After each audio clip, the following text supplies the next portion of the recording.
Yeah. I like that.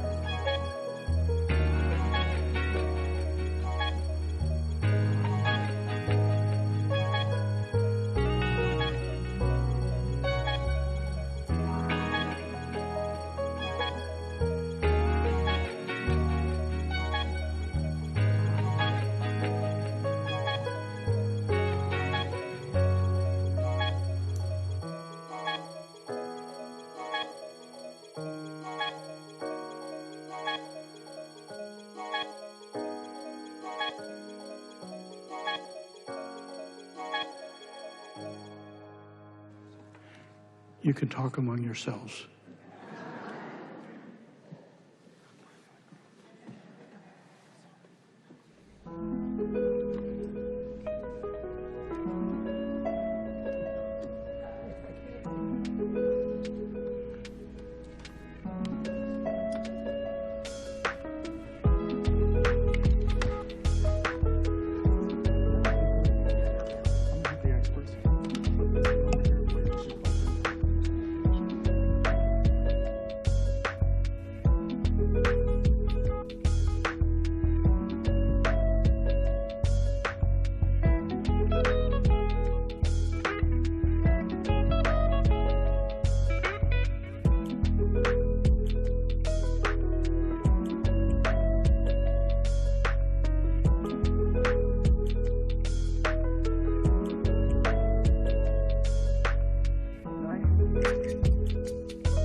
Would the meeting please come to order? Thank you for your patience. This is the City Council regular adjourned meeting of January 13th, 2026. The time is 5:25. At this time, I'd like to invite our clerk, Mr. Carl Peterson, to please call the roll. Councilmember Carroll. Here. Councilmember Go.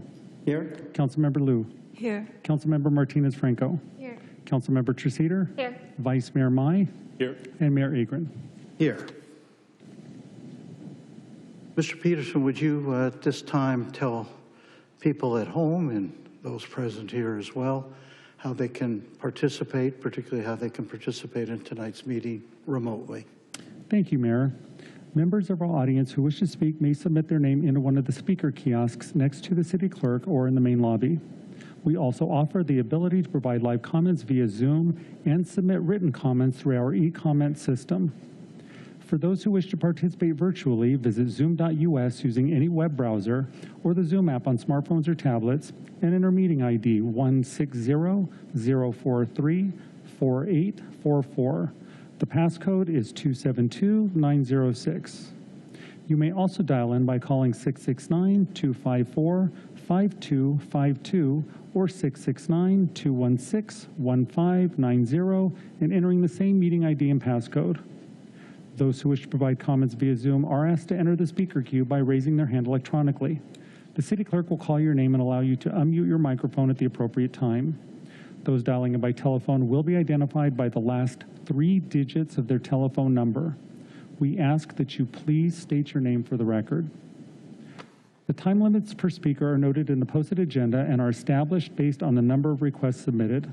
All requests submitted after the first speaker is called shall receive 90 seconds. Those who wish to provide written comments may do so by clicking e-comment on the City Council meeting agenda webpage at cityofirvine.org/ICTV. All comments will be provided to the City Council as part of the meeting record and will be uploaded to the city's website. For technical assistance with Zoom before or during the meeting, please call 949-724-6078. For any other questions or assistance, please contact the City Clerk's office at 949-724-6205 or via email at clerk@cityofirvine.org. Thank you, Mayor. Thank you, Mr. Peterson. Thank you to my colleagues and for those who are participating tonight. At this time, I'd like to, in a moment, ask people to rise for the Pledge of Allegiance, which tonight will be presented by Vice Mayor Mai. He'll be leading us in the pledge. Please, those who are able, remain standing. We'll have an invocation at that time, which I'll introduce once we're finished with the pledge. With that, I'll turn to Vice Mayor Mai, who will lead us in the pledge tonight. Those who are able, please rise.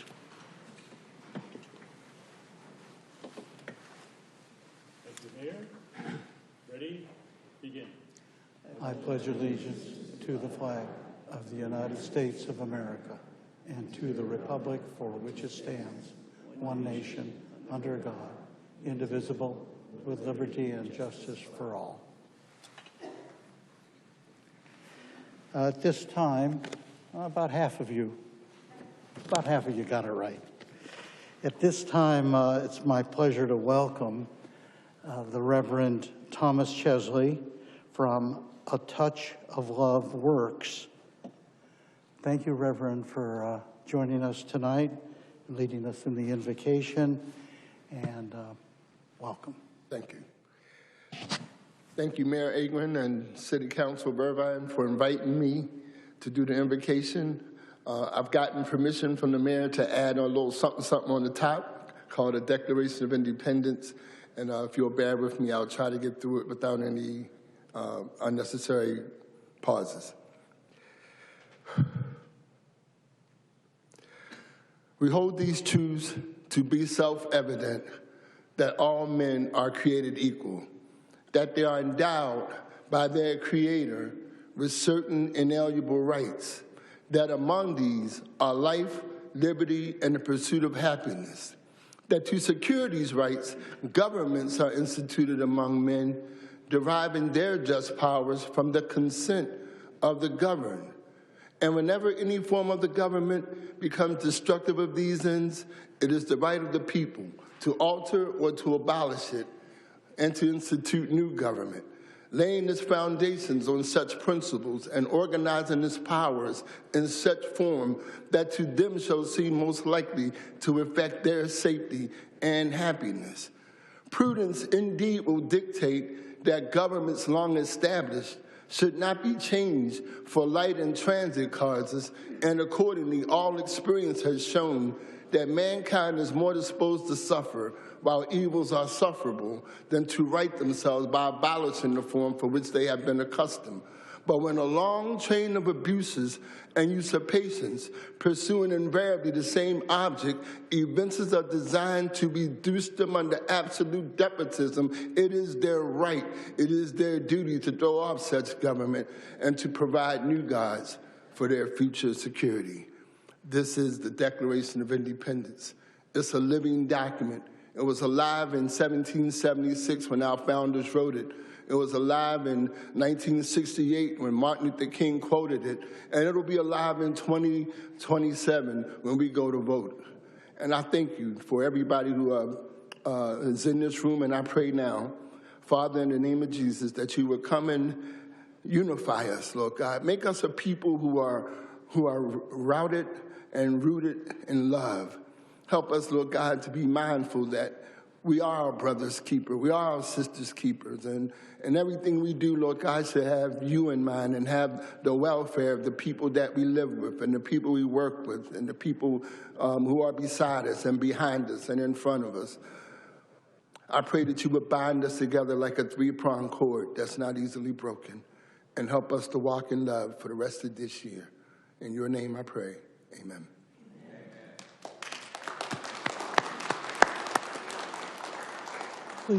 Please be seated. Thank you, Reverend. We need to invite you back for the July 4th festivities here in Irvine and elsewhere. Thank you.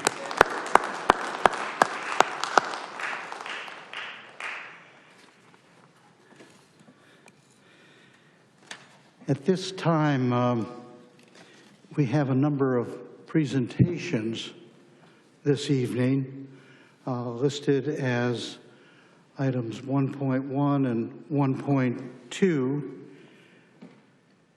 Would the clerk please identify these presentations by title? Thank you, Mayor. Presentation item 1.1 is to proclaim January 13th of 2026 as Korean American Day. Item 1.2 is to proclaim January 19th, 2026 as Dr. Martin Luther King Jr. Day. And then item 1.3 is a presentation by the Irvine Barclay Theater. Thank you. When we do the presentation on the Irvine Barclay Theater, we will be back at the dais here, right? That's correct. And now it's my pleasure to step down to the podium for the first two items, beginning with item 1.1. Mr. Mayor, if I may ask before you do that, if I could ask for a formal motion to approve the two proclamations that you'll be presenting. Thank you. So moved. I'll move approval of items 1.1 and 1.2. Is there a second? I'll second. Seconded by Councilmember Liu. Would the clerk? We have to await public comment. Correct, and we do have one public comment. I apologize for not mentioning that sooner. All right. Public comment would be at this time? Correct. All right. Do we have requests for public comment under items 1.1 and 1.2? We have one request in person. One request. Why don't you call that person forward at this time? Thank you, Mayor. If I could call forward Jason Garshfield.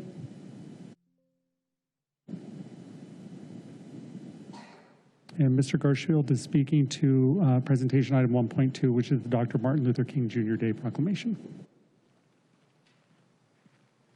Thank you. So I'd like to express my most fervent support for this proclamation. Dr. King's legacy is that he criticized this country, but appealed to its highest values. And he was able to strike a balance which a lot of people today, even the most well-intentioned among us, struggle with, which is criticizing America while also loving it. And I would like to also thank the pastor who spoke for echoing the words of the Declaration of Independence.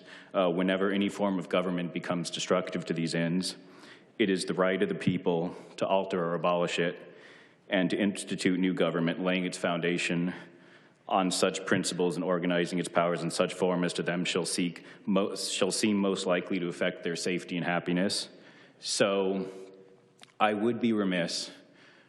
It is important, it is relevant and legitimate to apply Dr. King's legacy to the current era. And we've seen political assassinations, unfortunately, over the past year in our country. But the people who are the most thoroughly upholding Dr. King's legacy at this moment in the world right now are the people of Iran.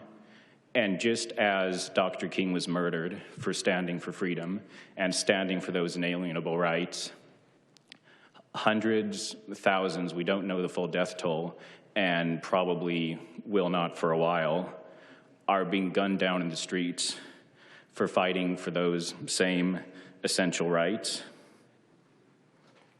If we wish to fully honor the legacy of Dr. King, then I believe that to honor that legacy involves acknowledging, paying attention, and carefully watching what's going on all over the world.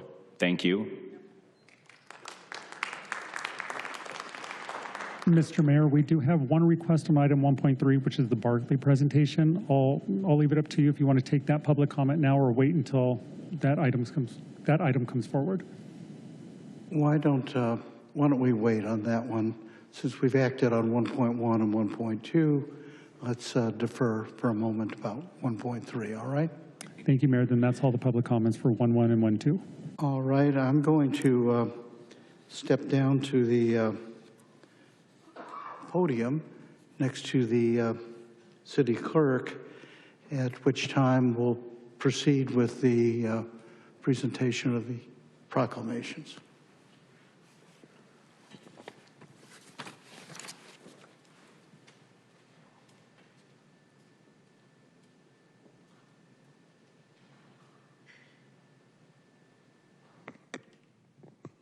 All right, the first proclamation is one that's near and dear to my heart, proclaiming January 13th, 2026 as Korean American Day.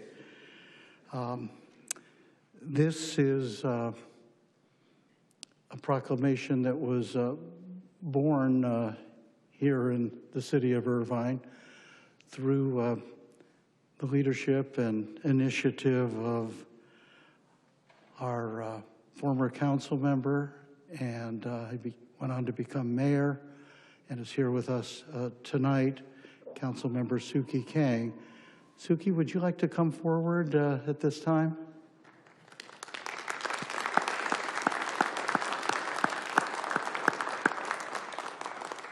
Is Joanne here as well? Is Joanne here? Oh, she couldn't make it. Okay. She was going to. Okay. And my daughter called, so she had to go take it. Got it.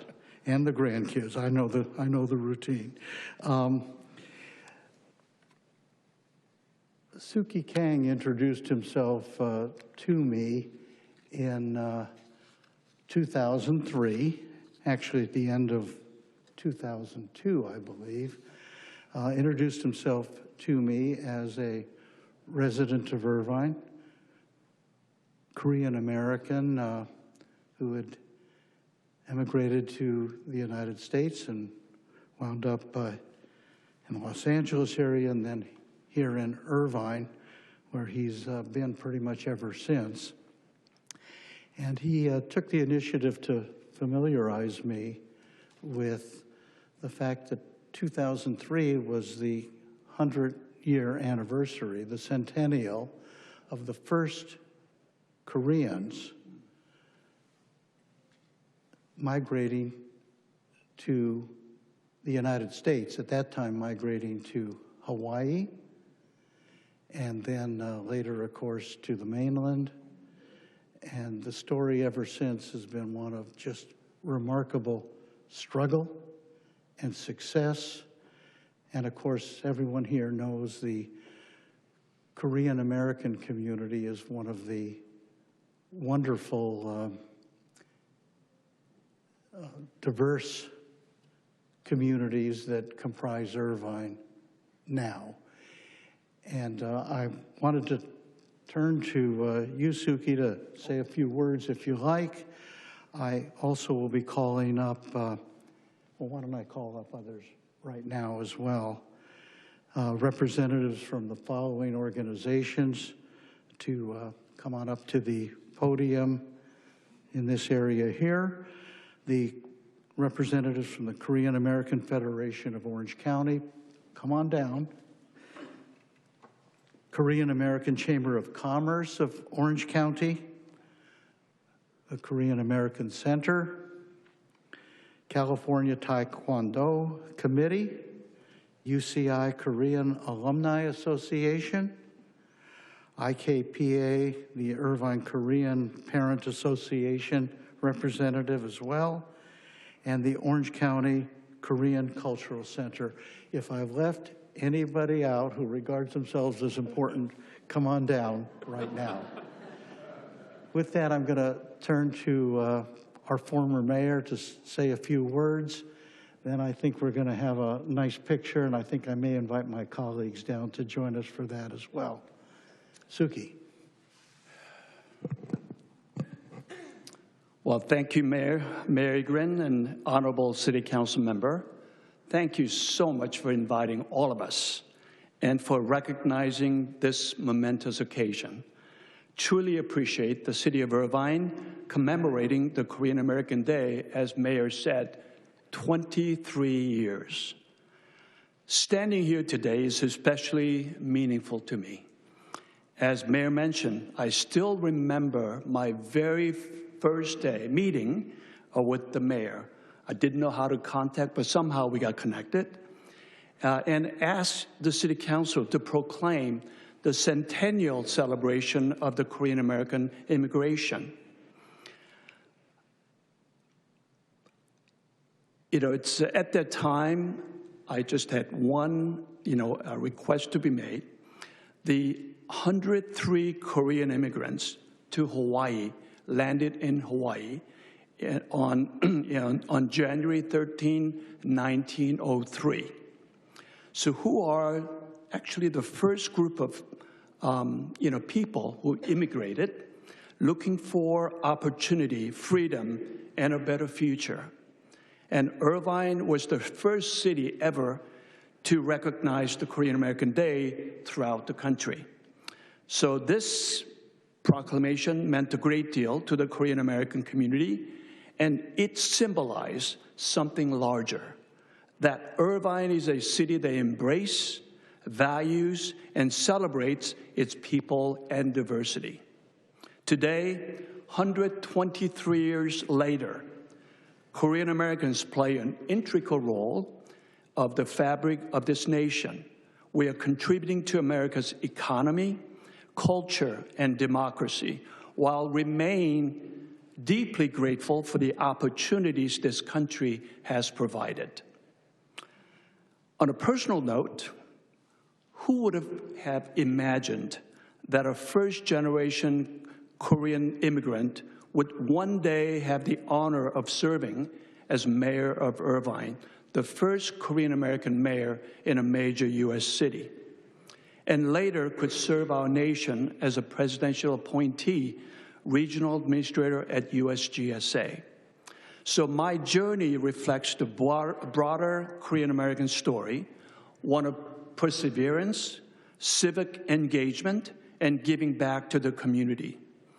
Korean American Day is not only about remembering our past, but also about reaffirming our commitment to the future, strengthening our communities, supporting the next generation, and continuing to serve this great city and the great nation. So with all my heart, once again, thank you, Mayor and Council members, and everyone joining us at this chamber and from home. Thank you for honoring the Korean American Day today. Thank you.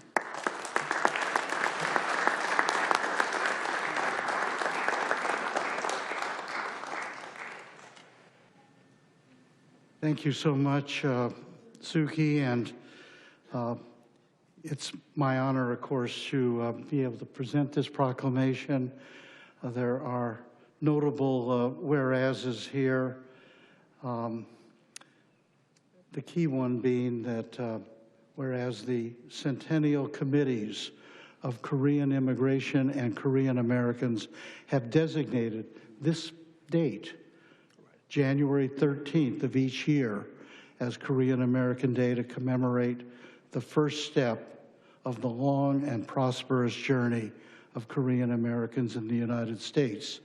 Now, therefore, the City Council of the City of Irvine does hereby proclaim January 13th, 2026 as Korean American Day and encourages all residents to recognize and celebrate this special day. So thank you all. Stay where you are. I'm going to invite my council colleagues to come down. We'll take a picture and we'll all be famous, all right? All right, thank you.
All right, we now move on to our proclamation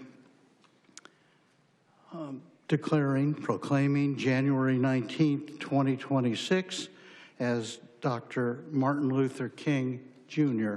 Day. We are also honored to have representatives from several organizations in attendance this evening to celebrate this special day that honors the extraordinary legacy of Dr. Martin Luther King Jr. So I'd like to now invite forward the representatives from the various organizations to join me at the podium. Please come forward if you're here. Black Chamber of Commerce of Orange County. Hi, Bobby, come on forward. The National Association for the Advancement of Colored People, Orange County branch, NAACP. Is there a representative here? Wonderful. The Thurgood Marshall Bar Association. Fellow lawyer, thank you, welcome. The Cross-Cultural Center at UCI, the Christ Our Redeemer AME Church, and members who are here in attendance from the City of Irvine Diversity, Equity, and Inclusion Advisory Committee. If any of you are present, please come forward. Welcome. Leon, good to see you again. So it's now my pleasure to present the proclamation. So who's first among equals? Is this to you, Bobby? I guess so. All right. Well, let me have the proclamation here, which I will take the liberty of reading in full. It's not long, but it is very impactful.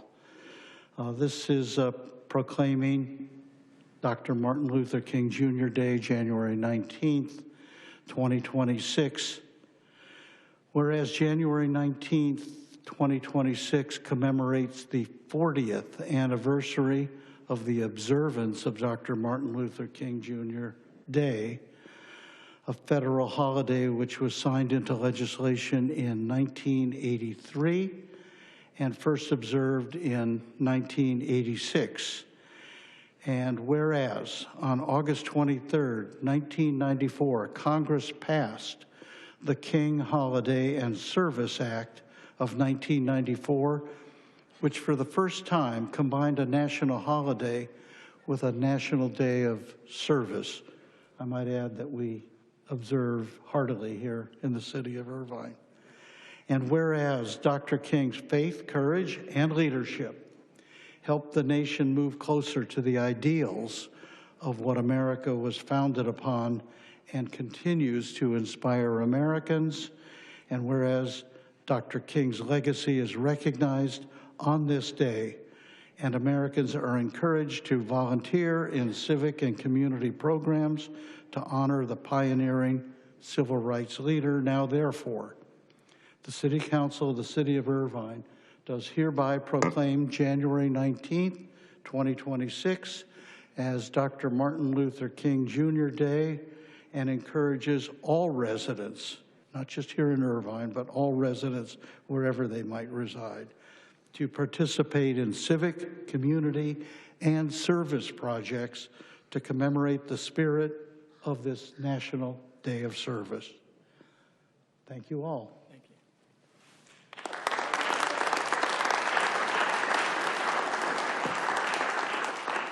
Thank you, Mayor Adrian. Thank you, City Council members.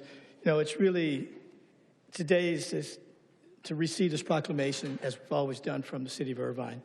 It's truly wonderful, but today is a little bit more significant. This is going to be the 15th anniversary this year of the Dr. Martin Luther King Memorial being built on the mall in Washington, D.C. It was the first mall built, of course, through my fraternity, Alpha Phi Alpha Fraternity Incorporated, but the good news about that, all that money, the $127 million, came from Americans. It did not come from the federal government. When you leave the auditorium this evening and you see that telephone pole outside, it's 30 foot tall. It's like 30 feet, well, 10 feet below, 30 foot tall. That's how tall the monument is. 27 feet deep, 27 feet wide. So now you get an appearance and a feeling for it. I just want to say that one of the 14 quotes that are around the monument, kind of my famous one, but it's apropos for tonight.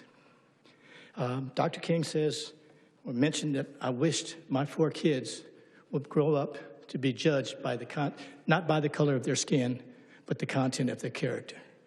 Tonight, Mayor, City Council members, Irvine staff, Irvine Police Department, all of you are characters of great content. Thank you.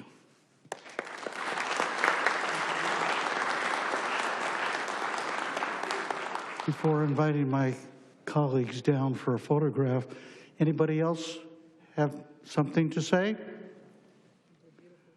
All right, it's covered? All right, why don't my colleagues join us for yet one more photograph. And thank you so much for coming down tonight.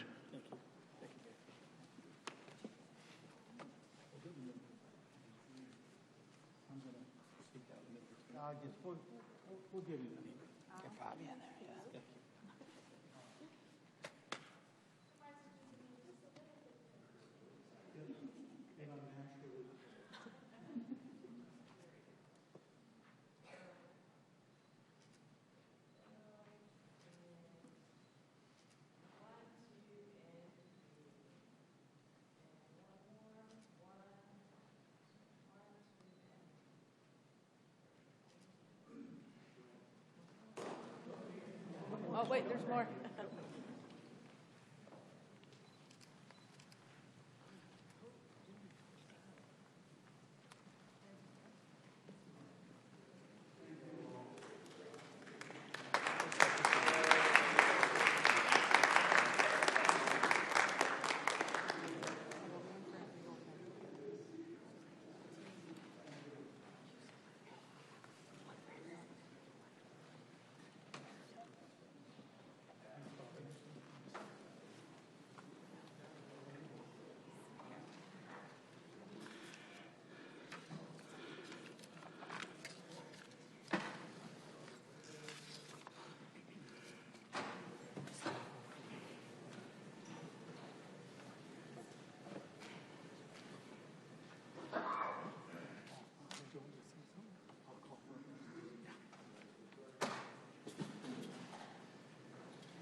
Thank you again to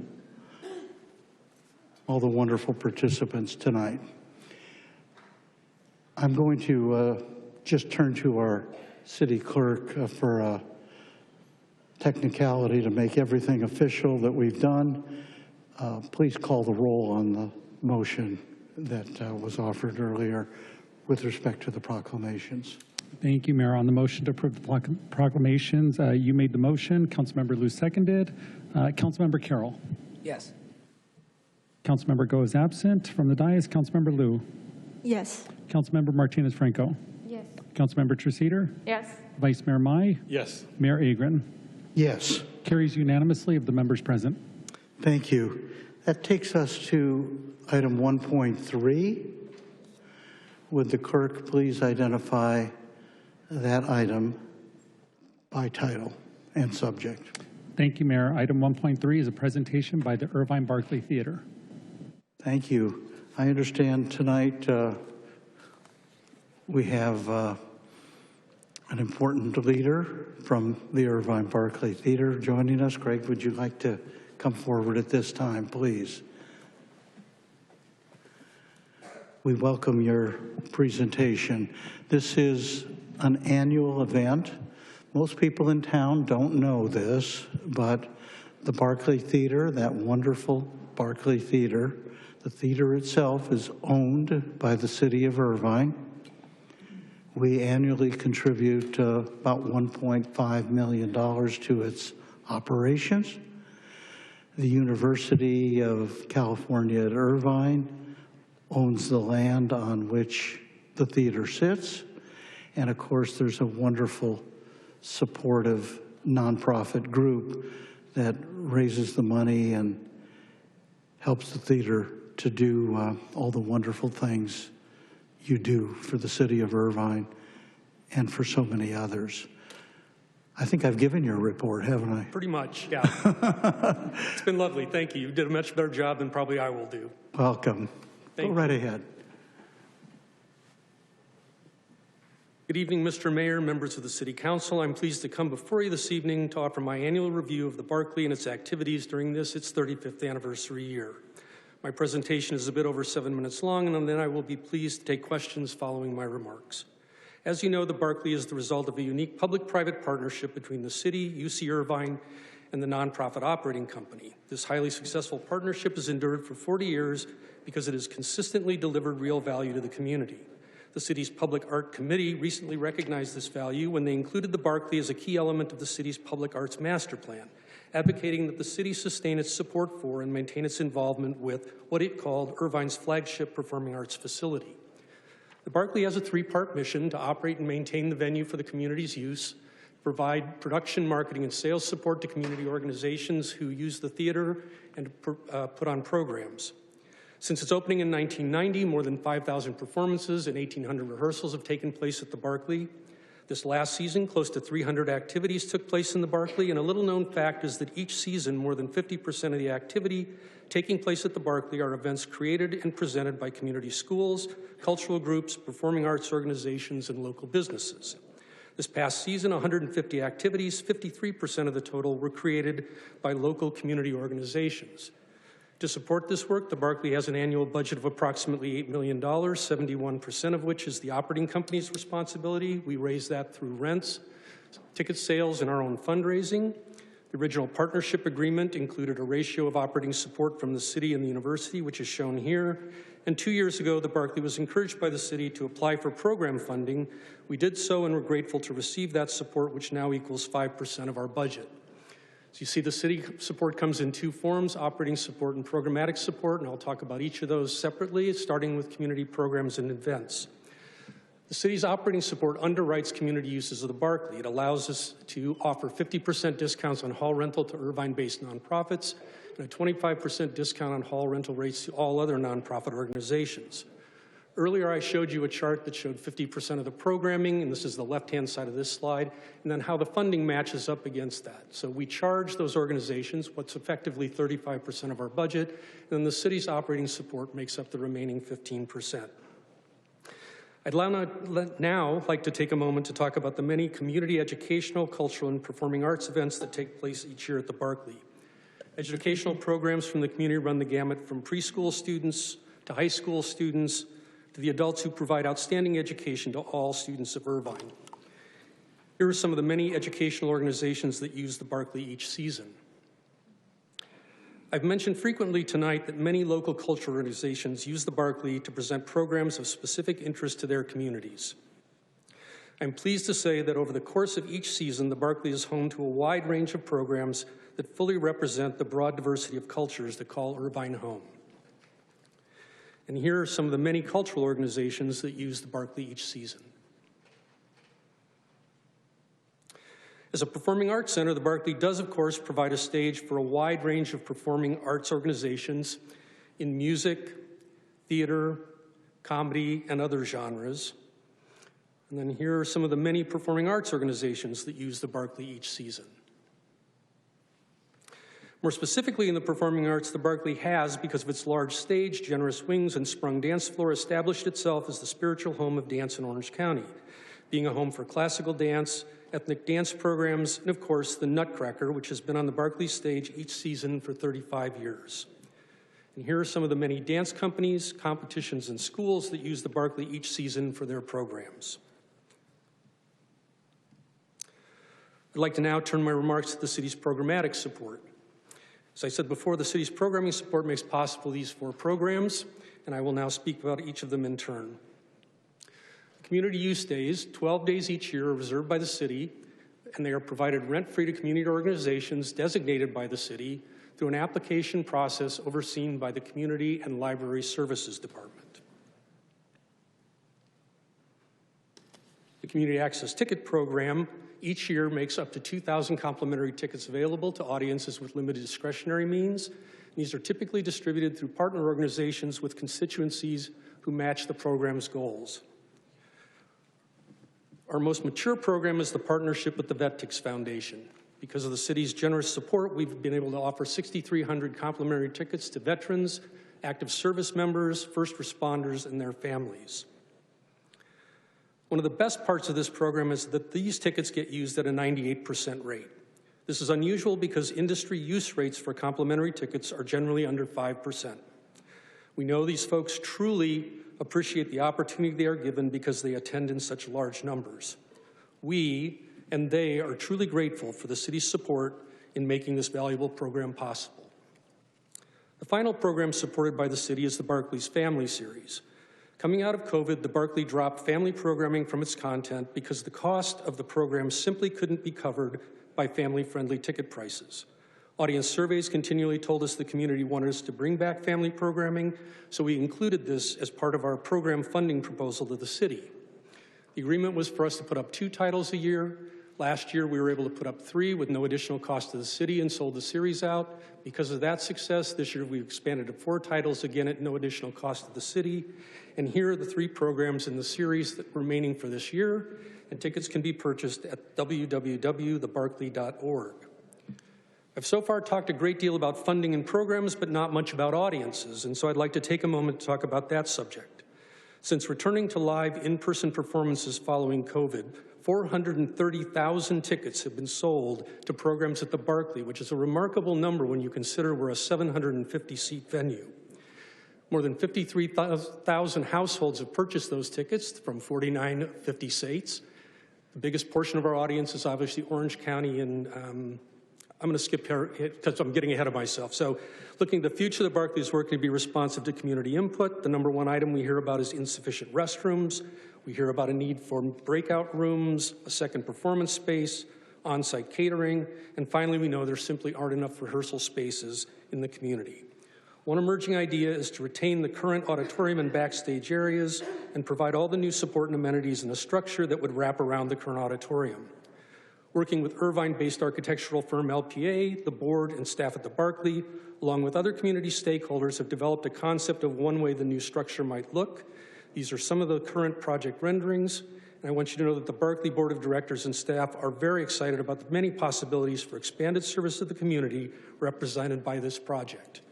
And with that, I'll conclude my remarks. Thank you again for the opportunity to address you this evening, and I'm pleased to answer any questions you may have. Well, thank you. By the way, since you didn't introduce yourself fully. This is, for those who have not met Craig before, Craig Springer, president of the Irvine Barclay Theater, and a delight to work with. Welcome. Let me ask my colleagues if they have any questions or comments. This would be the appropriate time. I don't see any requests, so let me just jump in with one or two things. First of all, these future plans, very, very exciting, but I think I want to just take a moment to note that obviously the theater was, as so many other facilities and programs, was under tremendous pressure during the COVID pandemic, and did just an amazing job in adapting. I followed it very closely. Thank you. And you come out of all of that healthy financially. I love your dynamic pricing system. The fact that the city added, I think it was $500,000 a year with the express hope, belief that those dollars would help generate new generations of audiences, particularly among those for whom the pricing of theater tickets was just beyond their means. And that the Barclay has followed through on that is, for me, a source of real satisfaction. And I think it helps ensure just remarkable success going forward. So I just wanted to weigh in with those remarks. Anybody else have anything? No? Yes, oh, Councilmember Liu. Oh, there we are. Go ahead.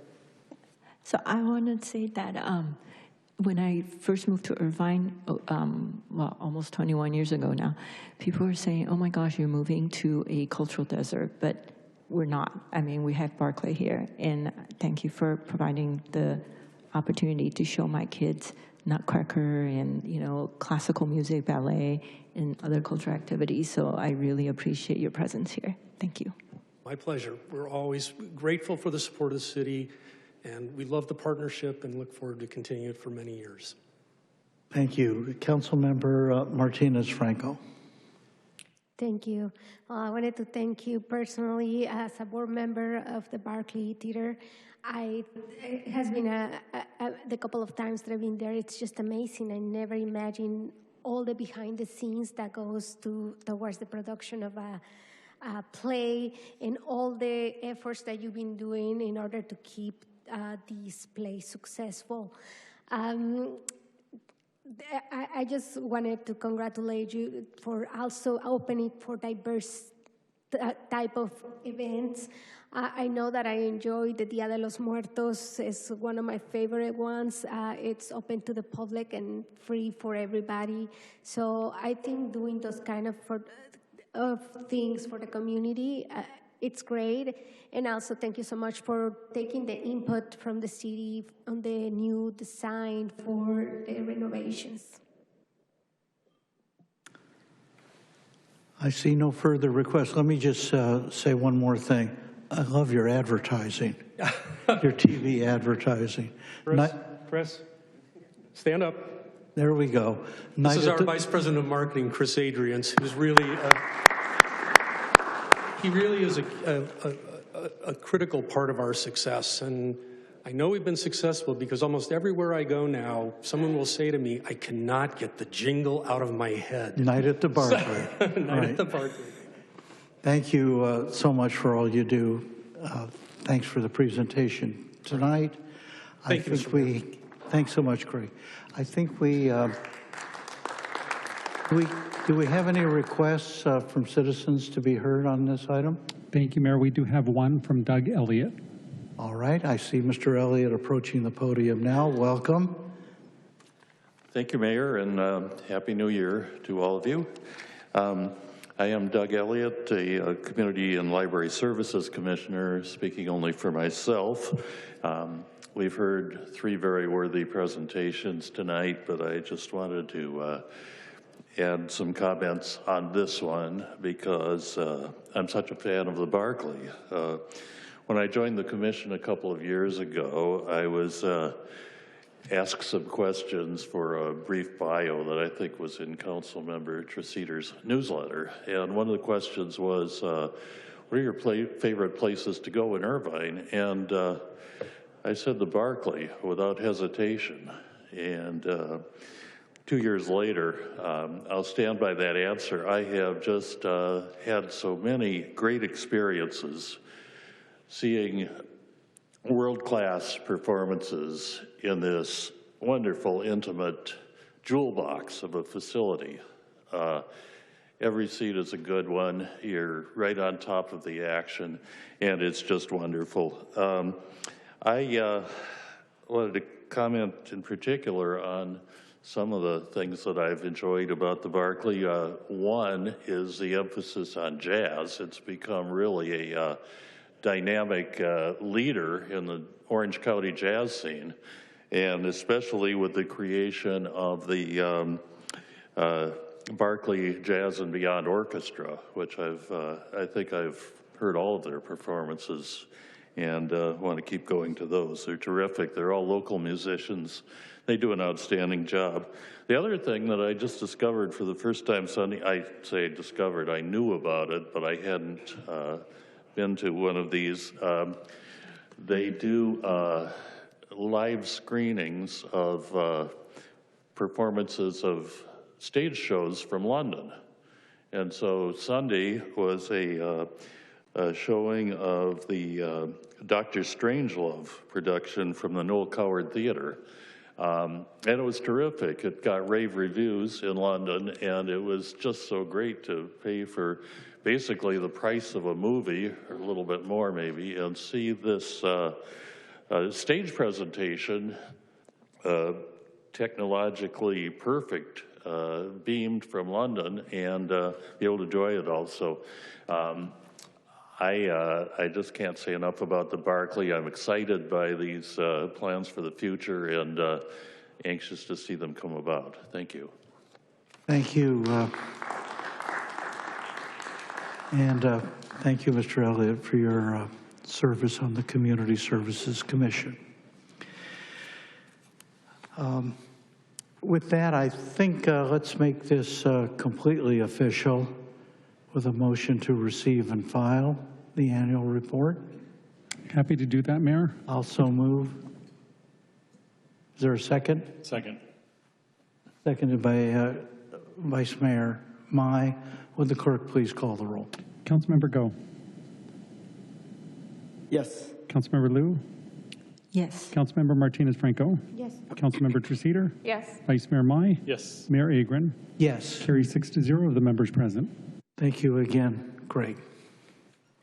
All right. That allows us to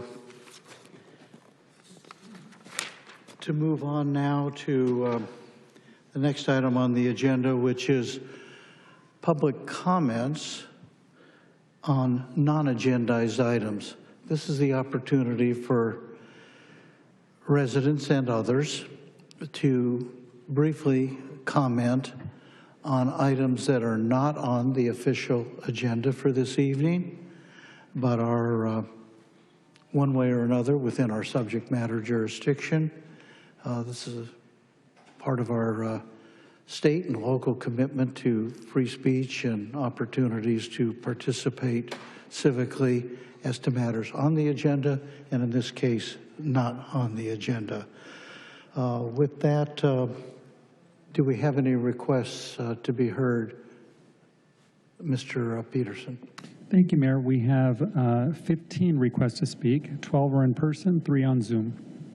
Wow, 15. All right. So let's limit those to no more than 2 minutes, and let's close the queue at this point. All right.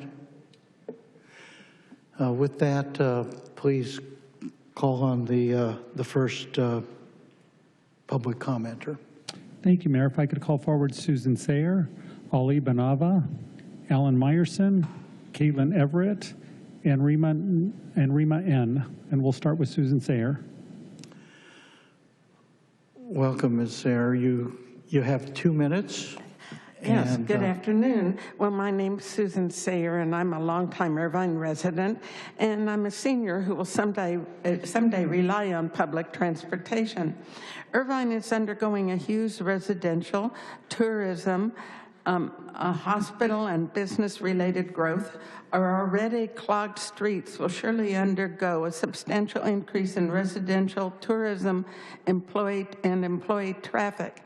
To be successful, Irvine Connect needs to meet the growing demand for public transportation by all these groups and the needs of the ridership. We not only need increased number of public transportation routes, which take us where we want to go, we also need service hours that accommodate all employee work shifts and access to entertainment and medical treatment venues and hospitality venues and hotels.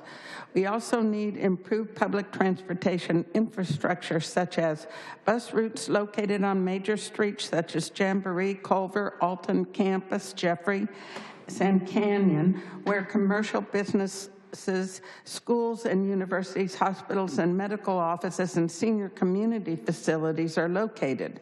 We need dedicated public transportation lanes, without which buses will suffer traffic-related delays and be unable to meet a published and relied upon transportation schedules. Bus stop curb pullouts are needed, which do not block traffic or bicycle lanes. Pedestrian bridges that cross major thoroughfare intersections near commercial and business venues are needed.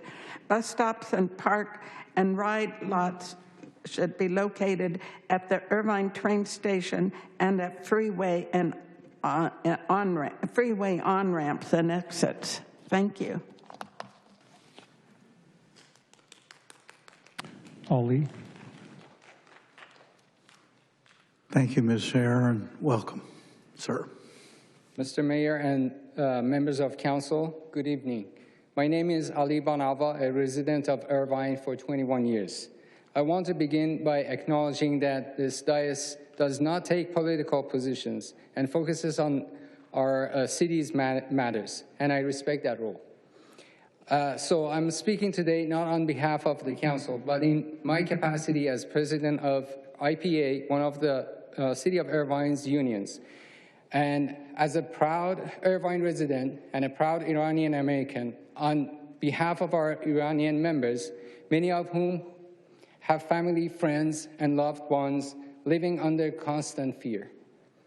As a union and a community grounded in shared values, we strongly condemn the Iranian regime's brutal and savage attacks against its own people. Peaceful protesters, students, women, workers, and children have been met with gunshots, violence, mass arrests, torture, and even execution for simple acts of demanding basic human rights and dignity. This is not about partisan politics or foreign policy. This is about human rights. It's about standing against the killing and repression of civilians whose only demand is freedom. For Iranian Americans, this pain is deeply personal. Silence can feel like abandonment.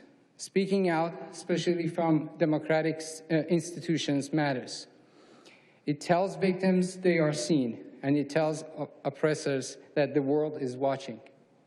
On behalf of our Iranian members, we stand in solidarity with people of Iran and condemn the violence inflicted upon them by their own government. Thank you for allowing me to speak, and thank you for all that you do for our city. Payande bad Iran. Thank you very much for your comments. Alan Meyerson. Welcome. Good evening, council members. Alan Meyerson. Tonight, the Dr. King presentation touched me. People should be judged not by the color of their skin, but by the content of their character. truthfulness, honesty, integrity. When I think about those things and I think about politicians, I don't see a whole lot of that. I'm not necessarily speaking about any of you up there, but just in general, truthfulness, honesty, integrity. What does that mean to me? To me, that means when somebody runs a campaign and they promise to vote certain ways on certain subjects, and then they follow through and do not vote the way they said they were going to vote, that's dishonest. I have seen that happen on this dais for probably the last 10 or 12 years. People running campaigns saying they were going to vote a certain way on a certain subject, and then when they got elected, turned around and voted just the opposite that they said they were going to vote. That's dishonest. That's not integrity. And it's kind of a disappointment to me. It's kind of shameful. I would hope, I'm watching the football playoffs, and I was thinking about football teams and the coaches on football teams and how they get the teams to work all together, because the only way they're going to win is if they work all together. They don't win if they split 4-3 or 5-2 or 3-4. They don't win anything. You guys have to work together to get things accomplished in this city. Don't turn into an events center where you're just doing 4th of July celebrations and spending a lot of money on that stuff. Work together to get real things accomplished. There's a lot of things that need to be done, and there's a lot of money that needs to be spent. I don't really know where it's going to come from, but the only way it's going to happen and that it's going to get accomplished is if you all work together. So think about it. Do it. Do the right thing for the city.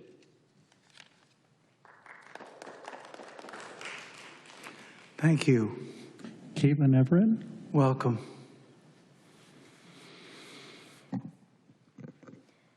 Good evening. My name is Caitlin Everett, and I'm 17 years old. As Vice President of the Crohn's and Colitis Foundation's Take Steps Youth Leadership Committee, I advocate for those affected by inflammatory bowel disease. Today I'm presenting the importance of IBD awareness and how we can reduce the stigma surrounding this invisible illness. Inflammatory bowel disease, or IBD, is a chronic autoimmune condition causing inflammation in the gastrointestinal tract. It causes pain, fatigue, and malnutrition, yet there is still no cure. This condition affects students, working professionals, parents, and seniors right here in our community.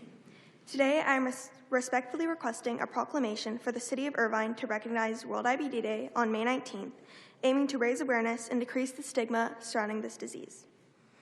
I was diagnosed with ulcerative colitis in 2019 at only 10 years old. After my diagnosis, I learned that living with IBD was more than finding effective treatments to manage my symptoms.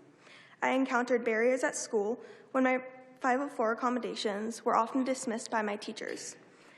At the same time, the stigma surrounding digestive issues made it difficult to speak openly with my family and friends, and I began to feel isolated from my peers.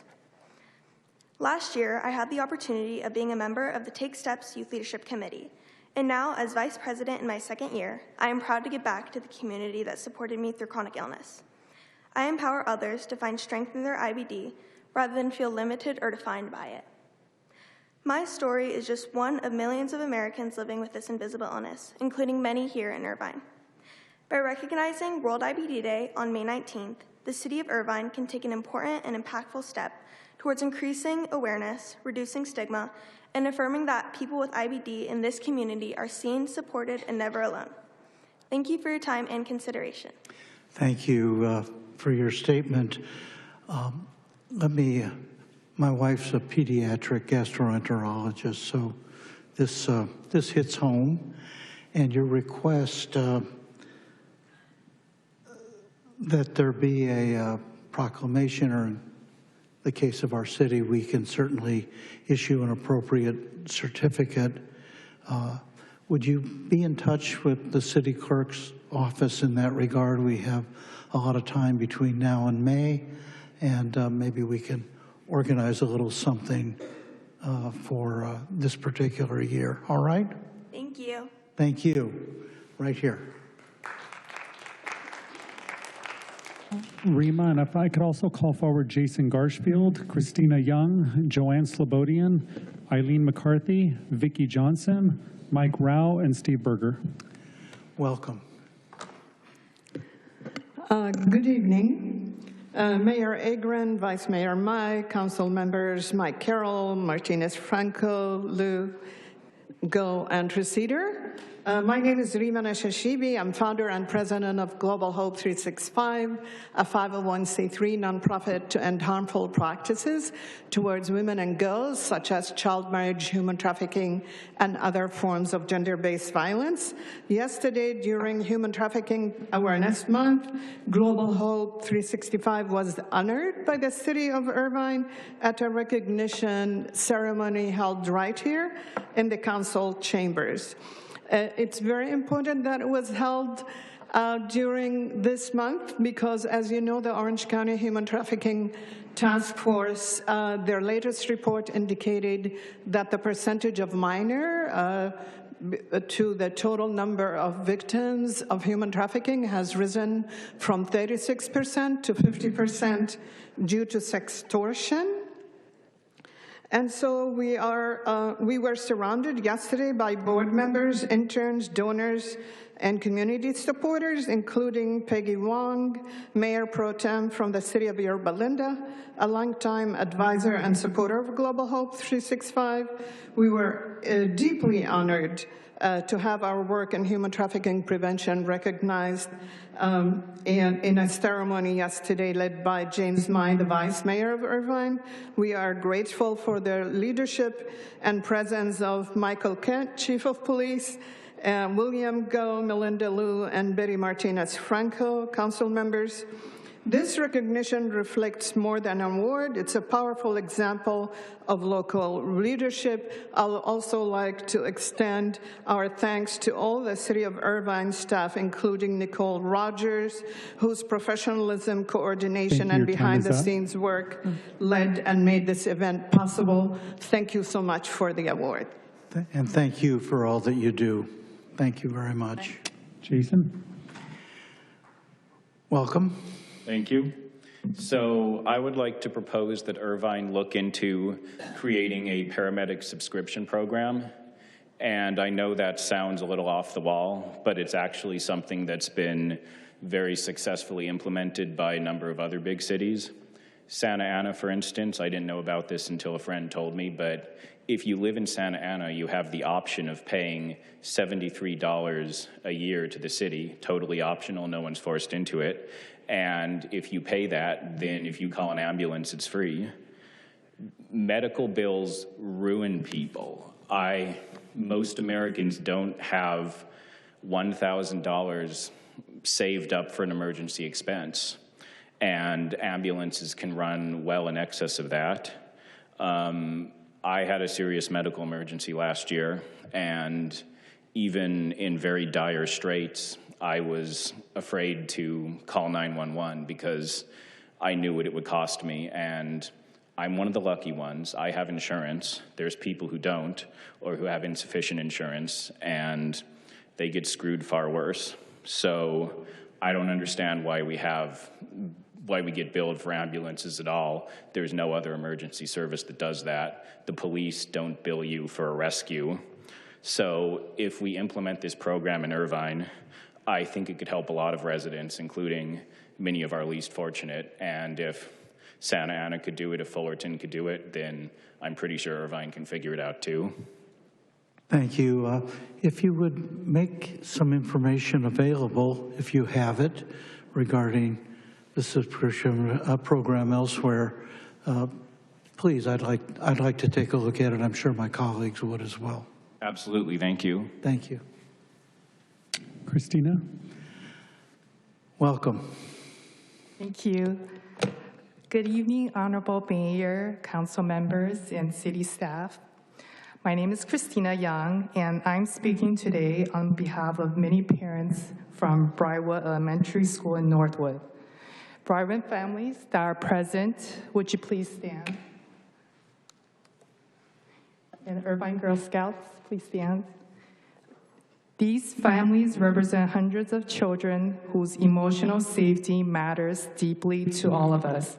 Thank you. You may be seated.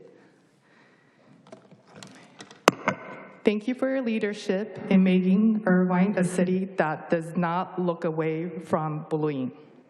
Your recent anti-bullying legislation and the Anti-Bullying Expo by Vice Mayor James May last October sent a clear message. Irvine takes emotional safety of children seriously. More than 150 Briarwood parents have signed a petition asking for one thing: a proven, structured, school-wide bully prevention program. We're not reacting to a single incident. We're responding to patterns family quietly carry home: anxiety, fear, and feeling unsafe at school. That is why our community is requesting the Olivia's Bully Prevention Program, or OBPP. OBPP is the gold standard of bullying prevention, backed by 40 years of research, which schools reporting up to 50% reduction in bullying incidents. It has been adopted by thousands of schools nationwide, including California districts such as Santa Monica, Malibu, and Palos Verdes. Principal Hernandez of Briarwood Elementary has reviewed this program and asked us to explore whether the City of Irvine could help sponsor a pilot program at Briarwood Elementary.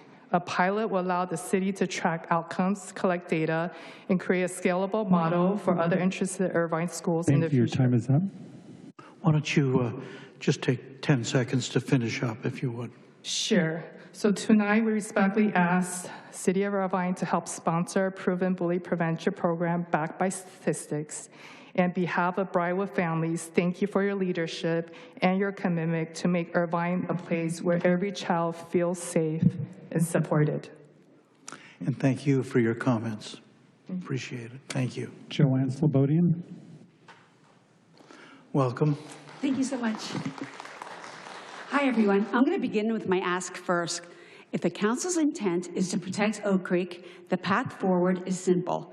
Amend the offer so it provides permanent open space protection and formally accept it. And if those amendments do not go through, then at the very least, accept the offer so an easement exists. An easement protects the city if the Irvine company ever seeks to build, because undoing an easement and the commitments tied to it is not something any council should want to do. I came here tonight expecting to thank you all, but after reading the offer, I realize this is another bait and switch. It's presented as protection, but legally it changes absolutely nothing. What was recorded is not an easement. It's an irrevocable offer of an easement, and recording it without acceptance creates no enforceable protection. Most residents don't realize that distinction, and I wonder whether all council members were made aware of this deception, because this was not agendized for acceptance the way real easements routinely are. The offer also delays acceptance by referencing a vague 75% threshold in Planning Area 12. This language does not clearly say whether it applies for past or future development, leaving protection in limbo. This offer is also not the easement required under 88-1. That resolution required a permanent open space easement that runs with the land. What has been offered instead is use-based protection tied only to operation of a golf course. If that use ends, as the Irvine company has already initiated, the protection ends. Permanent protection should never depend on temporary use. A recorded but unaccepted offer protects nothing. Oak Creek is no more protected today than it was before the offer existed. Thank you so much. Thank you for your comments. Eileen. Welcome. Yeah. Good evening, Mayor and City Council members. I'm here also to speak about the need to preserve the land at the Oak Creek Golf Course. An offer of an easement was made by the Irvine Company to the City of Irvine. The offer does not satisfy the requirements of 88-1. The offer is based on land use rather than the land itself, which means once the golf course goes away, the land will not be protected, and the Irvine Company can build on it. I am asking the Mayor and the City Council to direct City Attorney Jeff Melching to amend the offer so it protects the land at Oak Creek Golf Course forever. Then I ask the city to accept the offer so it becomes a proper easement. Thank you all. Thank you for your comments. Vicki Johnson. Welcome. Good evening. I have a handout that's being distributed. Happy New Year. Thank you for serving on the council. Thank you for proclaiming January 9th as Dr. Martin Luther King Jr. Day. And let us bear in mind that the arc of justice is bent through collective effort, moral courage, and sustained activism. Protect our democracy. I'm here to tell you today, as of January 1st, OCPA's basic choice is now more expensive than Southern California Edison. Yesterday at the board meeting, the OCPA board abandoned the basic choice 3% discount. So Irvine businesses and residents are now paying more for basic choice than they would through OCPA, than they would through SCE. This foundational, affordable option is no longer OCPA's policy, and some of this is detailed in the handout. In October 2025, as one of the city council members pointed out, OCPA spiked its rates 13%. It was unprecedented. It was unnecessary. Now OCPA will use the spiked 13% rate hike for all of 2026. In contrast, SCE just lowered their rates on January 1st, 3%. So I really wonder, the board from Irvine that serves on the OCPA board, should they serve Irvine or should they serve OCPA in doing this kind of sort of a tax? No one wants this paid more than SCE now for the lowest basic choice rate. So on this handout, I have SCE's announcement and the OCPA board item just approved unanimously yesterday to abandon its former rate policies of having an affordable option. Please look into it, and thank you very much. Thank you for your comments. Mike? Welcome, sir. Thank you. Thank you, council members. My name is Mike. I'm a resident of Laguna Woods, targeted by OCPA, fended away once before, but again targeted. Yesterday's OCPA board meeting eliminated the guaranteed 3% savings at basic choice, and they agreed to peg the price at a fixed rate for all customers for 2026. Right now, all of Irvine is paying OCPA more than they would to SCE Edison. Here's a question for you. Do the OCPA board members on your city council have a fiduciary duty to protect the interests of OCPA that is superior to their fiduciary duty to protect the business and residential ratepayers at Irvine? Thank you. Thank you for your comments. Steve Berger. Welcome, sir. Good evening, Mayor Adjourned, council members. My name is Steve Berger. I've been a resident and voter in the city of Irvine since 1978. And I am proud to be a resident and voter in Irvine. I think Irvine is a great city. I raised my 2 children here, and I think it's a marvelous city. And I apologize if my information is incorrect, but I was under the impression that a proposal was recently circulated about the looming problem of spent nuclear fuel at San Onofre. And if there is a problem with that spent fuel that is not resolved, that could mean the end of life as we know it here in Irvine and in all of Orange County. And my understanding is, correct, I hope it's correct, but if it's not, I apologize to the council. But my understanding is that that proposal to just initiate a study and find out the extent of any problem was rejected by this council. Irvine should be a leader, not a follower. And if we have a problem with the spent nuclear fuel at San Onofre, we ought to find out about it sooner rather than later. And we should initiate an inquiry, and we should find out whether we have a problem, if so, what the extent of the problem is, and if so, whether there are any solutions. All of Irvine and all of Orange County really depends on that if we have a problem, and this council should lead, not follow. Thank you very much. Thank you for your comments. Our next speaker is Eric Nishanian. Mr. Nishanian, you may unmute your mic. Thank you, council members, Mayor Agrin. Good evening, Happy New Year. On more than one occasion, I've inquired upon the city about oversight of compliance of the Irvine Recovery Plan grant program. I have some information for everybody. At a minimum, almost $500,000 or 10% of the money allocated to the Irvine Recovery Plan grant program was distributed to CORCDC, the Church of Redeemer Community Development Corporation, and the NAACP OC branch.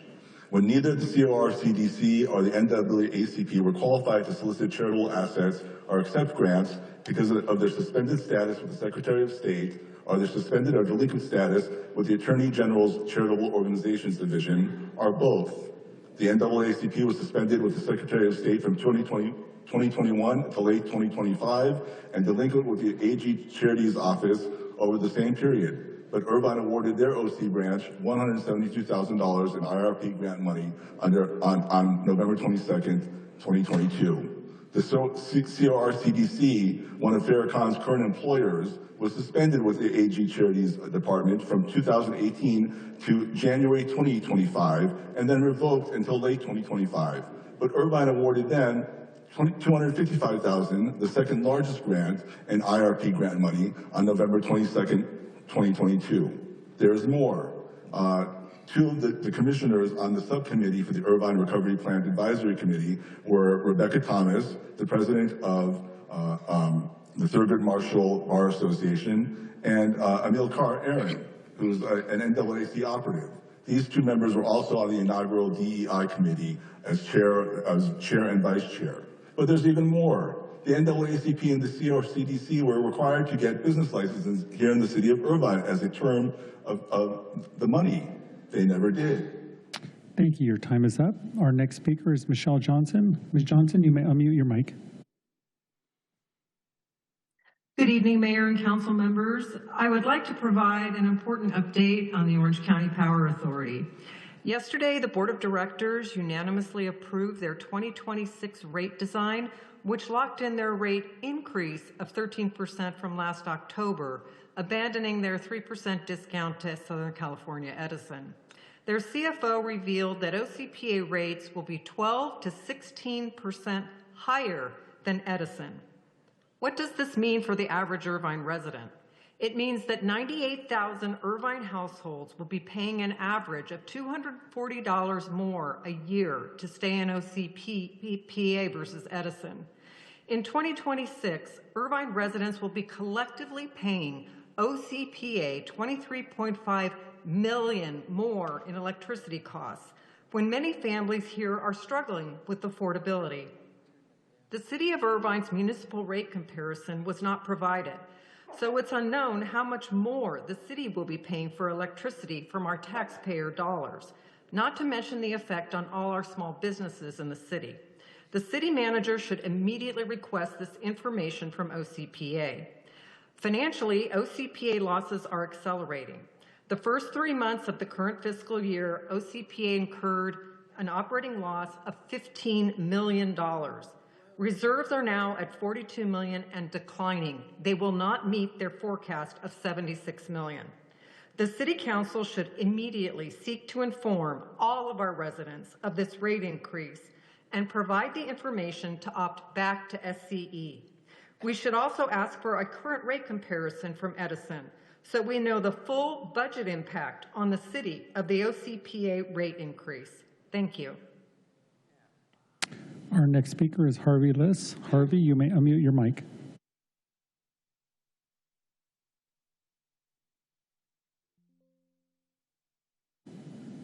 Hello, Harvey, can you hear us? Our next speaker is IR. You may unmute your mic.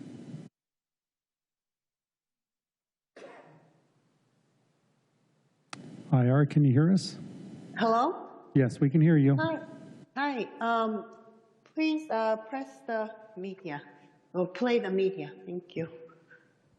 My existence as a Korean and understanding of past, present, and what's to come, it is impossible not to align with the fight for a free and liberated Palestine. Now, we have so many parallels originating from colonialism's consequences. A corrupt Southern Korean administration that has fallen in sync with Western colonial powers against the well-being and peace of its own people. False narratives are spread to feed capitalism, imperialism, and colonialism. There are sanctions against Northern Korea that prevent food, aid, medical supplies, and life-sustaining access. Meanwhile, Koreans lived through decades of Japanese colonial occupation, displacement, and ethnic cleansing. Then our land was carved up mainly by the U.S. Empire, a colonial country that made decisions about our land and our people for its own benefit. Still divided, by the way. We were forced to lose our homelands forever, meaning for a lot of us, we would never be able to reunite with family and home again. We continue to be occupied today and are surrounded by one of the largest forces of Western militarism that deeply profits from keeping the peninsula divided. So as a Korean who wants a free Korea and wants a Korea free from colonial manipulation, from life-evaporating sanctions, from militarism, see how our struggles as Koreans are aligned with the struggles of Palestinians? So of course,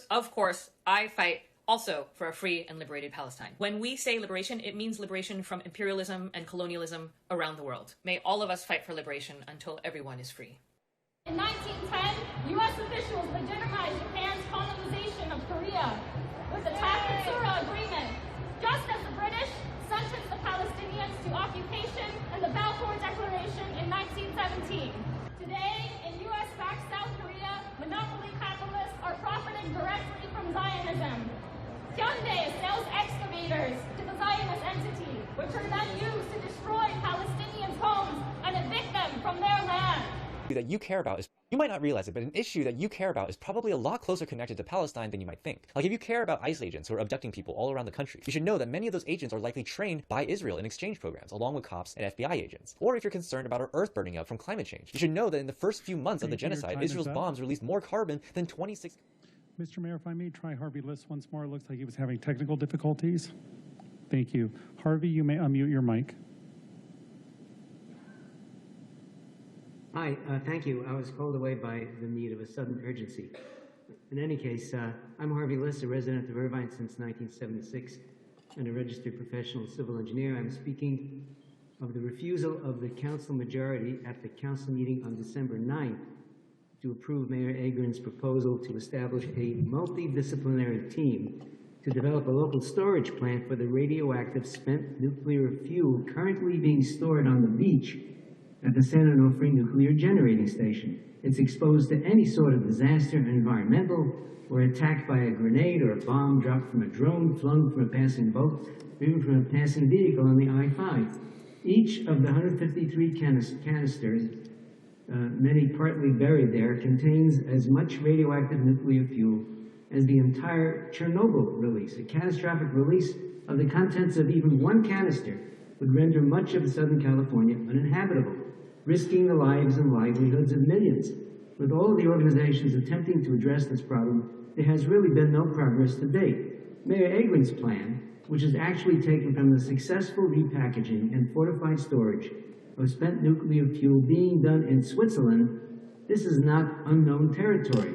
It seems incredible that Councilmember Mai would refuse to help potentially save the lives and our livelihoods of millions of Southern Californians because he doesn't want to get involved in any project outside Irvine, and I'm paraphrasing. Remember that it was the city of Irvine under Mayor Agrin that Irvine in 1989 was the first city to ban the production and use of CFCs, a ban that went worldwide and is indeed saving the world, as the hole in the ozone layer has been shrinking since the ban. As far as Councilmember Treseder opposing the plan, I don't have to say anything more. We know. Thank you. Bye. And that is all, Mr. Mayor. Thank you. That concludes our public comments for non-agendized items, allowing us to turn to the city manager's report. Thank you, Mayor, City Council. Just 3 quick items tonight. First, I'd like to provide you with a brief update regarding Lunar New Year efforts in the city. Excuse me. Following direction provided by the Council in December of last year, staff have continued to work with Asian American History Museum and South Coast Chinese Cultural Center to plan our Lunar New Year celebration at the Great Park. I'm happy to report that the event is scheduled for Saturday, February 7th, featuring a parade along the Great Park timeline at 11 a.m., followed by a festival at the Great Park live at noon. The city is supporting the event through waived rental fees and staff coordination. Second item, happy to update or report out that we've won an award from something that's close to me, which is the American Public Works Association. Periodically we win awards, and we've won one this year, and Luis Estevez is going to provide just a real brief update on what that award is. Thank you, Mr. Cumby. Good evening, Mr. Mayor and members of the City Council. Luis Estevez, Director of Public Works and Sustainability. As Mr. Cumby, we recently received an award from the American Public Works Association, the Southern California region. I don't see it coming up here, unfortunately. This was for the Sweet Shade project, Universal Playground project. Here we go. And this project was recognized by the APWA SoCal division on December 9th. And it was selected from over 200 nominations that were submitted for their annual Best in Category Project of the Year. And so the team was really excited about this award and the recognition, in particular, very proud about this project to begin with, but to also be recognized by their peers for delivering such a fantastic project to the community. The project was completed back in November of 2024, and it does include a lot of great features for children of all abilities to be able to play together. A lot of new ADA compliant parking as well, a new restroom facility, and a new bank shop sports court that gets a lot of use and is really popular with the community. So the team was very proud of this project and very proud to be recognized by their peers for this effort, and they were really excited to share this award with you and the community. So thank you very much.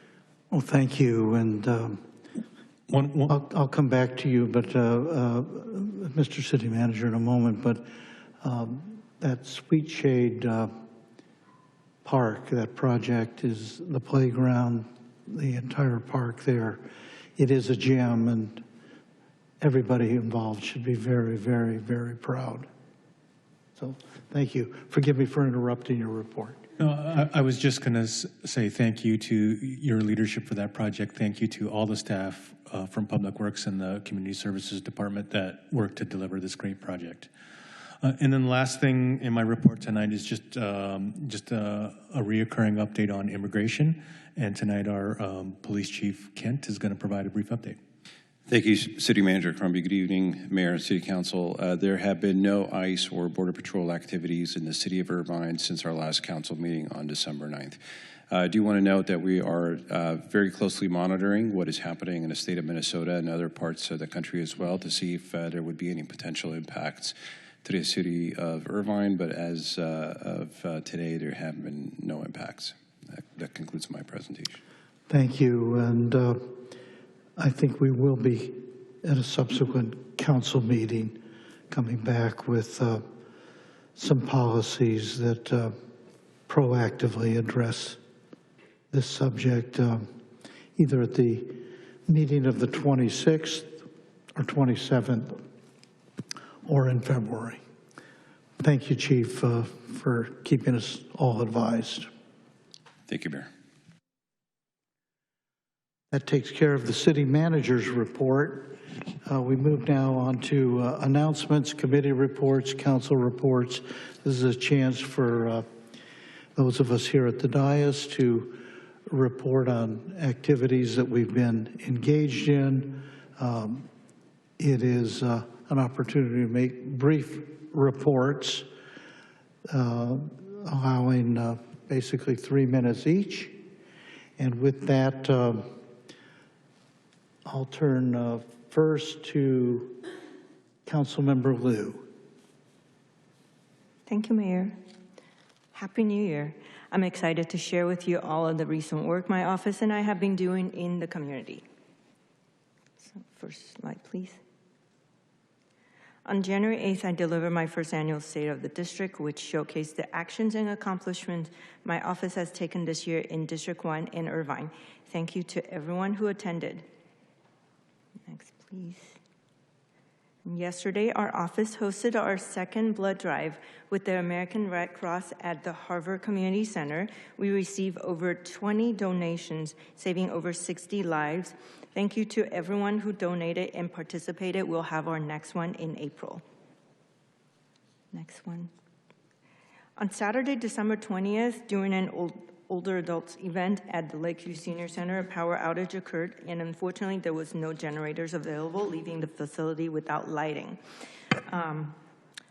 We are now working with the city staff to ensure backup generators are available at our community centers should this happen again. And I want to thank our city manager and staff at Public Works Department and also Community Services Department for responding quickly and assessing so the program could continue to keep our seniors safe.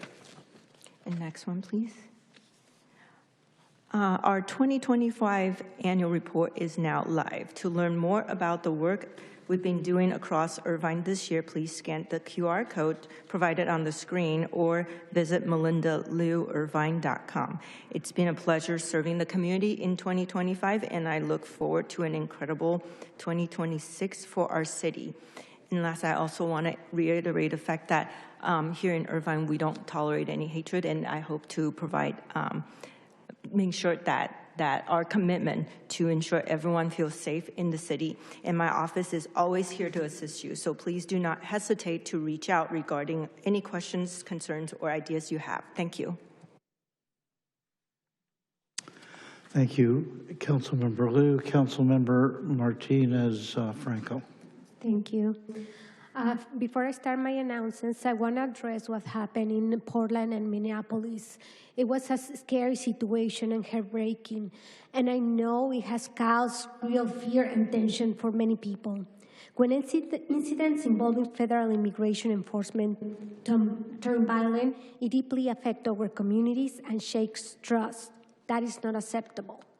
I want our urban community to know that we are aware, we care, and we are paying attention of what is happening nationally. And note our police department continues to protect our community. My prayers are with everyone affected and with those who are feeling anxious or vulnerable during this time. Thank you. And now with my announcements. Can you go to the next slide?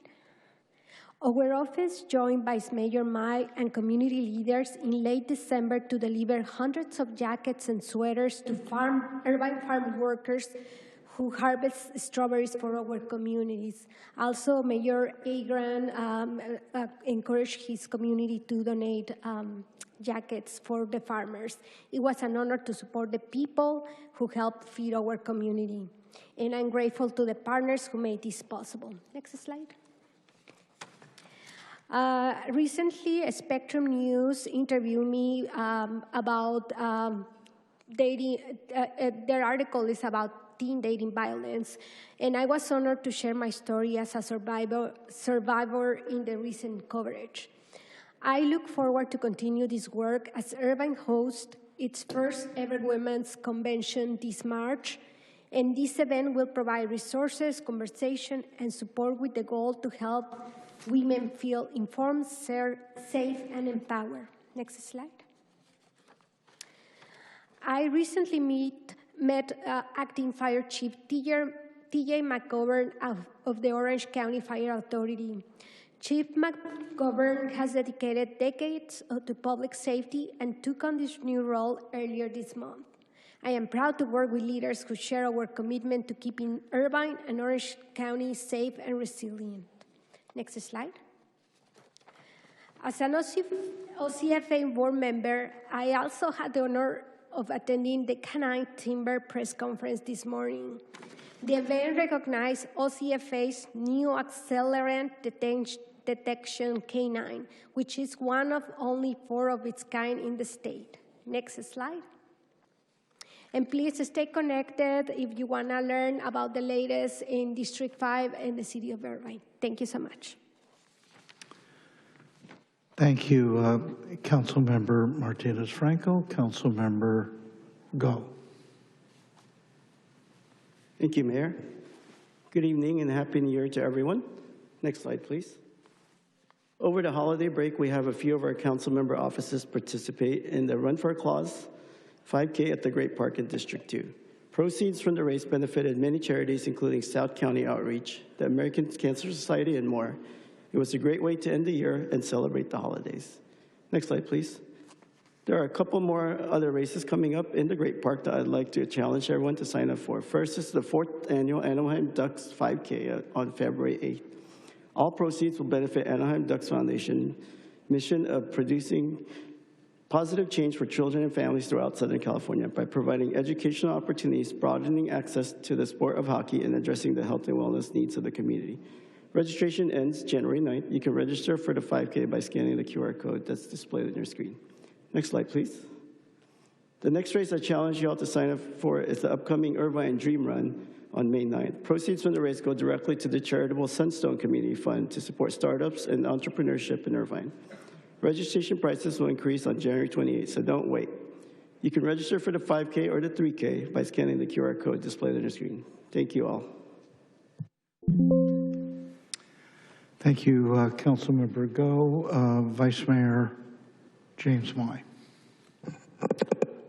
Thank you, Mayor. Can we bring up the slide?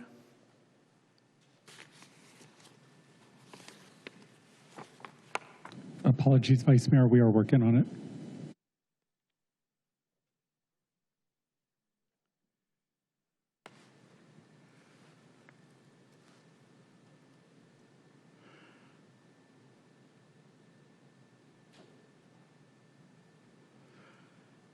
If we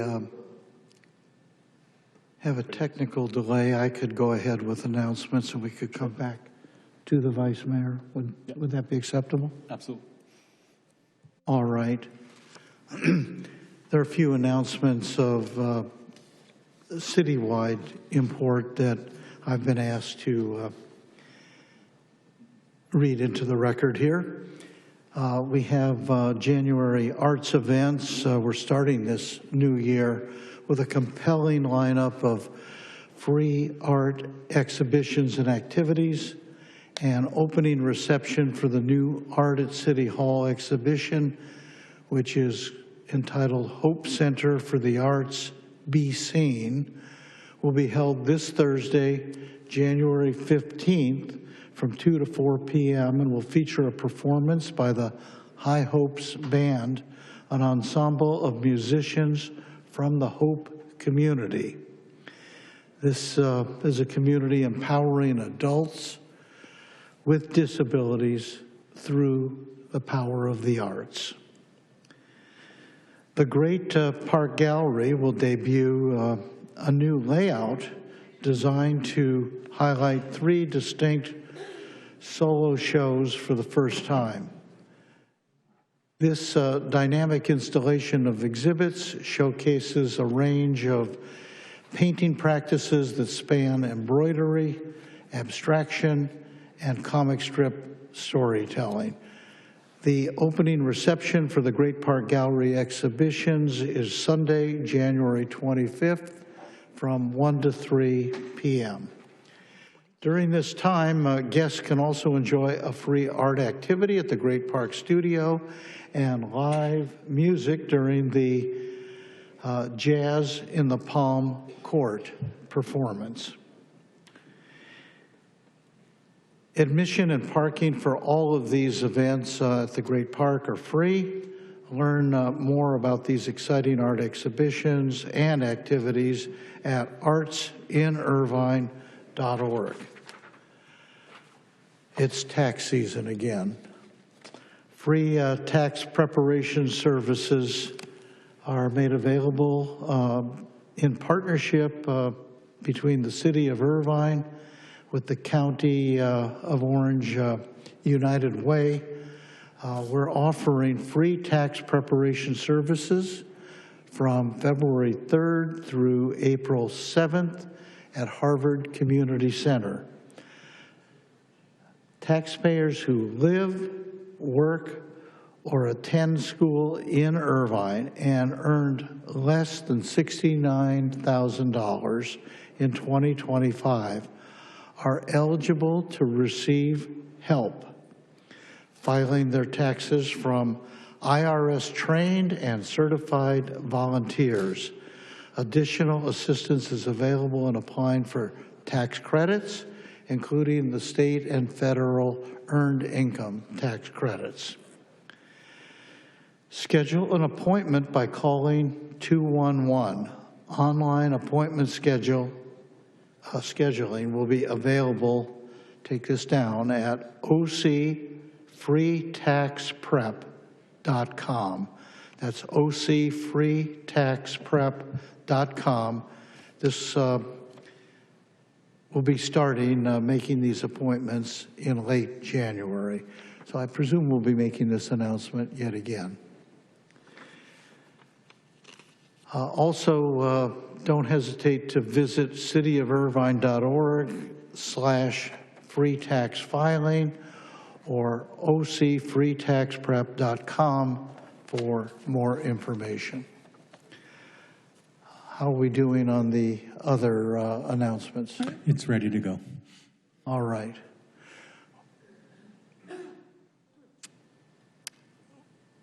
Welcome, Okay, thank you. Vice Mayor Mai, go right ahead. Thank you, Mayor. I just wanted to talk about the Youth Leadership Conference and Policy Brief competition that we have on January 24th. It will be happening here in the chambers. It's to encourage critical thinking and independent thought with the youth. Oftentimes, our youth are told what to do, not how to think. And one of the goals of this is to prepare them for the real world leadership and not social media sound bites. So the students will be working together in groups to create a policy brief and present it to myself and a panel of judges. Winners will be officially recognized and have the opportunity to help shape legislation in Irvine as well. Currently, we have 102 high school students registered. We have a number of seats available still, so encourage any high school students to attend. It'll be here on the 24th. I look forward to seeing all of you here and hearing what your thoughts are. I think it's very important, and looking forward to hear from the students as well. Thank you very much. Thank you, Vice Mayor Mai. I think that concludes the announcements. I want to thank my colleagues for bringing us up to the minute on activities in your respective districts. This is, I think, helpful to everyone in our community. With that, we move now to additions and deletions to the agenda. City Manager Crumby, do we have any additions or deletions tonight? Thank you, Mayor. There's been a few requests from the council, and we're prepared to accommodate any direction from you and the council. And what are those requests? There's been a few requests from Councilmember Mai related to the agenda, and maybe Mr. Councilmember Vice Mayor Mai can talk to that. Sure, absolutely. I believe 3.3, I would like to remove Independence Day celebration update. I'd like to strike that from the agenda. And also, Melinda Liu, Councilmember Liu, would you like to speak to 3.5 as well? Sure. So we'll postpone and continue the item 3.5 to the next council meeting on January 27, 2026. We're happy to continue 3.5 if that's the direction from which was that? That would be the Veterans Services item on the agenda. Forgive me for just asking, what is going on here? Why are items put on the agenda and then taken off when people might be sitting in the audience who, based on the publication of the agenda, have come to this meeting? Thank you, Mayor. Yeah, in the run-up to this council meeting, there were requests from council members to modify the agenda, and without direction from the mayor, staff is not in the position to do that unilaterally, and so we're asking for direction from the council or the mayor and the council as a whole on what to do about those requests. Are there other requests, or are these? No, Mayor. All right. What is 3.3 again? I'll read the title. It's Independence Day Celebration Update. All right. Let me just say that matter has been bumping along from one meeting to another. I don't know how our staff can possibly deal with Independence Day events, whether we're having them or not, what combination of events, what funding and so forth. I personally, unless there's a motion, I personally would not wish to see that item deleted.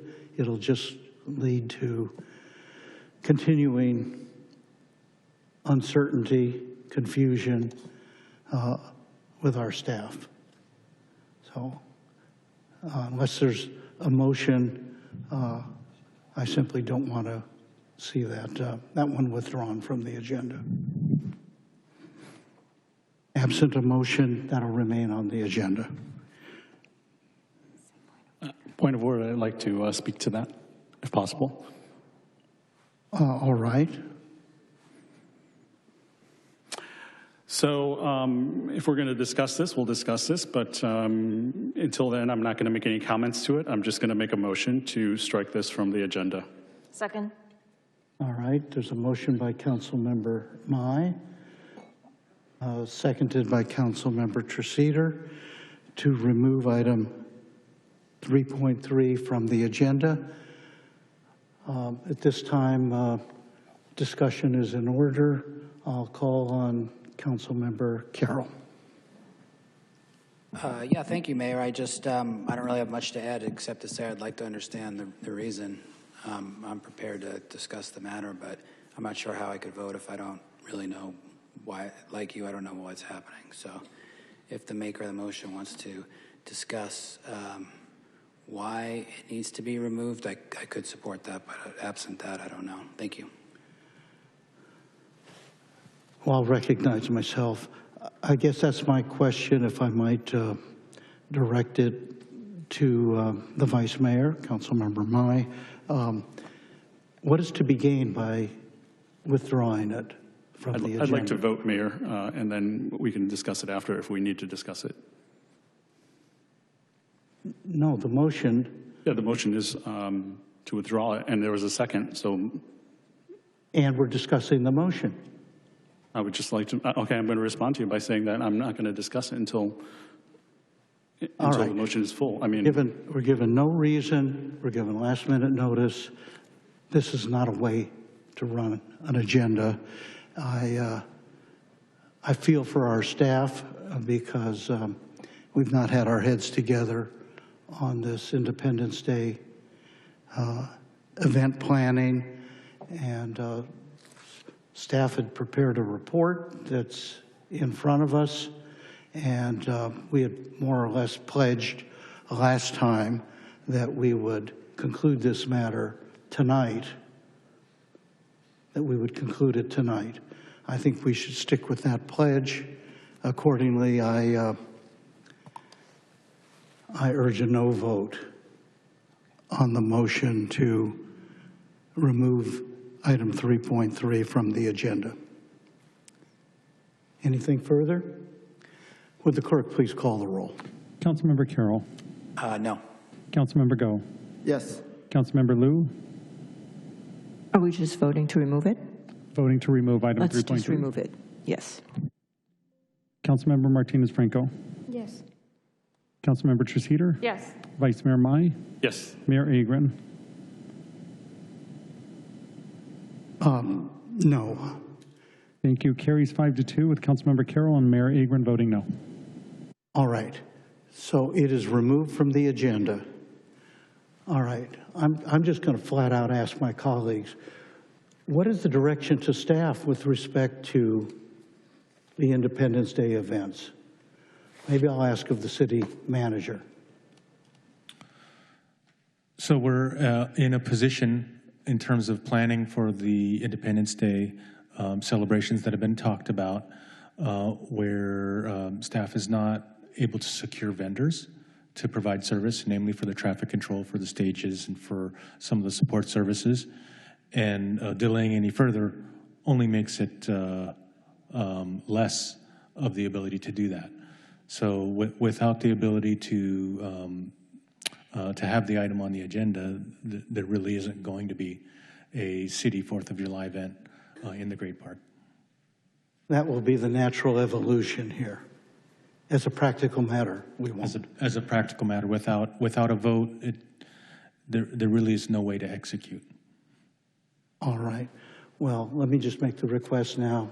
Put this on the next agenda. At that time, presumably, the report will come in that we can't have an event because it's too late. Will do. All right. Yes, Councilmember Carroll. Thank you, Mayor. Yeah, I'm actually not interested in destroying 4th of July, so I'd like to have a vote. So I move to add it back onto the agenda. If someone would second that, please. All right. We've actually voted on the matter. I can add it. I move to add it. Oh, you moved to add it to the back agenda. on. Yeah, can I have a second for that, please? I'll second And it then I'll speak to it. Thank just you. because it's a cute parliamentary maneuver. Congratulations. Happy to help. And I think I can see Mr. Melching kind of shaking his head a little bit here. So, Mayor, the agenda before this, you should just proceed with the motion. You're right, it's a cute parliamentary procedure. If it were framed as a motion to reconsider, it would need to have been made by the winning side. Right. But it's been framed as a motion to add something back on the agenda. I was shaking my head because from a Brown Act standpoint, I'm trying to figure out whether we're now adding something to an agenda, which requires that the exigency to add something to the agenda at the meeting that wasn't on the 72-hour published agenda. But in this instance, it was on the 72-hour published agenda. It just happened to have been removed by the last motion. All right. Well, I've seconded the motion. Would you like to pose an argument, Councilmember Carroll? Yeah, I have a simple argument for everybody out there listening and the television audience and for the staff and the rest of my colleagues. It sounds to me that the city manager of the city of Irvine said, if we don't take this up in some format today and discuss it and come up with some type of a celebration for the 4th of July, the 250th anniversary of the United States of America, then we are in we're in a dire situation and we're in severe jeopardy of having anything at all. So I would like a vote on that. A vote yes is to discuss this and come up with something to do on the 4th of July. A vote of my colleagues no is that we have decided to put 4th of July, we've decided to table 4th of July here in the city of Irvine. I will be attending, no problem at all. Like I do every year, I'll be attending with my children with the floats that we build at the Woodbridge HOA. Amazing 4th of July parade, so I don't need anything else. But for all of our folks living in multifamily apartments throughout our 360,000 person city, I think it's appropriate that we consider some type of 4th of July event that doesn't require $200 tickets to go see the Pacific Symphony. That, Mayor, is the reason why I want a yes vote, and I want to talk about this. So that's the reason why we vote no and vote 4th of July away. Thank you. Thank you. Your motion is before us. Councilmember Liu, followed by Councilmember Mai. Thank you, Mayor. Well, I wanted to add to this. So if we're going to discuss this, we had precedents before that. We had items removed, and then we still had discussion. But my point is, to what goal? And that's kind of what I would like to know, that I understand, and it's rather unfortunate that we don't have time, and we may not be able to have a citywide event for our 250th 4th of July. And, and I know that city staff have been working very hard to find that way to make this happen. So I just wanted to know, yes, are we doing this just for the sake of discussion, or we actually do have a solution to this? Are you directing that question to Councilmember Carroll? Well, or to anybody who wants to speak in support of continuing the discussion or adding it back on the. All right. Did you want to respond to that, Councilmember Carroll, and then Councilmember Mai is requested to be heard? No, absolutely. That's I understand, Councilmember. I just I know that we have a staff, we have recommended action, and we directed staff to come back to talk about it. So we've noticed it. We probably have a bunch of speakers coming to talk about 4th of July. So, I think this is a cute way of sweeping it under the rug so that nobody has to hear public comments about it. So I'd like to hear the public comments and be able to deliberate on it. But it's a good point. I mean, it was a difficult item to discuss in the last meeting, but I think to take it off right now is a disservice to the public. All right, let me just interject here for a moment. Additions and deletions to the agenda, are those a matter under state law that require opening that up to public comment? Only if somebody had submitted a comment on additions and deletions to the agenda. So, no, the answer is no. No, there's no public comment. Okay. Councilmember Mai. Thank you, Mayor. So if we're going to discuss this, I thought we had already moved this discussion, but I really don't see a reason to discuss this at this point. I've talked countless hours with staff already. It's near impossible to execute at this point in time. I've warned the city, I've warned my colleagues here in the past, over the past couple months, we need to get the show on the road, or we will not be able to get vendors. We will not be able to get sponsorships. I've got confirmation that all vendors, traffic, security, are not available. It's futile to even continue this discussion because it can't happen.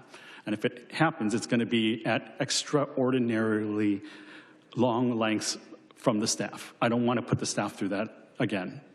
It's too late already. They've told me that it's too late already. I've tried everything to make it happen.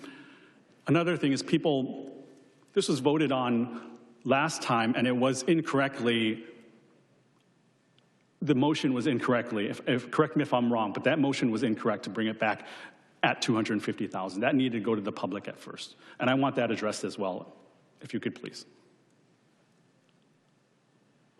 Are you asking me to? Yes. So the timeline of the motions from the council would be that this item was first brought in November to the city council for approval, at which time the council voted to increase the budget from $250,000, which was included in the original budget, by an additional $350,000 to a total budget of $600,000. The direction from the city council was to bring this item back in December to decide between a July 3rd and a July 4th date for the event. When the item came back in December, the direction from council was to come back in January and present an event staying within the $250,000 budget. And so what we had placed onto the agenda was complying with that direction. It was not complying with? It was. It is. Okay, and I want to state something here, is that the things I put on here, I've heard people say, this is my baby, this is my thing, because I'm placing and leading on this. I'm placing these things on here because I'm leading for the community. I had said that we need to get this on the road. If not, it's not going to happen.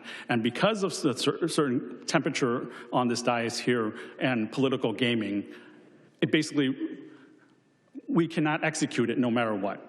We cannot simply execute it because of time, because of the constraints from the vendors and the sponsors. I don't know if that was the intention or not, but that's where we're at. So why are we even having discussion? Why are we continuing this discussion when it is improbable to even execute for the staff?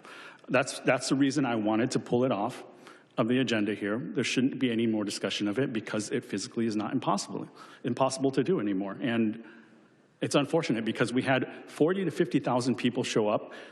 I have countless children come up to me and say, when's the next July 4th? I have countless families saying, we had a great time. We needed to execute, and we lost that opportunity of a window. Due to whatever reason, bringing it back, changing it, we needed to decide on a date. We should have executed when we could in November for the staff to have enough time, but we did not execute on that, and we brought it back again, once again. And now we want to bring it up again, once again, for what exact reason? There is no reason when there's a confirmation from the staff that we cannot do it, simply because the vendors that have been selected Trying to combine it with Ciclo, people tried to do that. I even brought up the intent to even bring it back to Irvine High and bring back a tradition that Irvine has always had with IPA, but we can't do it. We've tried every single possibility. The staff has tried every single possibility, and there's nothing we can do anymore. Thank you. All right, well, we have a motion before us. Let me just see if I can sort this out. If everybody's in agreement as a practical matter that there cannot be a major new 4th of July event, then why don't we just take action to have staff stop thinking about it and relieve staff of any burden? I mean, we can do it this way and just let things kind of drift. Yes, Councilmember Carroll. Yeah, thank you, Mayor. I think I was headed in that direction. I mean, this is a properly agendized, whether anybody likes it or not, this is a properly agendized item of the City Council of Irvine, California. One of the defects in the process with which we run these meetings is that the general non-agendized public, and Jeff's going to start, our city attorney's going to start nodding, the general non-agendized public comments appear before additions and deletions. And with council, and when Mayor Agron and I can get some of these council policies and procedure revisions before this council, one of the most important things we can do is to bring additions and deletions ahead of general non-agendized public comments. Because the practical effect, new council members, when you do this and you slide this thing off, is you now have prevented the chance for any of the residents of this city to have public comments on things that have been put on the agenda. Because the time for general non-agendized public comments has expired. So what you've done, if you vote not to hear this and not to have the discussions that we're talking about, such as bring the item up, Mayor Agron says, sounds like we need a motion, you know, we're hearing from some of our colleagues that there's no possible way this can happen. I guess we have to move to have staff stop dealing with it, rather than putting in this suspended animation where staff's just spinning its wheels right now, doing who knows what, talking to vendors, and they're already taxed enough as it is, as we build out the largest undeveloped park in the United States of America, the Great Park. So the other practical effect of saying no, and again, brushing this agenda item under the rug, is you've now squelched the ability, I don't care if it's 1 or 101, people that have the opportunity to speak. And as we've all met as a council policies and procedures committee, working with the city attorney, it's unfortunately just kind of the cadence of the way this goes, is that we can't now have anybody speak to this item.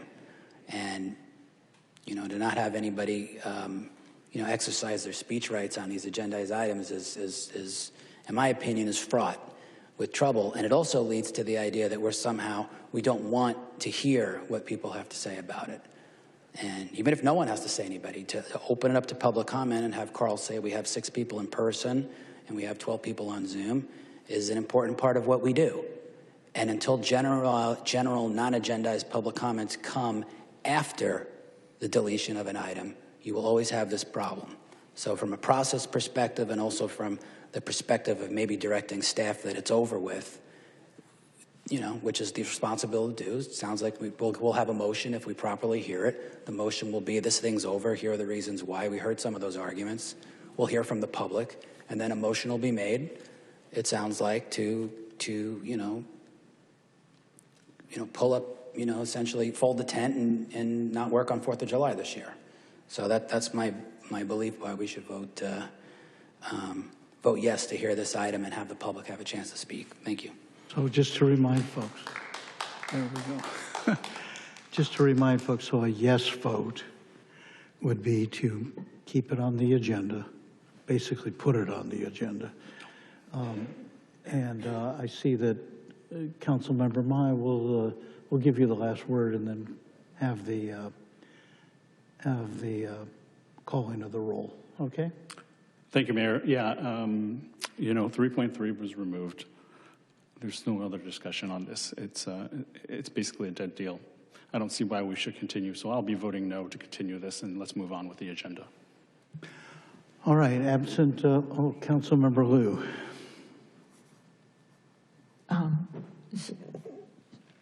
So my question is, like I asked before, what is the goal of we're trying to achieve here? But if that is something that we had voted on, and I believe Councilmember Carroll was pointing out the fact that we had already put this in motion, and maybe we should properly end it if that's our plan as a council. Is that what? That's the practical effect of his motion, yes. I see what then. Okay, thank you. So a yes vote would put the substance of the matter back on the agenda. All right. Would the clerk please call the roll? Councilmember Carroll. Yes. Councilmember Go. No. Councilmember Liu. Yes. Councilmember Martinez Franco. Sorry, just to clarify, so we're voting to erase this item? This is a motion to put it back on. Back on? Yes. Councilmember Treseder. No. Vice Mayor Mai. No. Mayor Agron. Yes. Carries 4-3 with Councilmember Go, Councilmember Treseder, and Vice Mayor Mai voting no. What was that, a 45-minute detour? And we're back where we were. Okay. Can we get a consensus on removal of 3.5 from the agenda? And again, 3.5. That's the Veterans Support Services. I feel like there was consensus to remove that item. Yes. Okay, thank you very much. Absent a motion to the contrary, that item will be removed. All right. Now with the agenda set, let's keep going. We move now to the consent calendar, all matters listed under the consent calendar. Tonight, the consent calendar is items 2.1 to 2.6. Those matters are considered by the city manager to be routine and will be enacted by one roll call vote. There won't be a discussion of these matters unless members of the city council request specific items to be removed from the consent calendar for separate discussion. But first, I think we turn to the city clerk and ask if there are any citizen requests to be heard. Thank you, Mayor. We have one request via Zoom. One request. Why don't we have that individual come forward now, and then we'll look to the council for motions, all right? And then apologies, Mayor, there's one that just jumped in last minute, so there's two. There are two, all right. And if you would please close the queue at this point. Thank you, Mayor. Our first speaker is telephone number 347. 347, you may unmute your mic. Yes, this is Dee Fox, and I want to talk about item 2.6. Residents were told the Great Park would be a balanced master plan community, jobs near homes, manageable traffic, adequate schools, and environmental responsibility. What are we seeing instead is a steady erosion of that vision. This ordinance adds 1,300 more residential units while cutting back non-residential job-producing land. This is the exact opposite of balance. Each time housing is added and jobs are removed, traffic gets worse. Commutes get longer and vehicle emissions increase, despite the city's stated climate goals. We are promised planning that kept infrastructure ahead of growth. The reality today is peak hour gridlock around the Great Park and schools operating at or near capacity. Now this council is being added to lock in even more density with no enforceable guarantees that roads will be widened, intersections fixed, or schools built before families move in. We were promised sustainability. The reality is years of diesel construction equipment, increased pollution, and thousands of additional daily car trips, all concentrated in one area. You cannot claim climate leadership while approving land use decisions that knowingly increase vehicle miles traveled. At second reading, this council has a choice. Uphold the original commitments made to the community or admit that those promises no longer matter. We need to get on this, you guys. This is crazy. These new council members, they don't even know what they're voting for. They put things on the agenda and then they take things off the agenda. I was going to speak on Melinda Liu's agenda item, the last one, and now I guess I can't even speak to it. But she's going to bring it back next week. Whatever. Thank you, Mayor Larry Agron, for sticking up for the people. Thank you. And Mayor, our second speaker dropped out of the queue, so that's all the speakers. All right. Are there council requests to remove any items from the consent calendar? Let me just clarify something. Item 2.6, which is the second reading on the housing enhancements in and around the Great Park. Approving the consent calendar, in my case, since I voted against that, my vote on that particular item on second reading will be recorded as no. That's correct for you. Everybody's vote on second reading will be reflected as the same as it was on first reading. All right. I just want to make sure that's there for the record. All right. Would the clerk please call the roll? Oh, I'll move adoption of the consent calendar. Second. Seconded by Councilmember Liu. Would the clerk please call the roll? Councilmember Carroll. Yes. Councilmember Go. Yes. Councilmember Liu. Yes. Councilmember Martinez Franco. Yes. Councilmember Treseder. Yes. Vice Mayor Mai. Yes. Mayor Agron. Yes. Carry 7-0. All right, that takes care of the consent calendar, allowing us to move to council business. Item 3.1. I'm going to need a lot of help from the city clerk and others, a lot of cooperation to move through this. Please, would you, Mr. Peterson, identify item 3.1 by title and subject? Thank you, Mayor. Item 3.1 is approval of appointments of City Council representatives to city advisory committees and governmental agencies and selection of interim mayor. All right. I wish to advise anybody who's participating electronically via Zoom that now would be the time to raise your hand electronically to enter the speaker queue.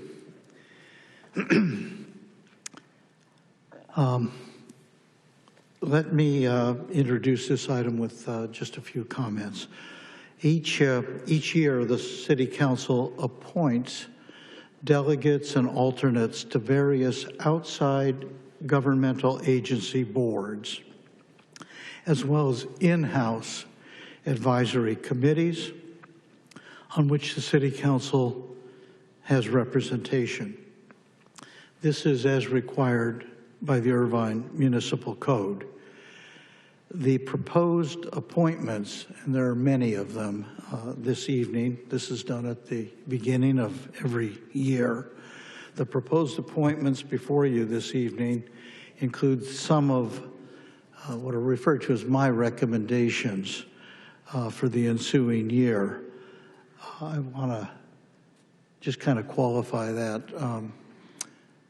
By custom and tradition, the mayor solicits from council colleagues interest in their serving on one kind of a committee or a county agency where we have representation or whatever. And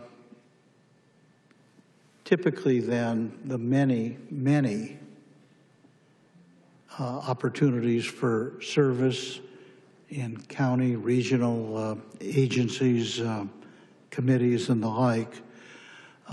That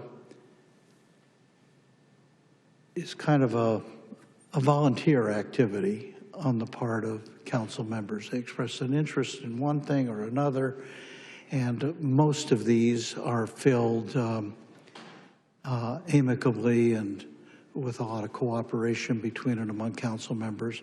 Sometimes you get into situations where a number of them have interest expressed by more than one council member, maybe two, maybe three, and we have to have a process for deciding among those who have expressed interest which will actually be our representative for the next year. So let me just go back to this. The proposed appointments before us this evening are for the ensuing year, for the balance of 2026. And these include those related to in-house advisory committees and outside governmental agency boards where there are either no changes or those with changes where the level of interest in serving does not exceed the number of available positions. In other words, they're not contested by anybody. How do you want to proceed, Mr. Peterson, in this regard? Should we start with those first? I'll defer to you and the City Council, Mayor, but I might suggest that you first take up, if somebody makes a motion to approve the ones where there's no changes, all in one motion, since there's no contest. All right, and are you putting on there a list? So it's not on this screen, okay. Or you'd have to be Superman to read that. Basically there are a number of committees and the like where people have been serving and they've not requested a change. And as far as I'm concerned, that's good because we want some continuity. I don't think we want to go over these individually, but I can say that various agencies and committees and so forth where we have representatives are very, very important. And I think especially important among newer council members to be able to gain experience.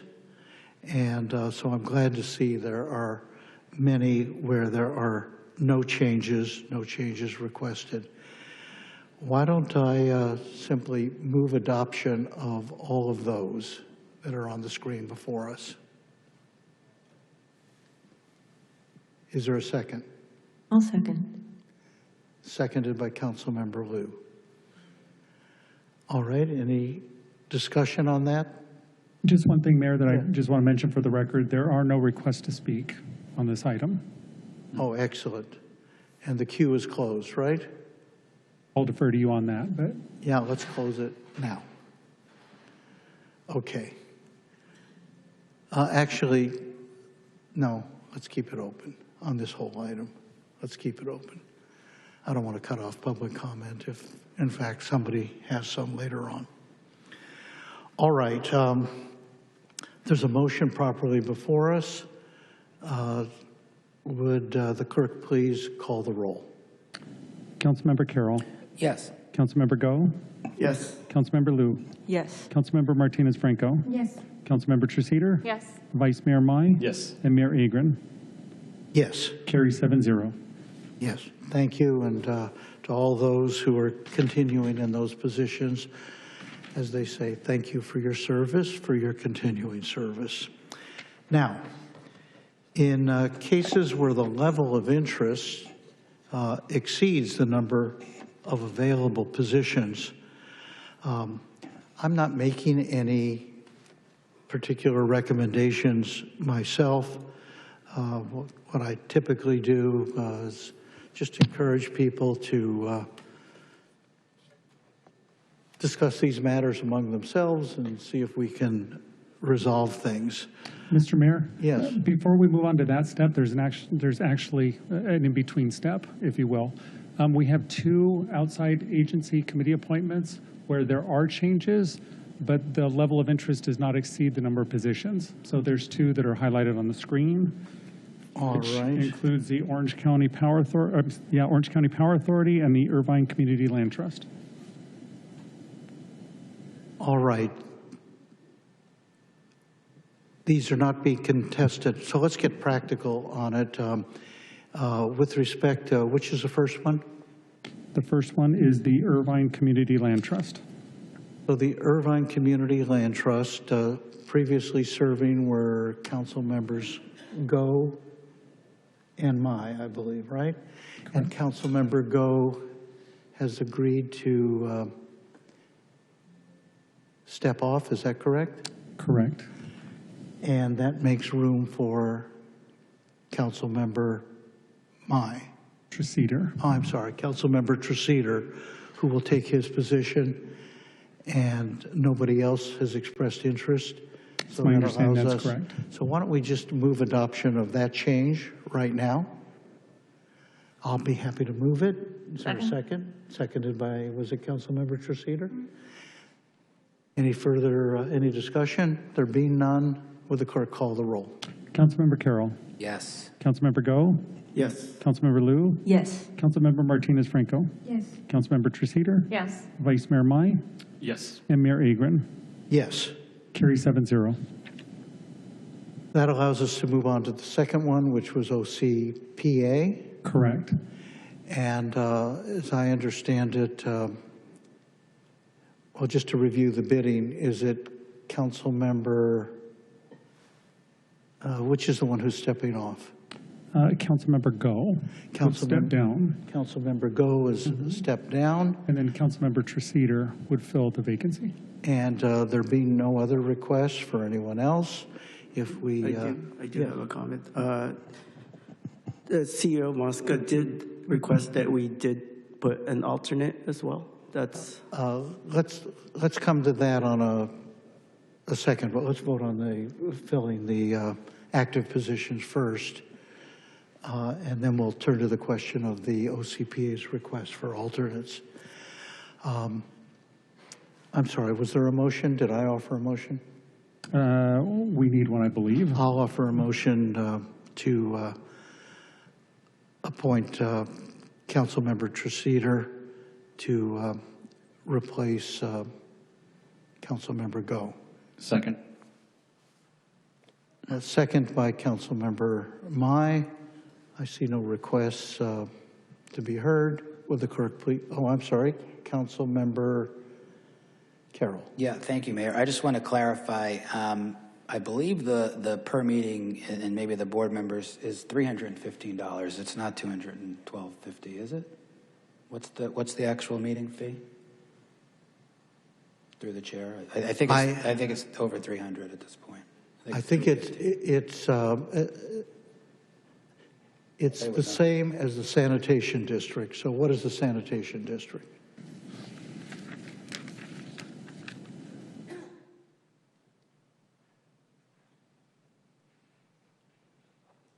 Oh, I'm sorry, wrong list. One moment. It has it on the previous slide, I believe. All right.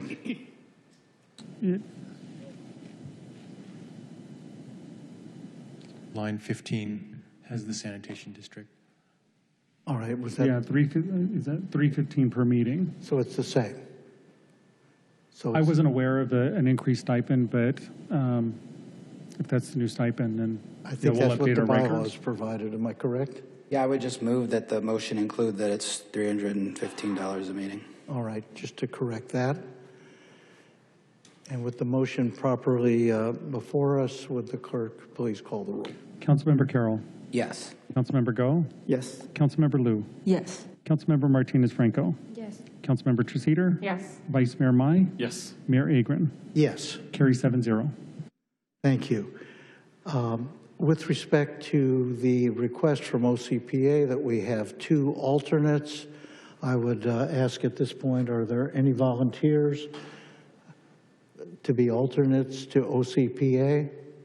I'd be willing to step in as an alternate. I'm working on some important aspects in terms of trying to maintain our 2 seats post the payback of the loan. So I believe that we... So you'd like to be an alternate? Correct. I think everybody's very excited about that. We have 1 alternate. How about another? Is there another? You're unlikely to be called on. Councilmember Councilmember Martinez Franco volunteers as well. I move that they be designated as alternates. Is there a second? Second. Seconded by Councilmember Go. Would the clerk please call the roll? Councilmember Carroll. Yes. Councilmember Go. Yes. Councilmember Liu. Yes. Councilmember Martinez Franco. Yes. Councilmember Treceder. Yes. Vice Mayor Mai. Yes. And Mayor Agron. Yes. Carries 7-0. All right, we're on a roll here. What's next, Mr. Peterson? The next is what you indicated before. The next is a list of those where there's limited positions available, but the interest exceeds the number of positions. All right, why don't we take those one at a time? What is the first one? So the first one is the Irvine Barclay Theater Operating Company. There are 2 positions open, and there's 3 council members who've expressed interest. All right, let's get some clarification on this. We do have staff continuity and representation. That's been Michelle Grettenberg, is that correct? That's correct. Does this have anything to do with her position? Not really. No. All right, this is just among council members. So who are those who have expressed interest? Councilmember Martinez Franco and Vice Mayor Mai are interested in being reappointed, and then Councilmember Treceder is also interested in participating. All right. Since we have 3 for 2 positions, let me suggest that each of those who have expressed interest, instead of self-nominating and all that business, just please speak to your desire to continue to serve in the case of those who are serving now, as to why you would wish to continue, and those who are not on, speak as to why you'd like to be added to this particular committee. Shall we start with incumbents? I'll defer to you, Mayor, but to your point, the incumbents are Councilmember Martinez Franco and Vice Mayor Mai. May I call on you, Councilmember Martinez Franco, first? Point of order, I just have a question for Yes. clarification to staff and Melching, if I may. Yes. So it was mentioned that we have a staff member on there. So if that staff member was to relieve herself or leave the position there, would it open up 3 slots for us, or are those designated staff versus council members? These spots are at the pleasure of the council and could be filled with 3 council members if that's the desire of the council. How would that, I mean, would this be proposed at a later time outside of this meeting, or how would that happen? No, it'd be our preference to do it now. Please do it now. Yeah. Are you making a motion to that effect now? I would like to make a motion to have, help me if I'm structuring this incorrectly here, but I would like to see 3 board seats represented by 3 city council members here. That'd be an appropriate motion. All right, is there a second? Second. I'd like to, I'm sorry, Councilmember Carroll, did you wish to speak on this? Oh, yeah, to the motion, yeah. On this motion? Yeah, with your... All right, because I want to speak to it as well. Go ahead. Oh, okay. Yeah, I just want to get some clarification about it. So it sounds like we've traditionally had 2 members on the Barclay board and 1 staff member. Has that been the way it's been as far back as we... Is that the precedent, or what? Can we get a little more perspective on that? Maybe... Yes. Ms. Grettenberg could come back. I'm not aware of the history veteran. beyond this current term, and maybe Assistant City Manager Grettenberg can comment on that. Councilmember Carroll, before Michelle speaks, I'll just limp in and say, until you had a 7-member council, I'm quite confident you did not have 3 members sitting on the Barclay board. All right. You really stole the thunder of City Manager Grettenberg, although I would love to hear from her. No, please, let me just say, our staff representative, our city representative, Michelle Grettenberg, as Assistant City Manager, has been on that board for many years, and I'll just say has provided, in my judgment, the kind of continuity that I'd be very hesitant to lose. I know I'm expressing myself on the motion, but I think this would be the appropriate time. Go ahead, Councilmember Carroll. Or Councilmember Grettenberg, did you have anything to add? I'm sorry, staff member. Thank you. Good evening, Mayor and City Council. Michelle Grettenberg, Assistant City Manager. Yes, certainly as City Attorney Malchoon mentioned, there has never been 3 council members on the Barclay board. I want to say as early as maybe 4 years or so, that was the first time an actual council member was appointed to the Barclay board. Prior to that, there were staff members and/or planning commissioners on that board. Very well. Okay, thank you, and thank you, Mayor, for clarifying. I appreciate it. And so I'll be supportive of keeping a member of staff on that board and keeping. Would you continue to serve, Ms. Grettenberg, if continued with the way that it's been going? Would you still be our person from the staff? I've had the great honor of serving the Barclay Theater Board of Directors at the pleasure of the City Council, and certainly if that's the council's interest in continuing that, I am certainly available, but certainly if there's a different interest, I absolutely understand that as well. Thank you. No, thank you. So yeah, for this council member, I'll be supporting the 2 members, picking 2 council members and keeping 1 staff member and keeping Michelle Grettenberg on the board. Thank you, Mayor. All right. There is the motion before us from Councilmember Mai to change it to 3 council members. Councilmember Carroll having spoken. Next is Councilmember Treseder. Yes, thank you. Yeah, I think that when we had a 5-member city council, it made a lot of sense for there to be only 2 representatives from the council on this board because we didn't want to violate any Brown Act restrictions. But now that we have expanded to 7, then we can be up to 3 and still adhere to the Brown Act. I really respect Ms. Grettenberg's knowledge and history with this board, and of course she would still be able to offer all the same advice and resources that she would before. The reason that I am interested in serving is simply because the Barclay Theater is a partnership with UCI. I am obviously closely associated with UCI, and so it would make sense we'd have a direct partnership if I am on the board. I think that it would make things a bit more streamlined. And so that is why I'm hoping to be appointed. Thank you.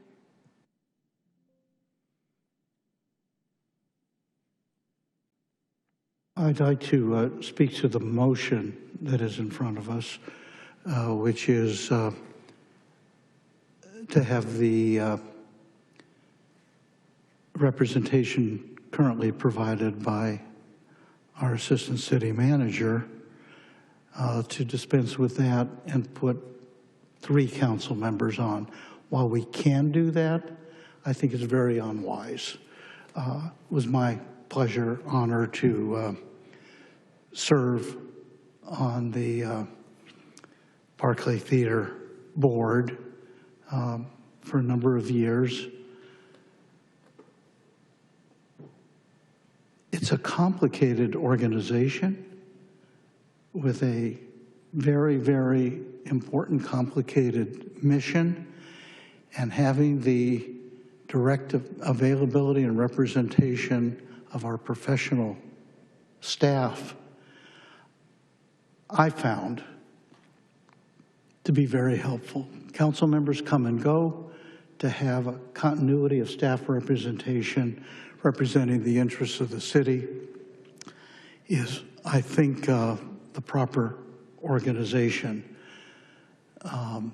Accordingly, I'm opposed to the motion and encourage my colleagues to oppose it as well and move on to a vote among the 3 who have expressed interest. Councilmember Treseder? Yes, thank you. And I just want to reiterate that I really appreciate the knowledge and experience that Ms. Gredenberg brings to this. Could she attend, even if she were not on the board, could she still attend the meeting so that she can provide some advice or information as necessary? We're happy to provide staff support. Yeah, okay, so that's good. So we could still have all those valuable resources that Ms. Gredenberg represents and have 3 council members on the board. Thank you. All right, Councilmember Carroll. Yeah, I was just also, it's probably just a question for the city attorney, but is there a potentiality of a conflict of interest or appearance of a conflict of interest to have a UCI employee on the board of that entity? Being that it's, you know, it's sort of a UCI city partnership, or how does that intersect? Is there anything that we should be thinking about, or? It does not create a conflict of interest from the standpoint of the Fair Political Practices Act or the Political Reform Act or any other California law, primarily because it's an uncompensated position, the position with the board. I can't speak to the question of appearance of conflict, but I can say as a matter of law, not a conflict. Okay, great, thank you.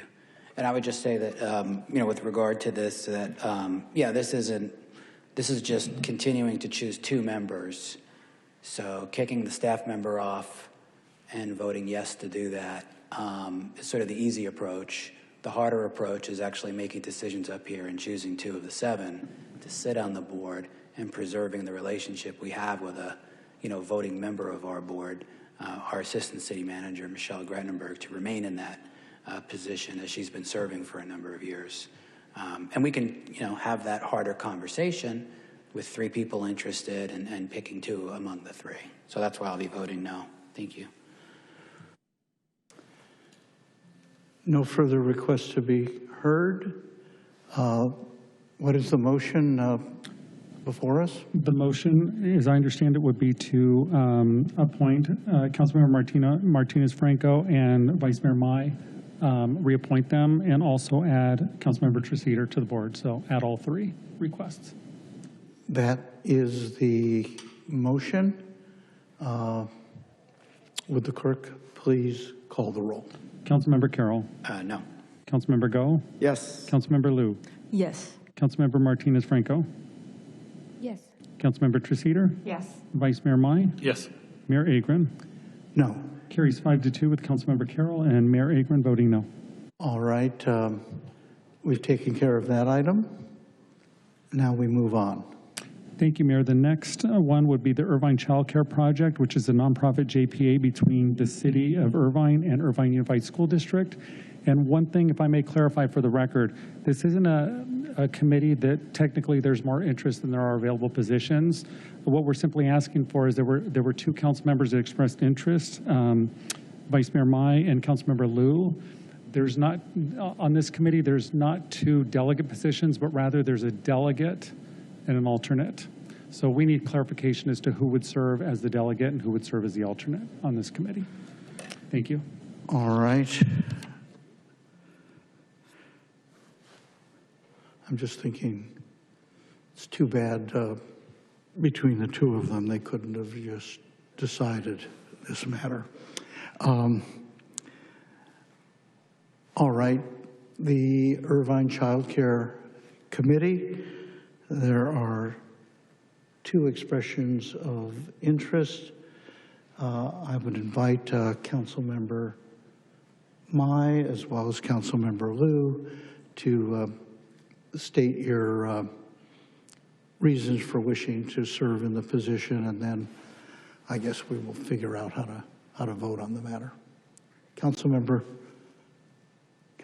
Mai is requested to be heard first, then Councilmember Liu.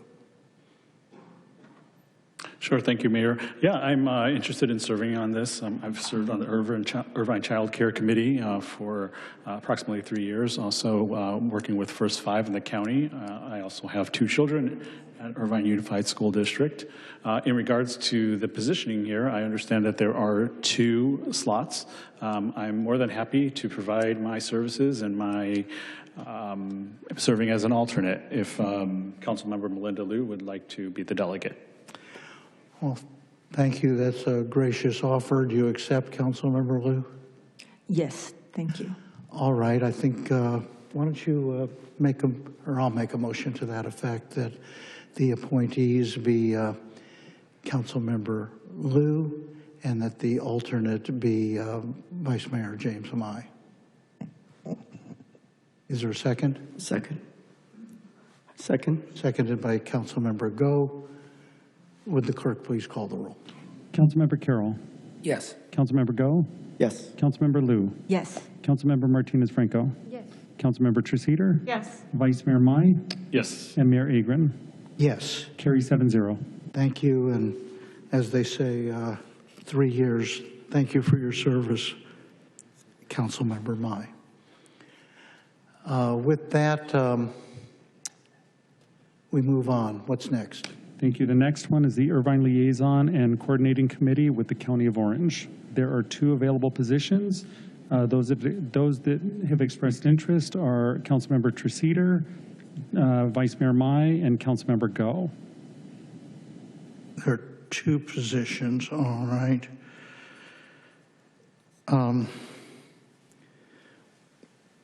Well, first of all, as I understand it, this committee is yet to meet, right?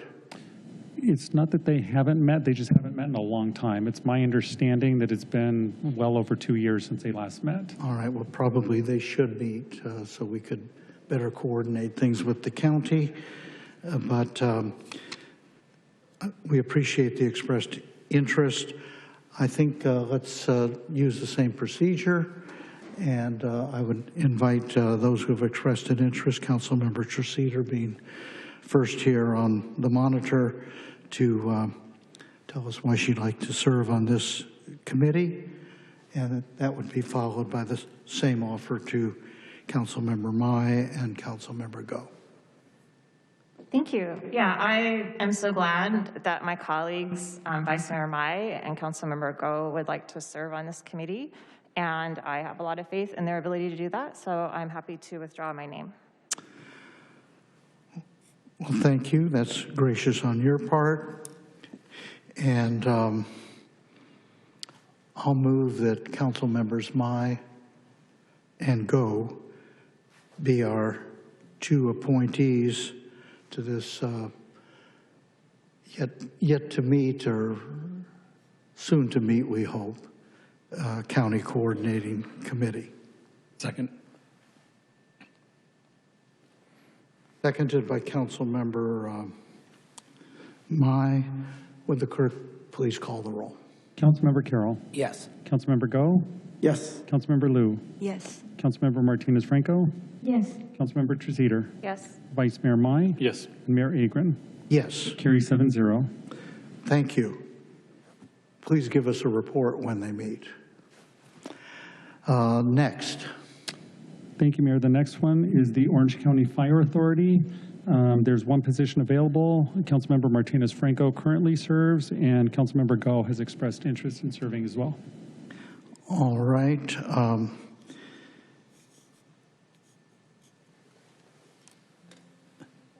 Councilmember Franco, you've been the incumbent, is that correct?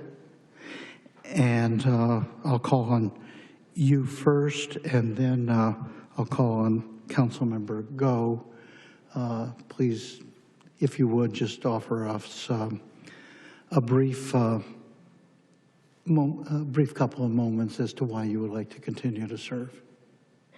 I will give the courtesy to my colleague William Go to start with his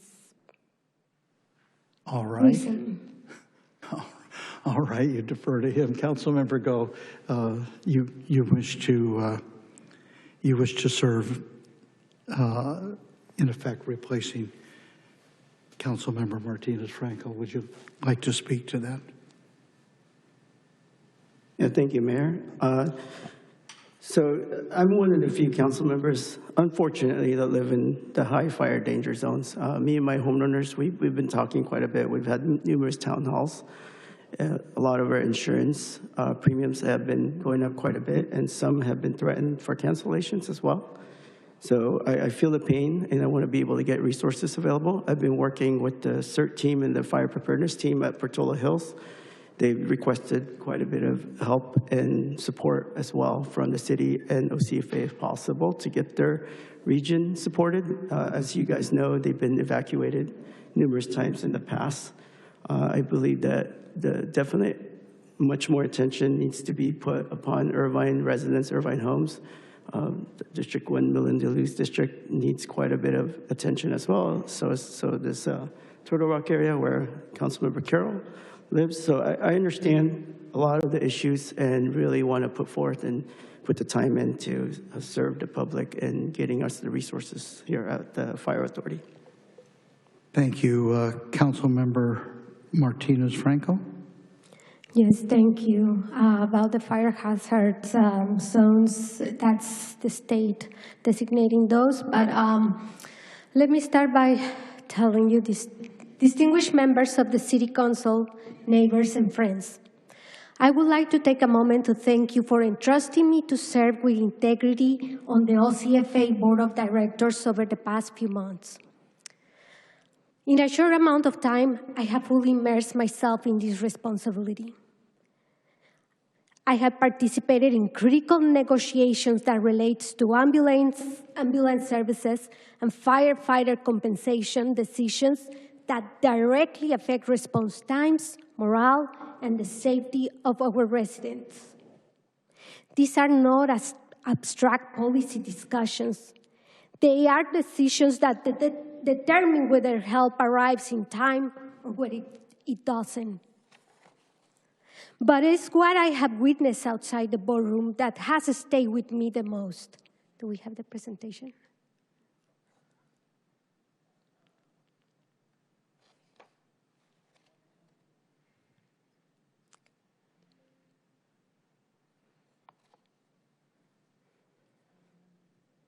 We're working on getting that up. Councilmember Martinez-Franco, thank you for your patience. Thank you. So this is why I seek reappointment to the OCFA Board of Directors. Next slide, please. Standing at the 9/11 remembrance, I was reminded that public safety is built in sacrifice. At the OCFA Girls Empowerment Camp, I watched young girls discover confidence and courage because firefighters chose to invest in them. Next slide.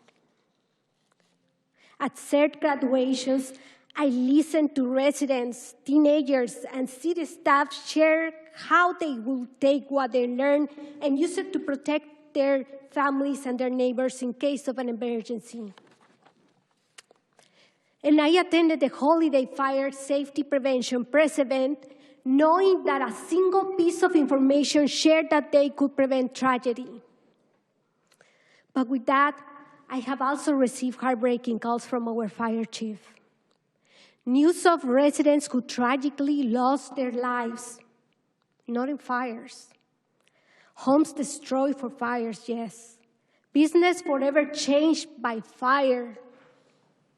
Those names may not always appear in our reports, but they are real. They are our neighbors, our friends, our families. They deserve leaders who do not treat this responsibility lightly. Know that they have been in my prayers, and they have guided every decision I make. OCFA is a complex joint powers authority. It cannot be fully understood or responsibly governed in a matter of months. Continuity matters. Stability matters. Next slide. Rotary representation too quickly sends the wrong message not only internally, but to the residents of Irvine, our county partners, and other government agencies that rely on consistency and trust. Irvine is the largest contract city and one of the largest financial contributions to OCFA. With that comes responsibility, my friends. Our city is growing rapidly. With almost 320,000 people living in Irvine, Our residents deserve adequate fire stations, proper coverage, and the fastest possible response when they dial 911. That level of advocacy cannot be learned overnight. It requires building relationships, institutional knowledge, and sustained commitment. Work I'm already deeply invested in. Let me be clear. This is not about politics. This is about people. It is about whether a parent makes it home, whether a child is pulled from a burning room in time, whether a neighbor receives life-saving care when seconds matter. Playing musical chairs with this board risks far more than political discomfort. It risks lives. And that is morally wrong. So I ask you this. Do we want uncertainty on a board responsible for life and death decisions? Or do we want continuity from someone who is already fully invested, informed, and working every day to strengthen OCFA's ability to respond faster and serve better? I have the time to dedicate to this agency. I have the passion to advocate for fair wages and safe working conditions for our firefighters and staff. But most importantly, I have a deep commitment to the Irvine residents who rely on OCFA services on the worst day of their lives. Serving on the OCFA board is not a title for me. It is a responsibility to its people, to our communities, and to the lives entrusted to us. We owe them consistency, we owe them seriousness, and above all, we owe them our very best. I hope, colleagues, I can count on you to do what is morally right for the residents of Irvine and allow me to continue the work you entrusted me to do just a few months ago. Thank you. Thank you for your comments. I think what I'd like to do is open it up to anyone at the dais here before we move on to an appropriate vote. I see no requests. Let me just say, as a general rule, my own attitude toward these various appointments, and OCFA is certainly an important one. Others are very important as well. I really value continuity. I recognize a steep learning curve, particularly for people who are new to council work. We are regrettably way underrepresented on the OCFA board. How many cities are there? 24 or 23, 24. We have one vote, even though we put in the lion's share of the money, and we aren't getting back our fair share in services. We need a representative who will fight for that. I think when we, for no clear reason in my mind, when we kind of upset the continuity and cut somebody's service short, I think we're hurting ourselves. I think, I have no doubt Councilmember Go would do an outstanding job, but Councilmember Martinez Franco has been doing the job, learning the job, and I think she should be permitted to continue serving at least for another year or two, at which time a rotation might be more appropriate. That's my comment. Anybody else? All right, no other comments. I think the way we do this is we simply move to a roll call vote. That does not require a motion. We move to a roll call vote. And if each of the council members would designate either Martinez Franco or Go. Is that appropriate? All right. With that, would the clerk please call the roll? Councilmember Carroll. Martinez Franco. Councilmember Go. William Go. Councilmember Liu. Pardon me? Councilmember Martinez Franco. Martinez Franco. Councilmember Treceder. William Go. Vice Mayor Mai. Martinez Franco. And Mayor Agron. Martinez Franco. Motion carries 4-3, reappointing Councilmember Martinez Franco to the Orange County Fire Authority. Very well. Congratulations. Thank you for your continuing service. Next on your list. Thank you, Mayor. The next would be the Orange County Mosquito and Vector Control District Board of Trustees.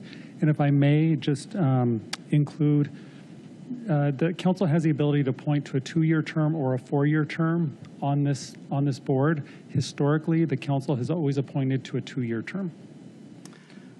And there's one position available. Absent objection, I would say we stick with a 2-year term.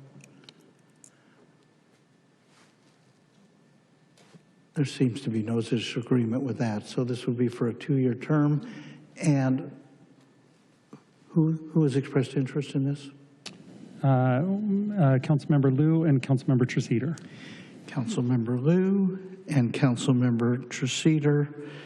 Let me just say, although it's always the subject of some jokes and so forth, this is a very, very important body here. We've had all manner of vector control problems in the county. I think historically we've done a very good job, but this is an important appointment. I'm glad we have 2 qualified council members who could serve ably on this. Why don't I turn to Councilmember Liu first, and then to Councilmember Treceder to express their interest in serving, and then we'll move to a vote. Thank you, Mayor, but I believe Councilmember Treceder put her name on the queue first. Oh, I'm sorry. I didn't recognize that. Forgive me. Councilmember Treceder, you go first. Thank you. This is vector control, correct? Yes, that's correct. Okay. I'm so grateful that Councilmember Liu is interested in serving on this, and I feel confident in her abilities and withdraw my name. Thanks. All right. Thank you for graciously doing that. I think we need a motion, though, to officially appoint Councilmember Liu, and I'll also move. Is there a second? Second. Seconded by Councilmember Liu. No, I'm sorry, Councilmember Treceder, forgive me. Will the clerk please call the roll? Mayor, if I may, just to clarify, again, to your point that this is for a 2-year term, correct? For a 2-year term. Okay, thank you. Councilmember Carroll. Yes. Councilmember Go. Yes. Councilmember Liu. Yes. Councilmember Martinez Franco. Yes. Councilmember Treceder. Yes. Vice Mayor Mai. Yes. And Mayor Agron. Yes. Carry 7-0. Excellent. Let's move on. The next one is an in-house committee, the Ad Hoc City Council Legislative Affairs Subcommittee. And one point of clarification, I apologize, there was an error in the staff report. The staff report indicated initially that there were 2 positions open on this committee. However, after doing further research and looking at the history, one of the positions is required that the mayor serve. So there's only now 1 position available. With that said, you, Mayor Agron, currently serve along with Vice Mayor Mai on this committee. There was also interest expressed by Council Members Go and Treceder as well. All right. Well, let me turn to Councilmember Treceder first. Thank you. I withdraw my name from consideration. Thank you. All right. That gets us down to, thank you. That gets us down to 2. Councilmember Go, and Councilmember Mai.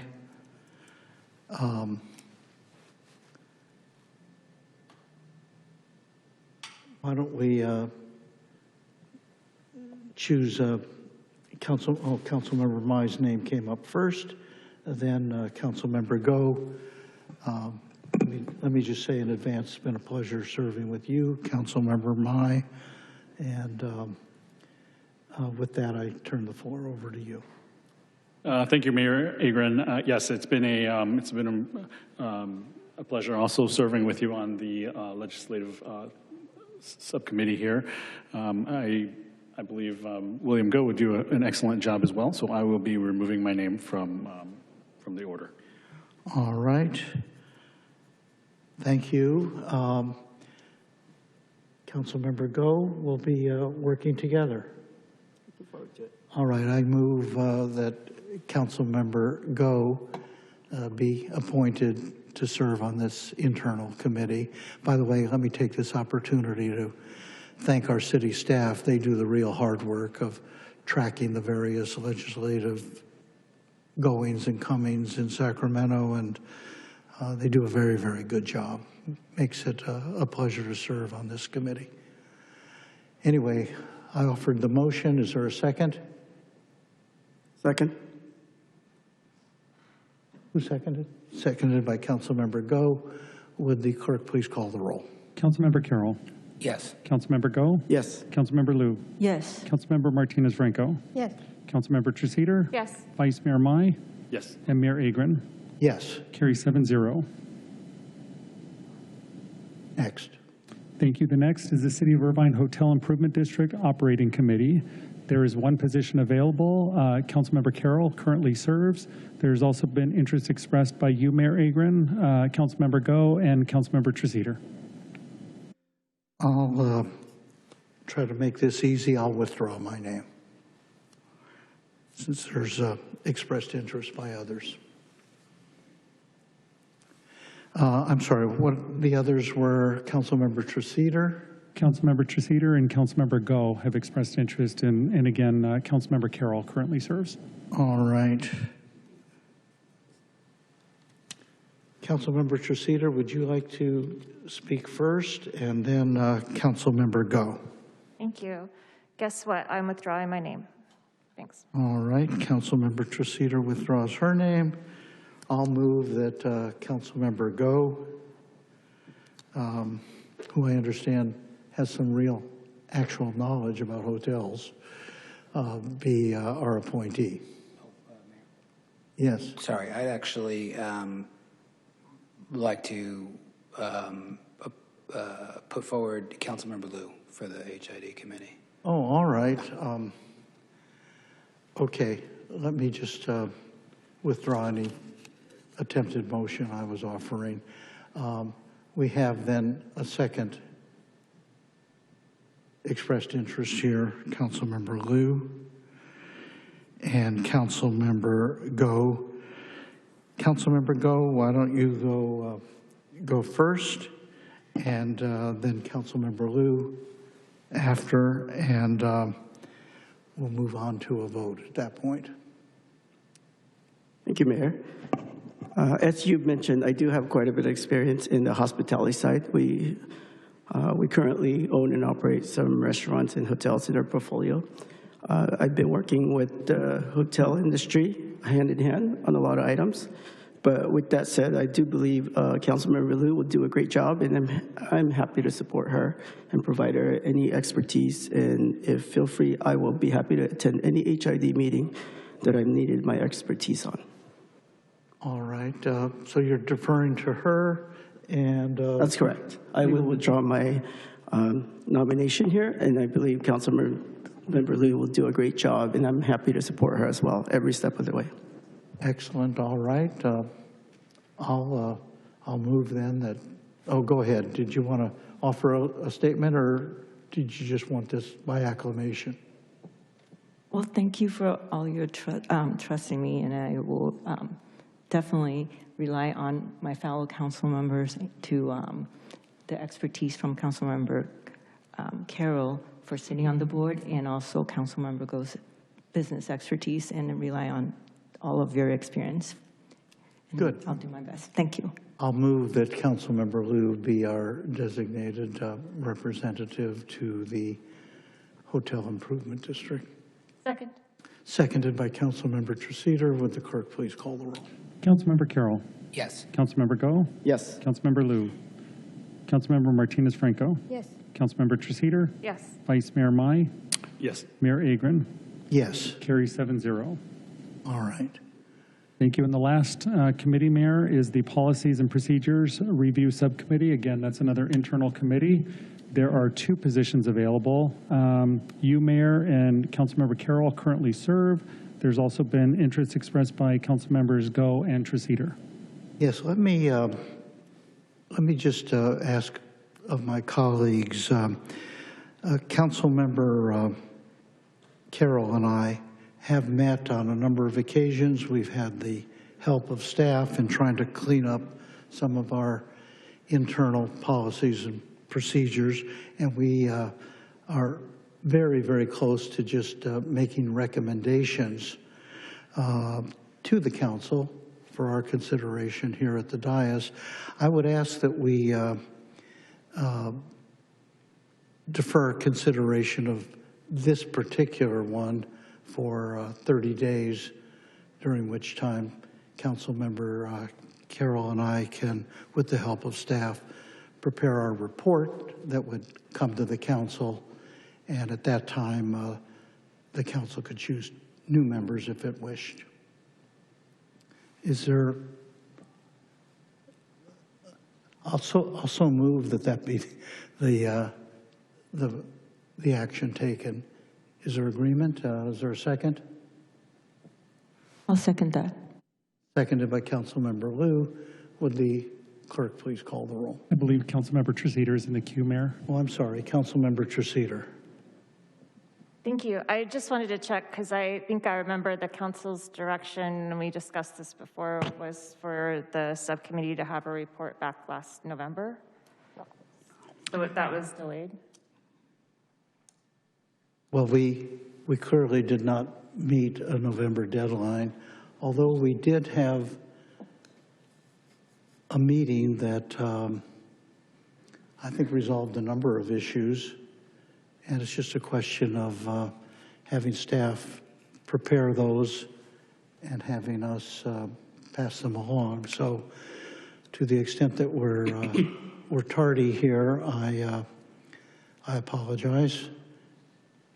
But I think at our first meeting in February, we could be ready here on this.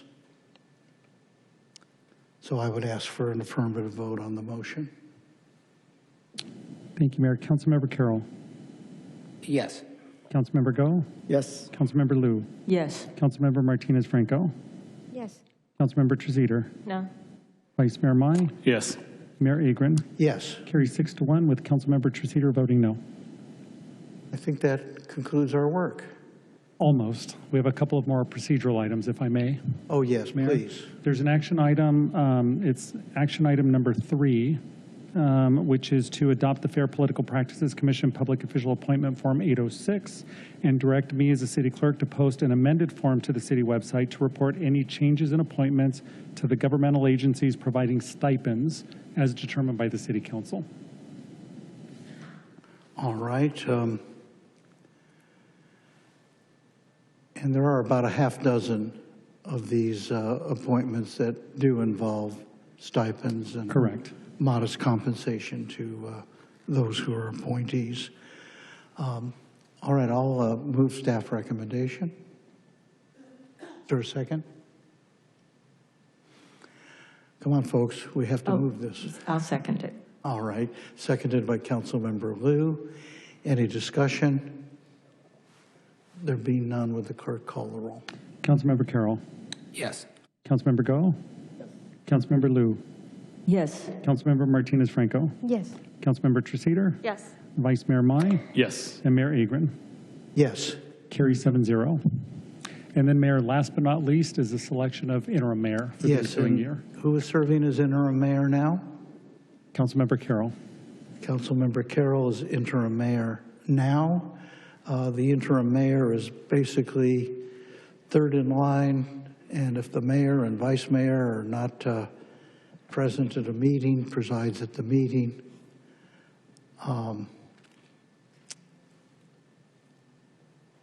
Is there a motion? Are there volunteers? Is there interest? If there's no interest, Councilmember Carroll. Mayor, I'm. Oh, I'm sorry. Yes, Mayor, I'd like to. Councilmember Mai. Thank you, Mayor. I'd like to nominate Kathleen Treseder as interim mayor. All right. Councilmember Treseder has been nominated to be interim mayor. Any others? There being none.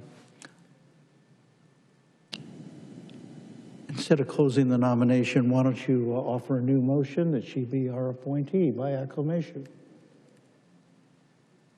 Sure. I'd like to make a motion to have Councilmember Kathleen Treseder be appointed interim mayor by acclamation. Excellent. Would the clerk call the roll? Oh, I'll second that. Would the clerk call the roll? Thank you. So just for clarity, this will be to close the nomination period and appoint Councilmember Treseder for the ensuing year. Does this have to be done by nomination? No, it doesn't. The nomination was withdrawn, and in its place, a motion to directly appoint Councilmember Treseder as the interim mayor was made. That's what's before the council. Thank you. Councilmember Carroll. Yes. Councilmember Go. Yes. Councilmember Liu. Yes. Councilmember Martinez Franco. Yes. Councilmember Treseder. Yes. Vice Mayor Mai. Yes. Mayor Agron. Yes. Carry 7-0. Good. And Councilmember Carroll, thank you for your service as interim mayor. Yeah, anytime. All right. With that, we've concluded this somewhat tedious but very important task. I want to thank everybody who's volunteered. I would ask that that part of our agenda going forward that includes council reports, that from time to time, particularly those who are serving on outside entities, please report back your representation. I think historically Councilmember Treseder and others have done this with respect to OCPA, but I think we need reports back from OCFA, OCPA, vector control, all of them. Please, from time to time, make reports. With that, thank you. All right. Next, do my colleagues want to take a brief recess, or do you want to just plow forward? Move forward? All right, we'll move ahead. Item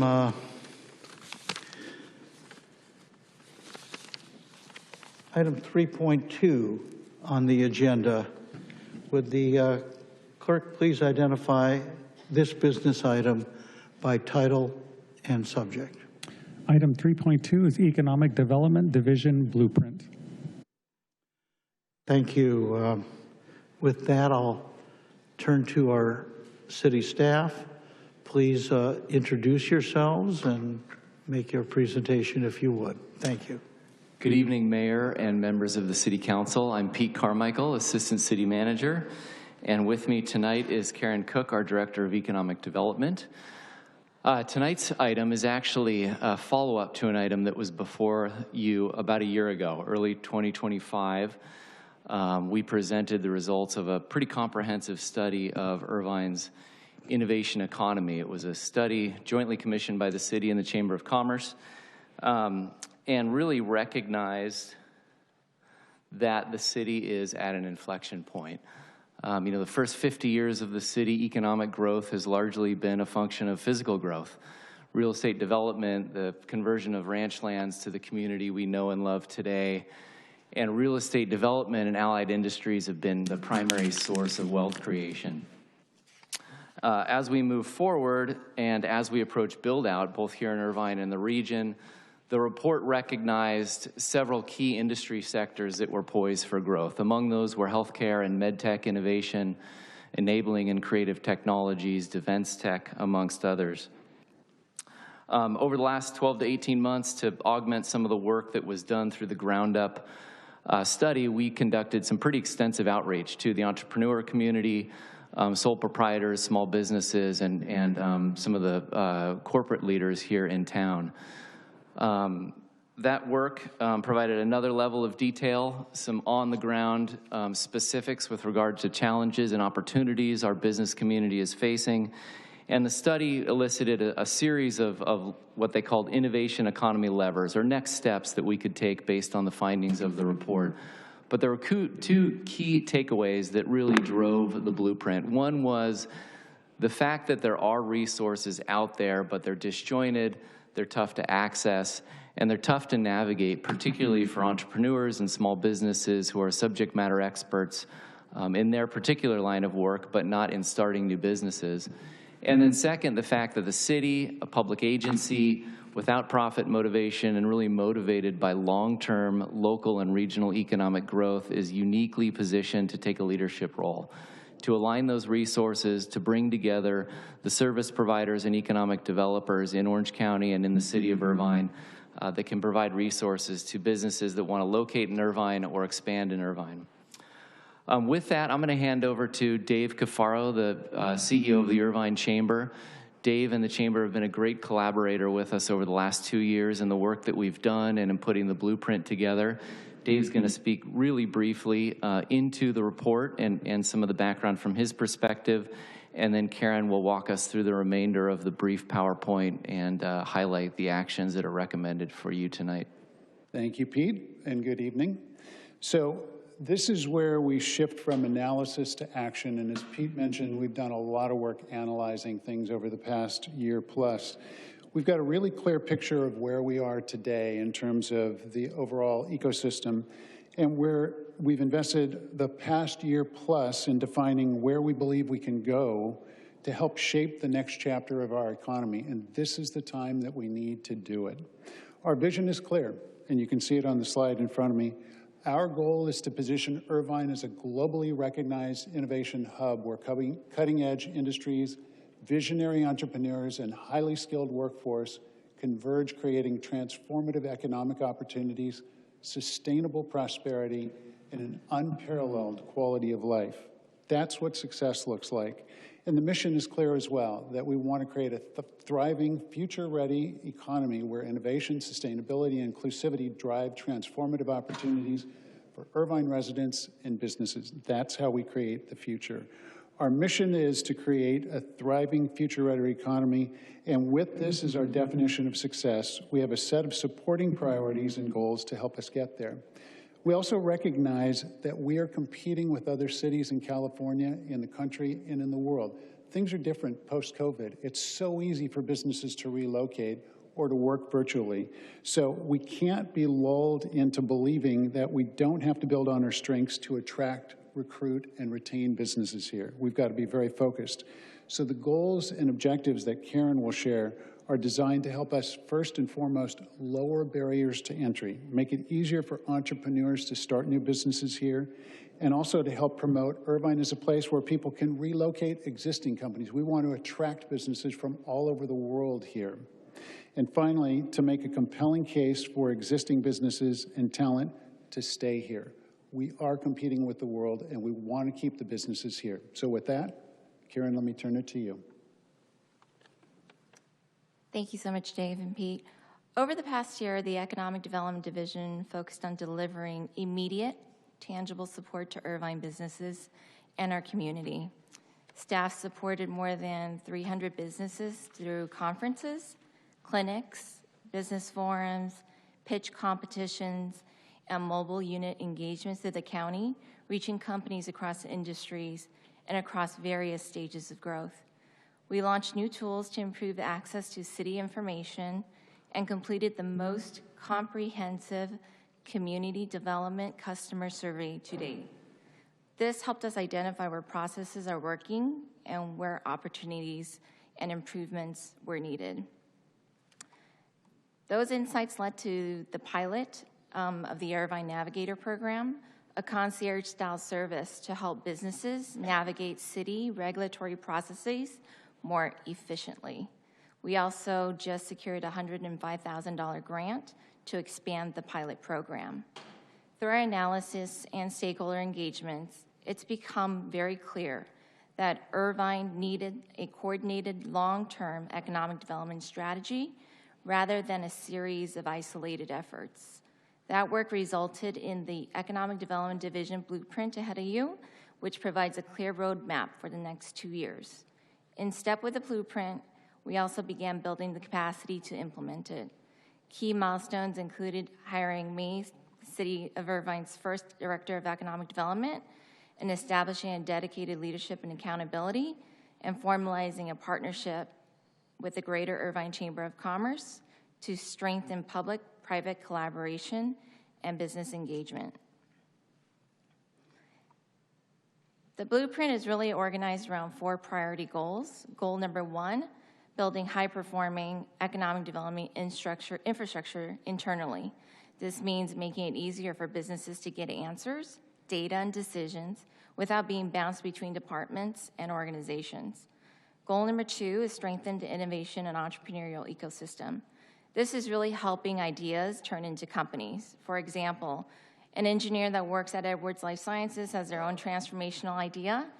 They need to be able to find early support in a space to launch and grow here in Irvine. Goal 3, business attraction, retention, and helping businesses expand. This includes streamlining our businesses' licensing and permitting to help existing companies grow, whether that's a global employer or a local manufacturer adding a new production line. Goal number 4, elevating Irvine's brand and inclusive opportunities. This means telling Irvine's innovation story more effectively and ensuring opportunity extends beyond tech, because when high-wage jobs grow, the entire local economy benefits. Again, this isn't about creating new programs, it's about aligning with trusted partners in our community, reducing duplication of efforts, and maximizing impact. Pursuant to a recently executed funding agreement, the city is coordinating closely with the Chamber of Commerce on key blueprint initiatives, which are highlighted in green on this slide. This partnership allows city staff to focus on strategy and coordination while leveraging the Chamber's boots-on-the-ground network and execution capacity to accomplish the selected goals. Now I'd like to introduce the Irvine Center of Innovation and Entrepreneurship. The Irvine Center of Innovation and Entrepreneurship is not a side initiative or a standalone project. It's a central pillar of how the blueprint moves from strategy to action. During our outreach throughout 2024 and 2025, 2 challenges came up repeatedly, regardless of industry or company size. First, resources are fragmented. Entrepreneurs and business owners told us they don't know where to start, they don't know who to call at first, or how to navigate this system, whether they're launching a startup, opening a restaurant, expanding an existing business, or trying to access capital. Second, access to early-stage capital and coordinated support is very limited. Promising ideas are leaving Irvine, not because they want to, but because they have to, because the support system they need exists elsewhere. The center is designed to address these 2 gaps by serving as a single front door, coordinating services, partners, and programs that already exist and filling critical gaps where they don't. Just as importantly, the center is not only about innovation in the narrow sense. It supports tech and non-tech businesses alike, strengthening our broader economy, and helps ensure that growth in high-wage jobs translates into opportunity across the community. With that context, I'll walk you through what the center is, how it works in practice, and why it's such a critical implementation tool for this blueprint. The center will serve as the city's,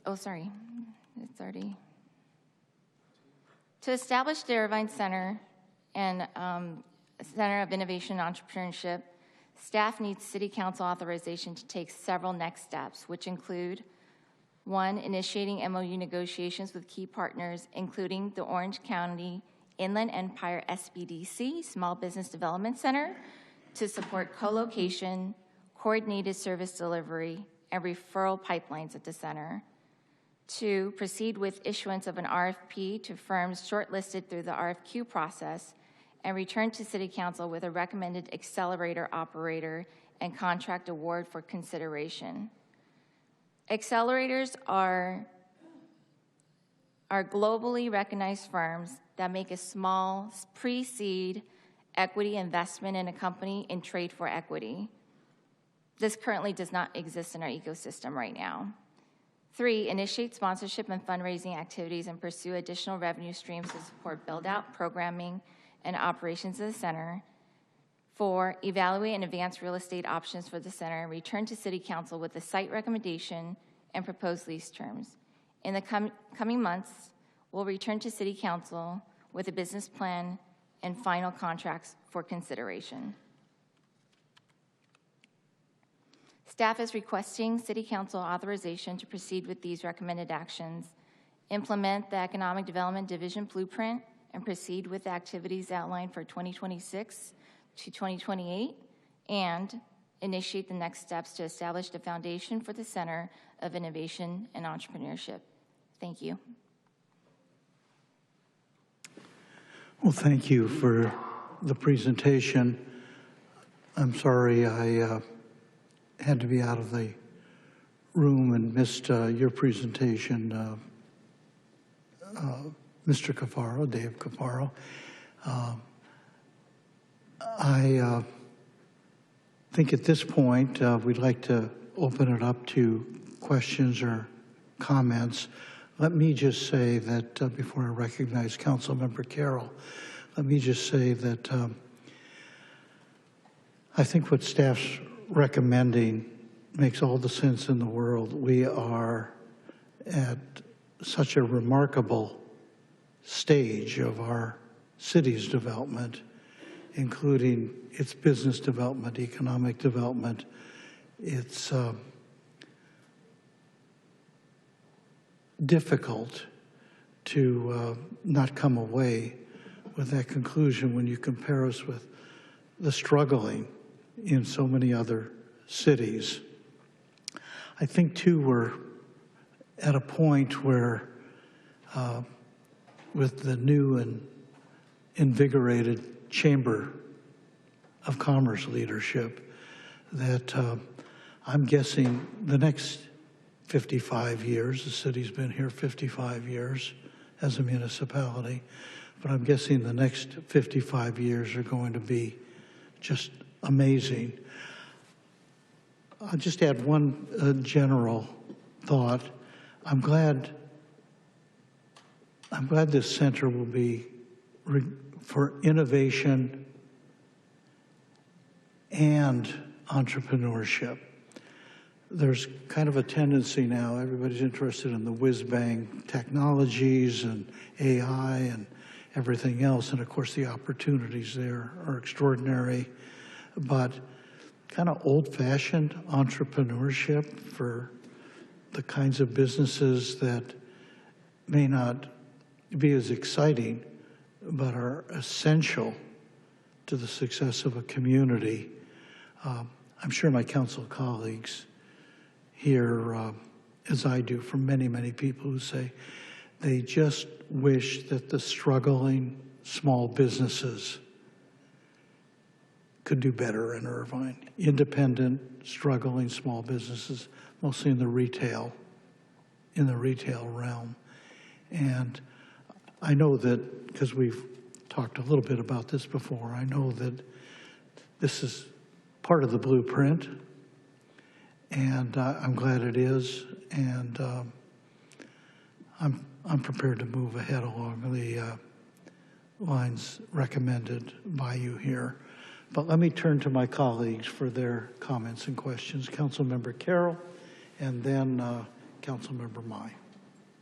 Great. Thank you, Mayor, and thank you very much for the presentation. I guess I have a few questions. The first would be, What is this expected to cost? Councilmember Carroll, happy to answer the question. Are you referring to the Innovation Center itself? I guess the whole, yeah, to begin with, yeah, if there are other pieces, yeah, I'd like to know about that too. Yeah, the blueprint, generally speaking, is an effort that is put forward by the city's economic development staff that's already in-house. There is a modest ongoing budget for this year and again for next year. The innovation itself is a separate, larger investment in physical space to bring these partners together under one roof.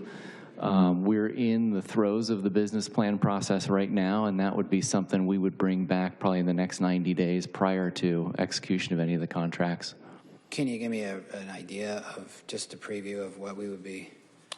Yeah, I mean, early estimates, if you look at tenant improvements, you look at fitting the space out, you look at early lease obligations, it's in the $2 to $3 million range. We think, based on preliminary conversations, that there is a lot of community and business community interest in sponsoring this. So we're confident that we can defray most, if not all, of those costs through sponsorship and partnership, but we'll bring more detail back on that in short order.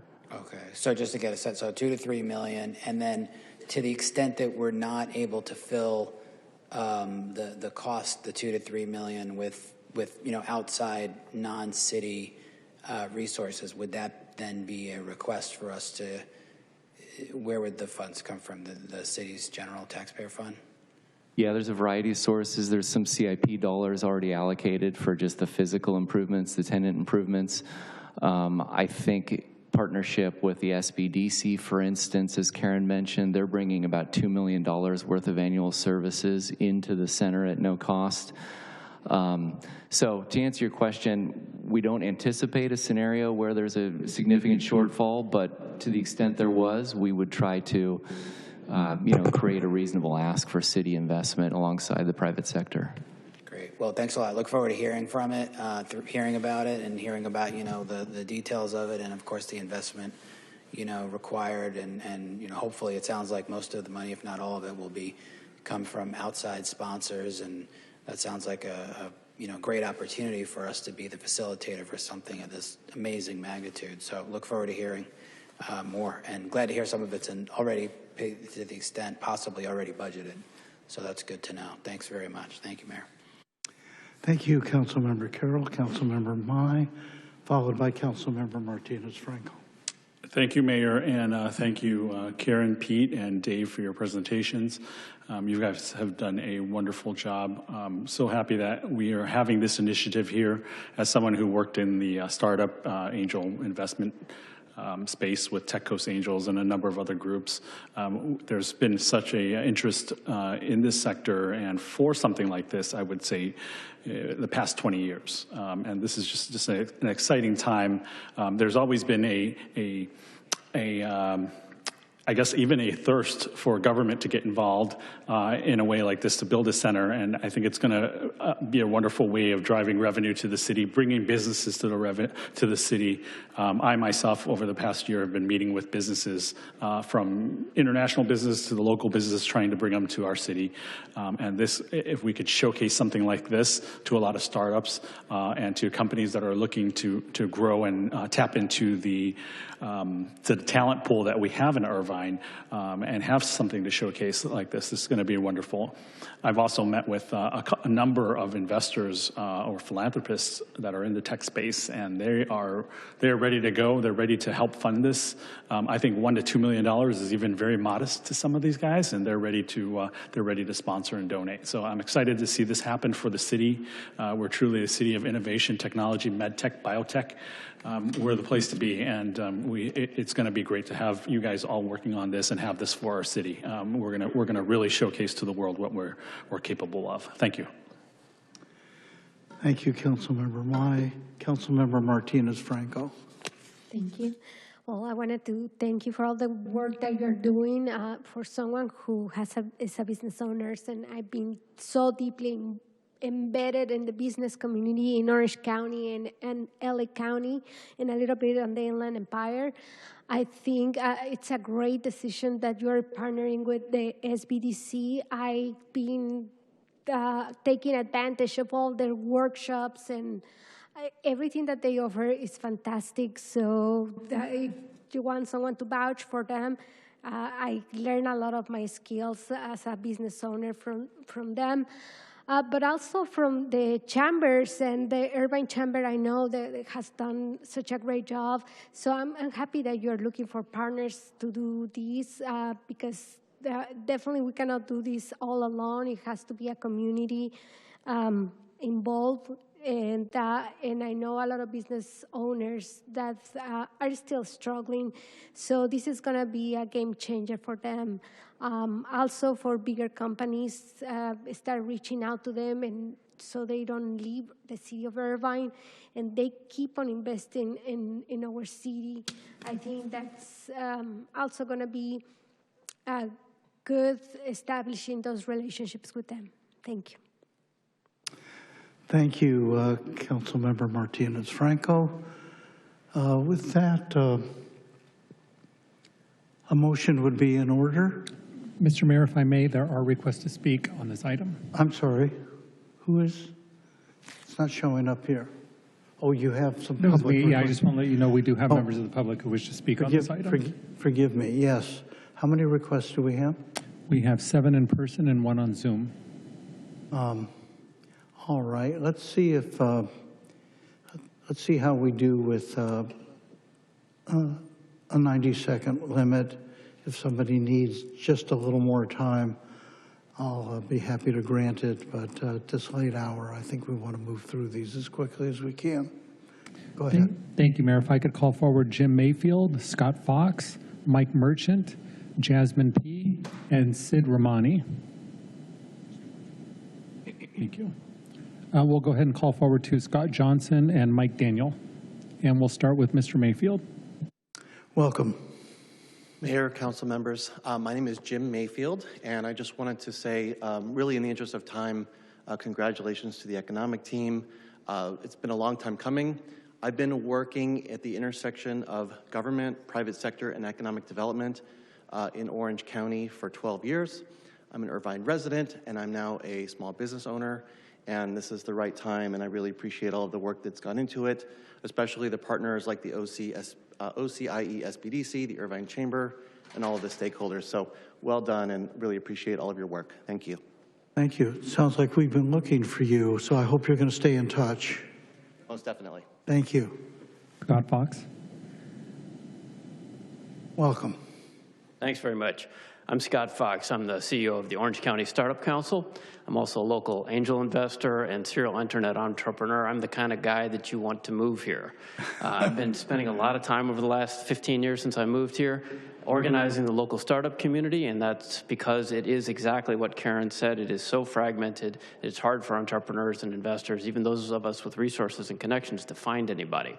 My organization has been doing that out of my own pocket and supported by local law firms, banks, and nonprofit foundations have all been contributing to our work for years. And we are big supporters of what they're doing here. Been involved, worked with Karen in previous incarnations, as well as Dave with the Chamber. We have thousands of, we are the #1 source for early stage tech and med tech startup information. We have a newsletter. If you guys aren't reading it, you should be. It's free, and we are the only news source covering this scene, and we are here to amplify the signal that does exist. There's a lot of latent entrepreneurship that's hidden in nooks and crannies around the community, and this is the sort of focal point that we need to support and cohere and convene those groups and build that community so that we can move everybody forward. So I'm here as a personal, both as an investor and as a serial founder and as a community organizer, all of those things. And if we at the Orange County Startup Council can be helpful to this effort, we're here. That's why I sat here for 3 hours for that 90 seconds. So. Thanks very much. It's good to meet you all. Hope to work more with you in the future. Thank you. And let me say, you used your 90 seconds very well. Jasmine. Hi, good evening, everyone. My name is Jasmine Pachnanda. I am a City of Irvine resident, and I am Chief Operating Officer of an organization called CEO Leadership Alliance, Orange County. And we are a nonprofit here, a consortium of business leaders of companies across Orange County. Of course, many of those companies who are part of our consortium are based here in Orange County, including some of the largest companies like Edwards, Medtronic, EY, Deloitte. We also represent medium-sized companies and startups who would greatly benefit from this particular initiative, but from the economic blueprint as a whole. As a consortium, we are focused on building the talent needed to maintain Irvine and Orange County's momentum as an innovation ecosystem and an innovation attractor. So this is one piece of what needs to happen. So we're really excited to be supporters here. We also work across the country with similar organizations like CLAOC, so other groups of business leaders across. And they always ask us, who is the economic development agency in Orange County? And of course, there isn't one. There's many of us playing a different part of this, but we really look forward to working with the City of Irvine to coordinate efforts and ensure that companies are coming here, innovators build their businesses here, and ultimately that the talent that is here in Orange County and in Irvine stay and thrive here. Thank you. Your time is up. So thank you very much. Thank you. Appreciate your comments. Ed Romani. Welcome. Thank you. Good evening, Mayor and Council members. My name is Sid Ramani, and I'm here representing the Irvine hotel community to voice our strong support for the Economic Development Division Blueprint and the creation of the Irvine Center of Innovation and Entrepreneurship. I'll keep this very brief. I've spoken with the hotel community leaders, and we are ready to support this vision. We're committed to partners in welcoming new businesses, hosting delegations and investors, and showcasing the exceptional quality of life that makes Irvine unique. On behalf of the entire hotel community, we urge you to move this initiative forward. It strengthens the economy, supports our residents, and helps ensure that Irvine remains a global leader in innovation and a vibrant destination for business and travel. Thank you. Thank you for your comments. Thank you so much. Scott Johnson. Welcome. Good evening, Council. My name is Scott Johnson. I'm CEO of Orange Tree, a medical device nonprofit focused exclusively on the medical device industry here in Orange County. I've been in the medtech industry for years now, and having overseen 10 years of being in the industry, having spoken with 175 CEOs over the course of that time, I have asked them what continuous challenges are preventing them from moving forward, and there's a thread to their answer. And what really surprises me is that even though the industry is making $20 billion in economic output as of this year, forgive me, to 2025, with the 250 companies, we still have one problem. And if we look at the element that's been missing in our community, where the evidence of its impact in other hubs around the US, Austin, Boston, including Minneapolis, it is an innovation center. With respect to our sector not being optimized for this future growth, it's a huge missing component to ensure MedTech is sustainable growth and ensuring, especially on the wave of a global AI revolution. Let's build, invest, and lead, and I encourage you to vote and move for this economic development agenda for tonight. Your commitment means jobs, health, progress, but most important, it means keeping Irvine the beating heart of Orange County's future as a global MedTech center and a potential $25 billion industry within 5 years. Thank you so much for your time. Thank you for your comments. Mike Daniel. Welcome. Thank you. Good evening, Mayor and City Council. Thank you so much for allowing me to say a couple words. I'm the Network Director for the Orange County Inland Empire SBDC, that acronym you keep seeing up there. But we, just a little insight of who we are, we're a team of 150 business owners and business experts that offer one-on-one consulting and training to people that start and grow their business. As simple as that. We're funded by the federal government through the Small Business Administration, also receive funding from the governor's office at the state of California, and we're hosted at Cal State Fullerton. We have 3 locations in Irvine already, and we've done a lot of events this past year in partnership with the City of Irvine and the City Manager's Office in Economic Development.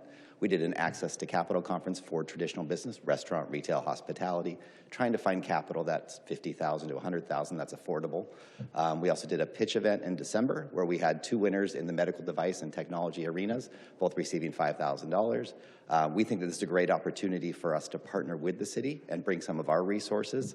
Currently, we have 3 centers that are focused in Irvine, focused on startup, focused on growth, and a lot of it is restaurant, retail, hospitality, and we also have a complete tech side of what we do, a technology side, helping businesses really at that early stage from ideation to feasibility and figuring out, do I have something that I could go out and get capital for?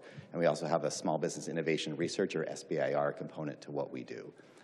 Quickly, we saw a little more than 15,000 businesses last year and did about 45,000 hours of one-on-one consulting. You can finish up, take a few more. Did about 45,000 hours of one-on-one consulting. We helped those businesses access a little over $200 million.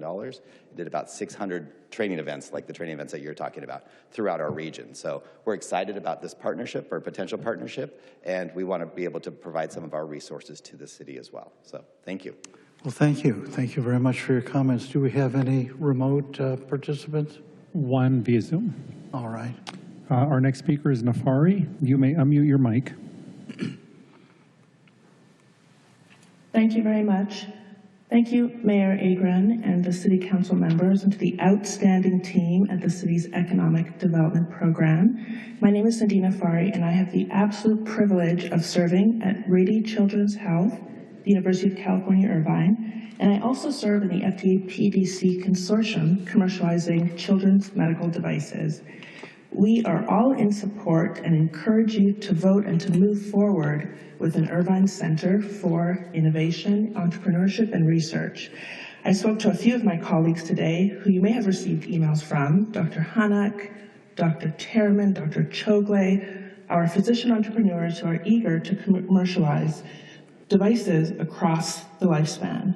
By creating this Irvine Innovation and Entrepreneurship Hub, we can generate high-quality jobs across the spectrum: research and innovation support staff, data scientists, engineers, statisticians that really understand pediatrics to adult devices.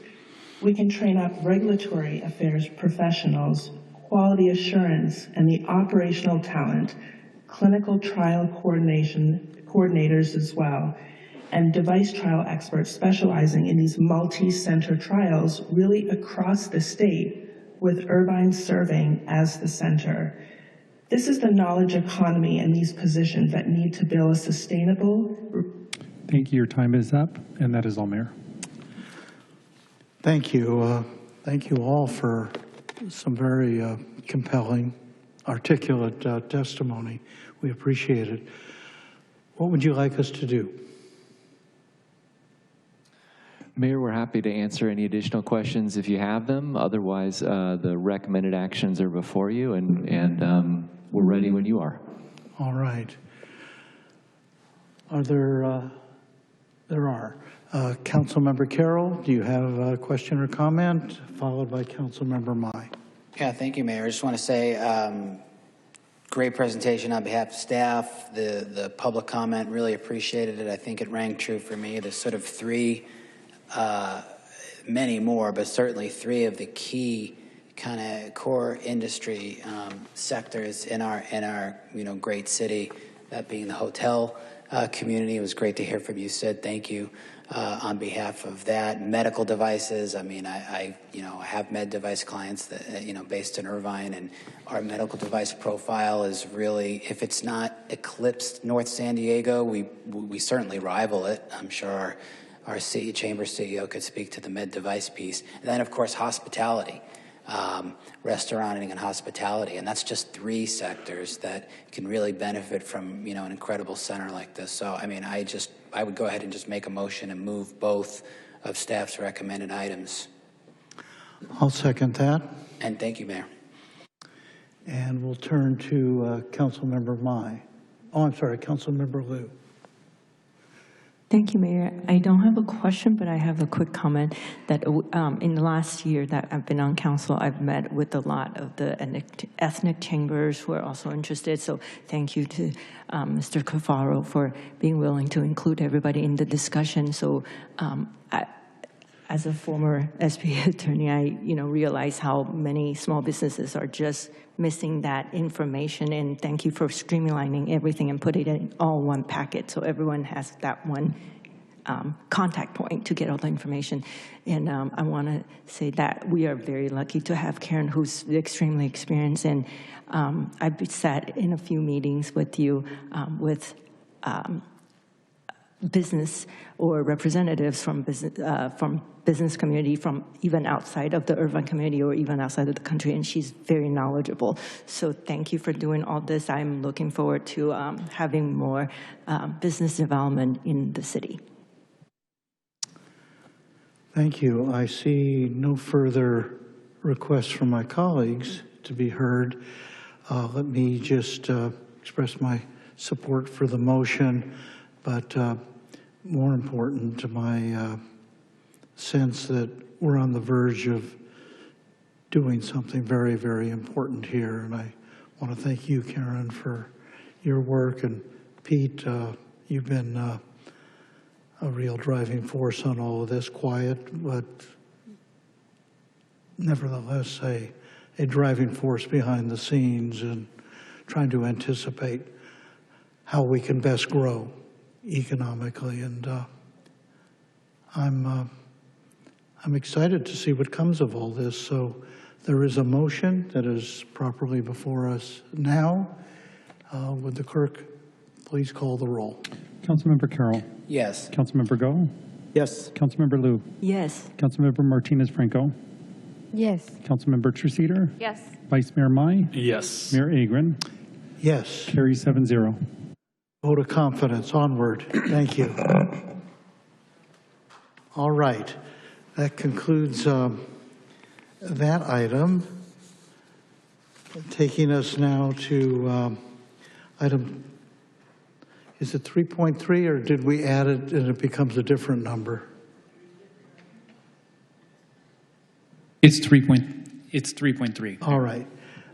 Would the clerk please identify this item by subject and title? Thank you, Mayor. Item 3.3 is Independence Day Celebration Update. All right. We have staff here, and with that, please introduce yourself and anybody who's assisting you as well, and thank you for being so patient. Good evening, Mayor and City Council. It's just me tonight. My name is Melissa Haley, Director of Communications and Engagement, and tonight I'll provide an update on the planning for the 2026 Independence Day celebration and outline some considerations.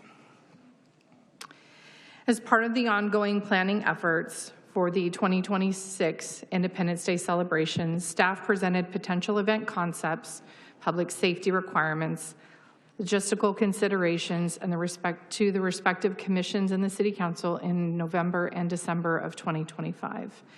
As a brief recap, in November, both the Finance Commission and the Community and Library Services Commission reviewed Independence Day planning and budget considerations. At the November 12th meeting, the City Council approved the Finance Commission's $600,000 event recommendation, but also directed staff to return at a future meeting with an analysis of costs and operational considerations associated with hosting a celebration on either July 3rd or July 4th. Staff returned on December 9th to present considerations, planning, and logistics for an event at the Great Park and recommended hosting the celebration on July 3rd to support efficiency and cost savings.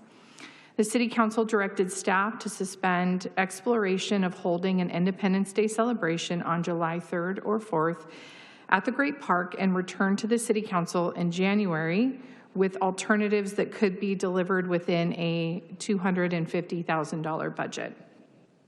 As a brief reminder, the approved budget for the 2025 event was $250,000.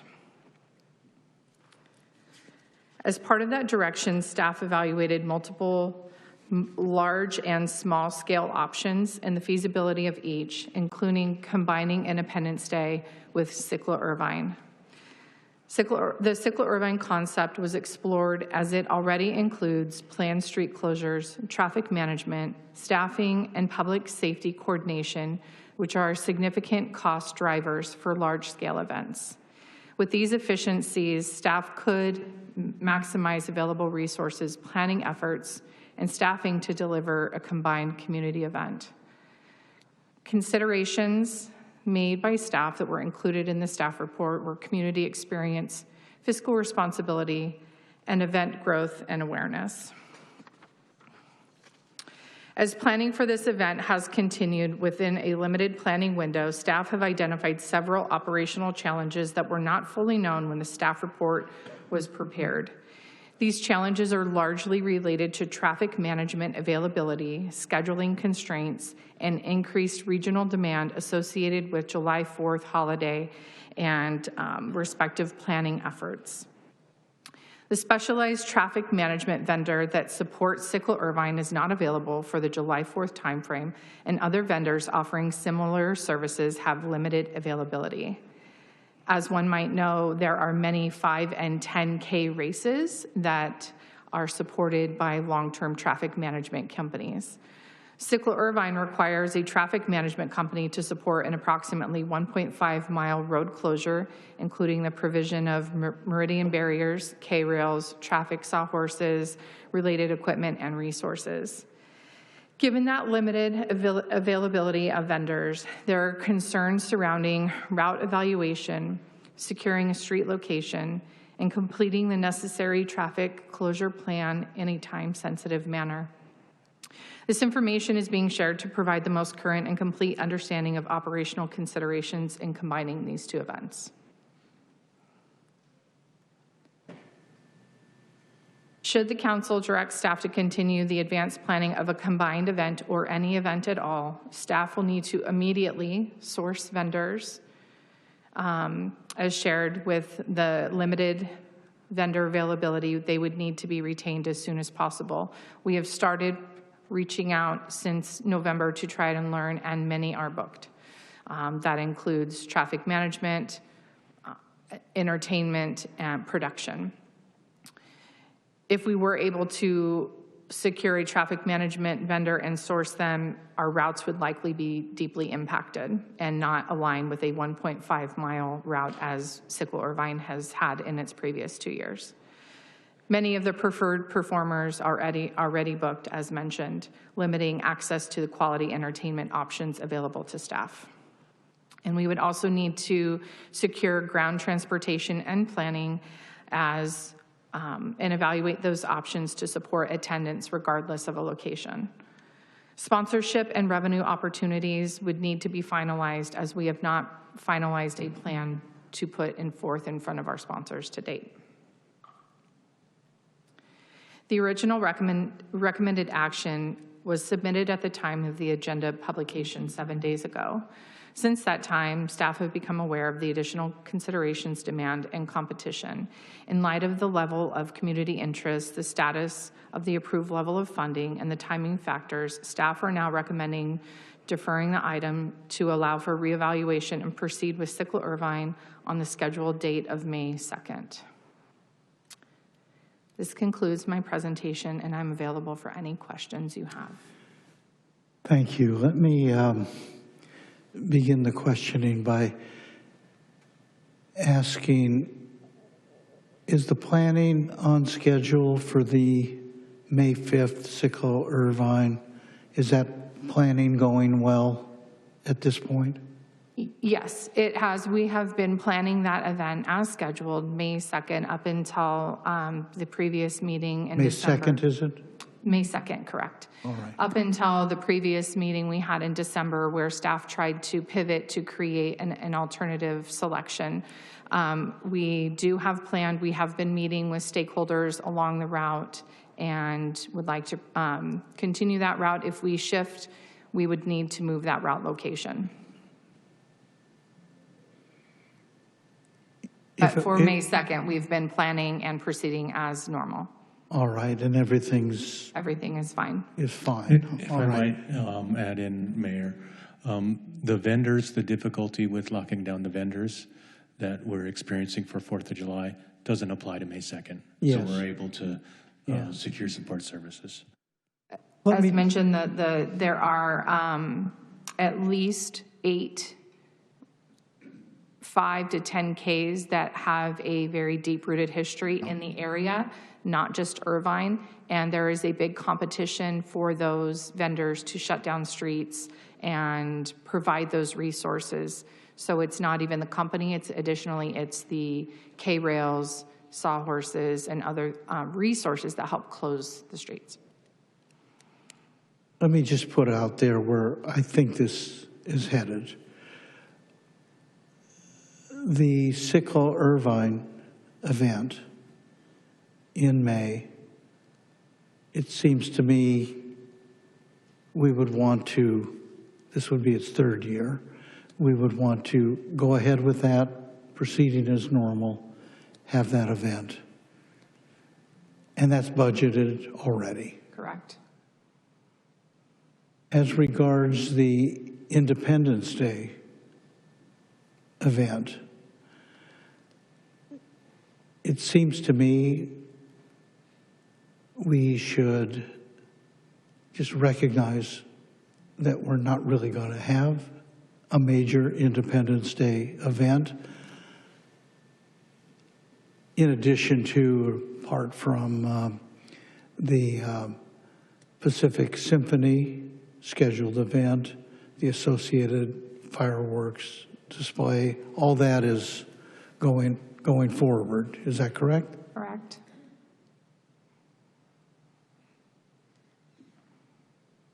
It seems to me also that for July 4th at the Great Park, we could easily schedule just a few enhancements of what's another day at the park. We might want to add to the fireworks resources that are going to be on display as a result of Pacific Symphony. But beyond that, not really do anything. I think this is where that is headed. We did purchase 250 flags, didn't we, at some point, 250 American flags? Correct. That was a separate motion that would be Public Works and staff are doing cross collaboration to install the 250 flags and then create a campaign around that. And where are they going to be installed? Do we Varying have? locations in the city, Great Park, front lawn here at City Hall, that Right. falls in line with our Field of Valor program. Right. Which seems to me to be a nice choice that we've made.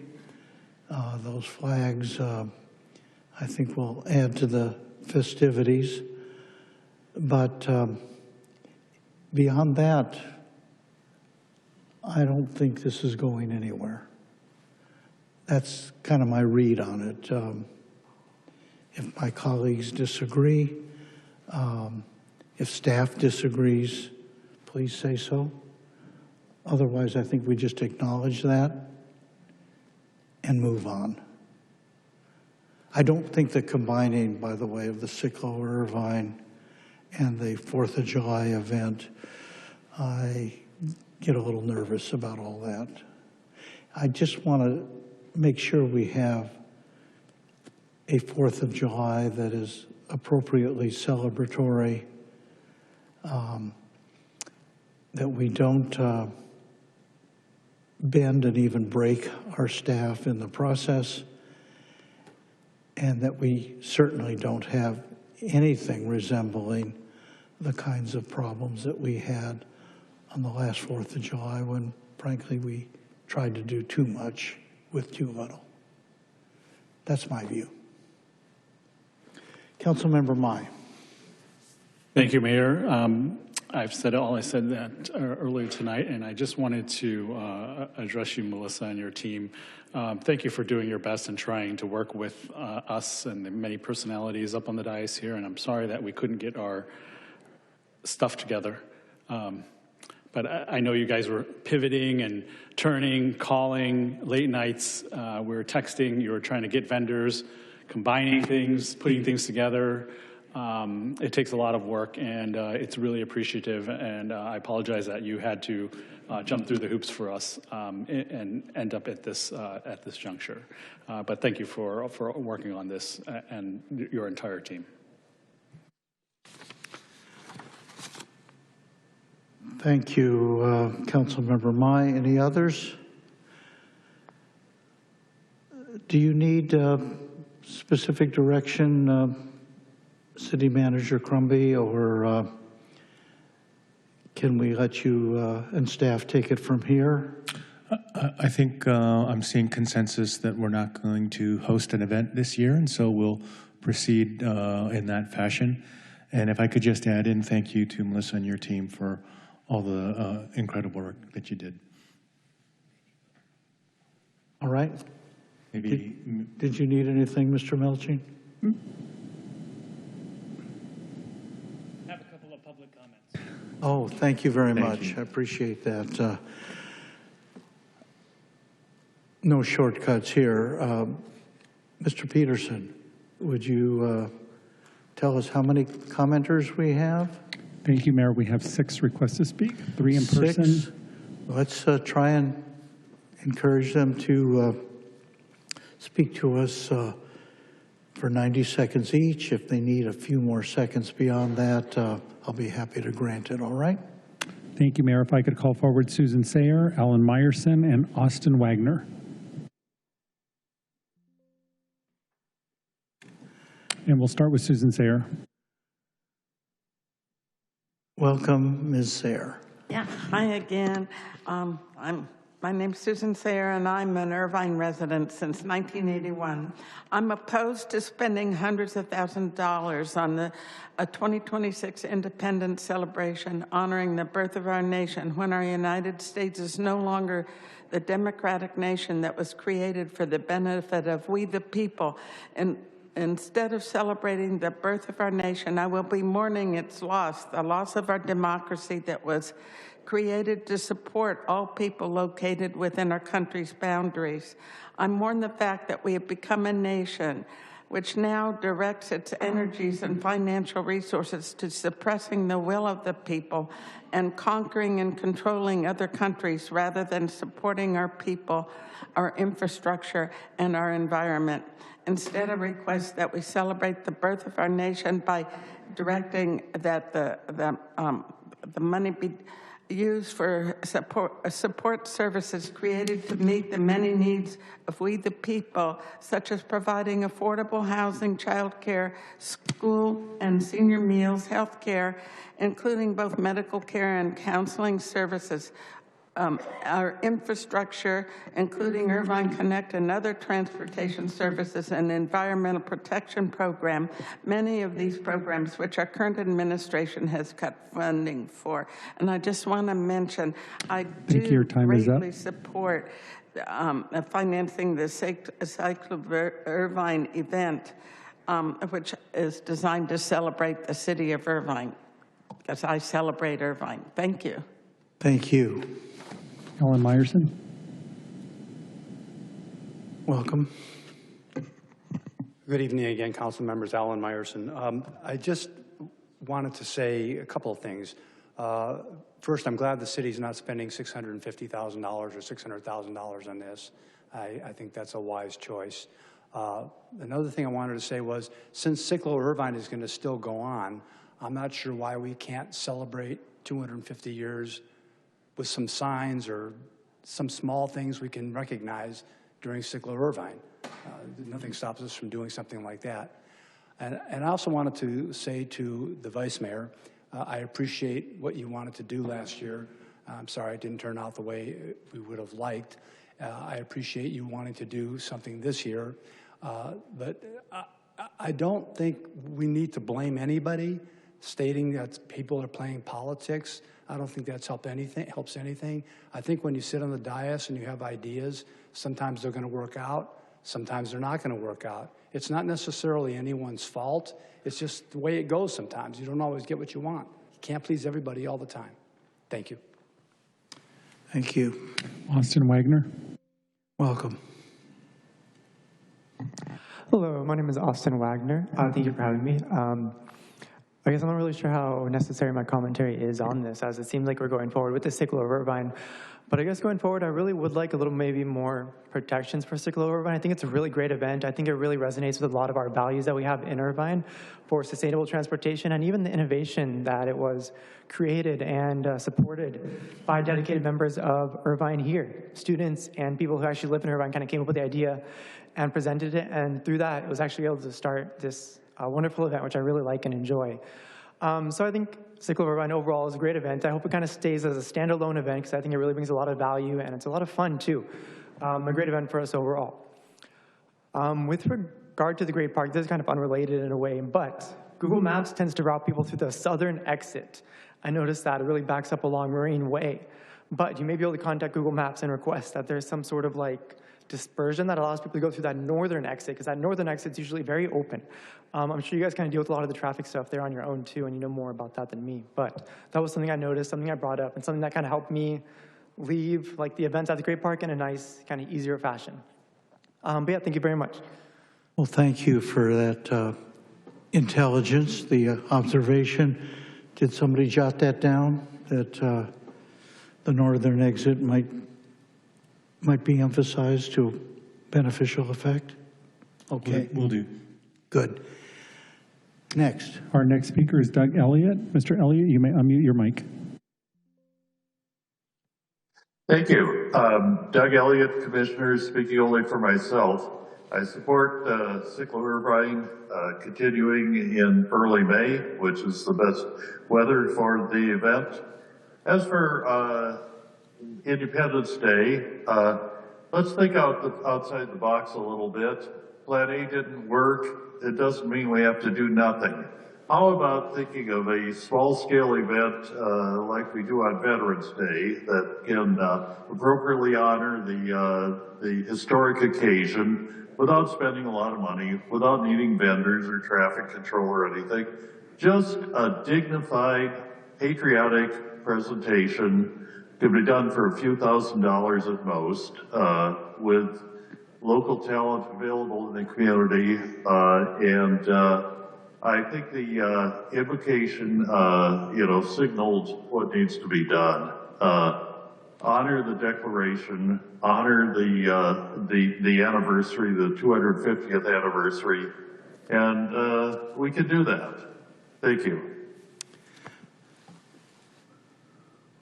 Our next speaker is Jay Bruce. Jay, you may unmute your mic.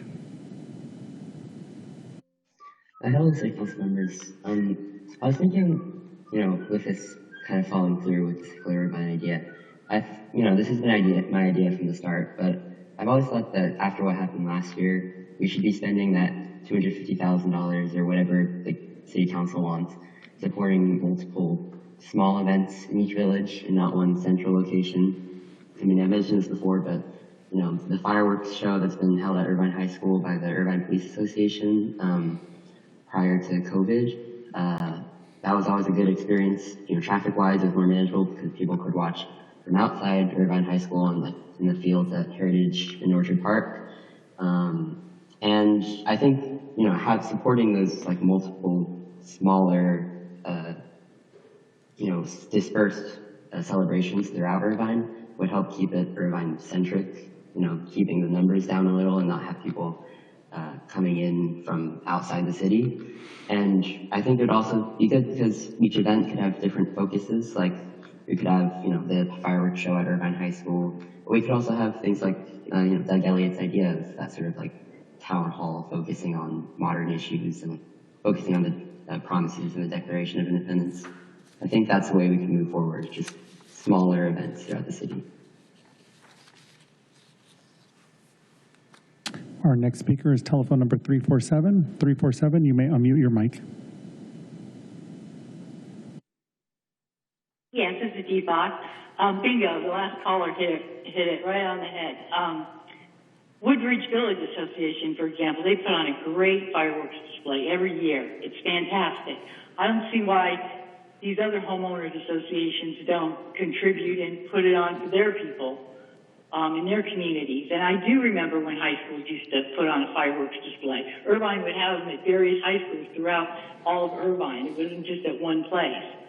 So that's a really good idea, is to maybe the city can contribute a little bit. They don't have to contribute a lot. Homeowners associations can afford to put on a fireworks display. Anyways, just a thought. And if we're going to do anything, better start now. Thanks. And that is all, Mayor. Thank you. That concludes our public comment. I don't think we need a formal motion, do we? Staff kind of clear on where this is going? I think we're hearing that there's consensus and we're going to move forward without the large-scale event. And then report to us how you're proceeding, and obviously along the way if there's need or desire to bring it back to the council for public discussion. If there's need, we'll bring it back. You'll do that. Excellent. All right. I think we've concluded. Oh, I'm sorry, Councilmember Martinez-Franco. Thank you. Hi, yeah. No, thank you so much for trying. I just have a question. That money, where is it going to go back to? So the money lies within our currently approved budget. And any unspent budget, which in this case would be all of it, would be returned to the sources it came from, namely the general fund, at the end of the budget cycle. Okay, thank you. Excellent. That concludes this item. Item 3.4. Would the clerk please identify this item by subject? Consideration of a request by Vice Mayor Mai to discuss a municipal columbarium at the Great Park. Very well. We'll turn to Councilmember Mai at this time. Did you wish to introduce this item, Councilmember Mai? Yes, absolutely. Thank you, Mayor. All right, let's not put that up yet. I'm going to talk a little bit and then thank you. All right, so this item has been reintroduced as a compromise solution. The item is brought forward again to find a balanced, workable option that honors longstanding community desires while addressing resident concerns after years of debate over a full veterans cemetery at the Great Park. A municipal columbarium, not a veterans cemetery. The proposal is for a city-run columbarium, a compact above-ground structure for urns. Open primarily to Irvine residents, not a veterans, a VA-approved or full-scale veterans cemetery, ensuring it complements rather than competes with Gypsum Canyon Veterans Cemetery. I also want to thank Mayor Agron for his work on this, as well as the original idea of a columbarium. Priority access for key groups. Priority of this columbarium would be given to veterans who served at El Toro alongside eligible Irvine residents with strong community ties or minimum residency requirements, providing meaningful recognition on historically significant ground. Alternative funding to protect residents. Funding would be pursued through private donations, volunteer programs, or any other non-city sources, ensuring Great Park residents' special taxes are not used, avoiding any additional burden on local homeowners. And I want to be clear that this is no interference with Gypsum Canyon's Veterans Cemetery. This municipal facility would not replace or conflict with the planned state-backed Veterans Cemetery in Gypsum Canyon, which remains fully supportive as Orange County's primary Veterans Cemetery option. Directing staff to study feasible sites in all areas of Irvine, with the exception of the artist site, exploring funding models, and gathering community input represents a responsible, inclusive step to deliver on honoring veterans and residents without the challenges of past proposals. Upon talking to many residents and many individuals in the community, I originally had wrote this memo with a motion on it. I'd like the revised motion that I'm going to propose here placed on the screen, and I'm going to read it as well.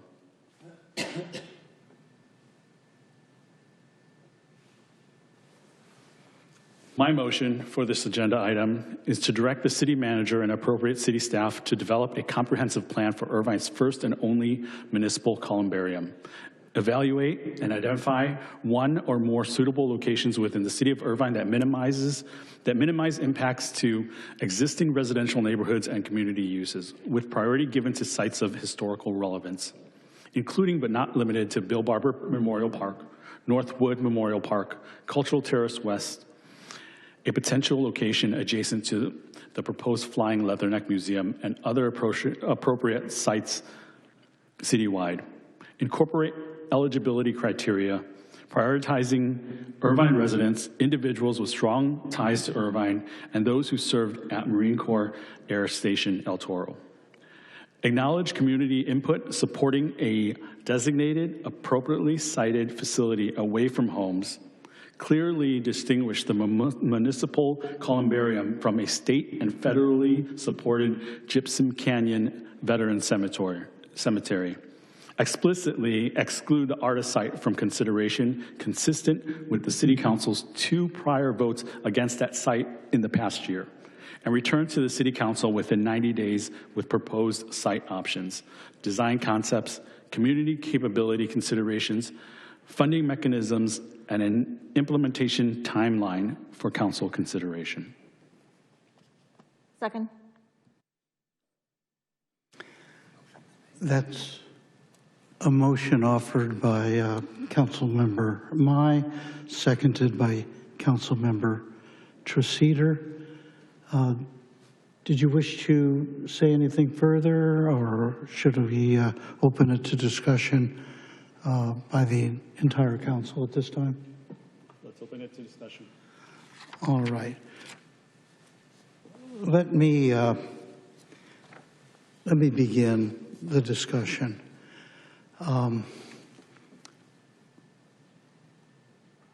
What you have proposed, excluding the artist site from consideration,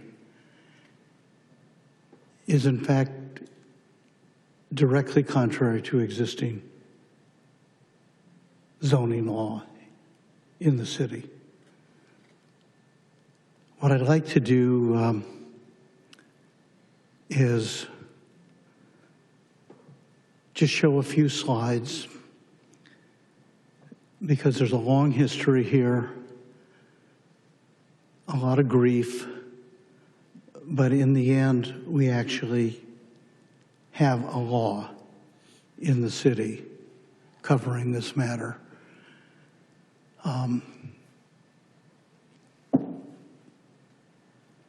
The people of the city of Irvine have voted many times.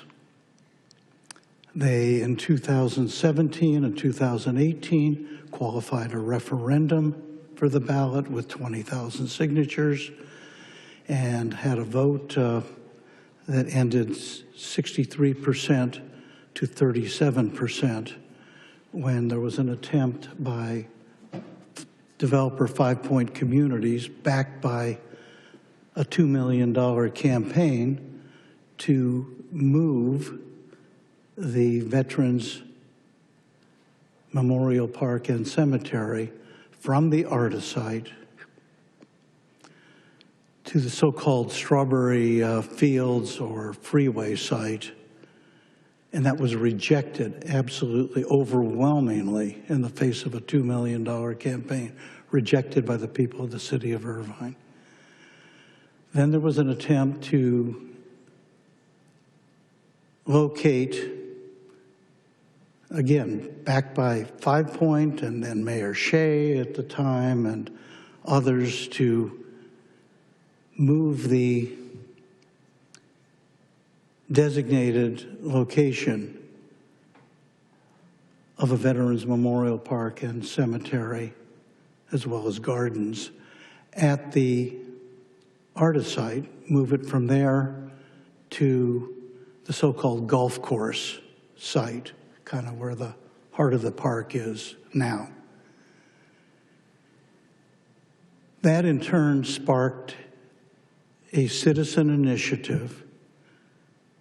Hundreds and hundreds of citizens gathered as volunteers, 20,000 signatures to qualify this initiative petition for the ballot. The signature gathering began in 2019.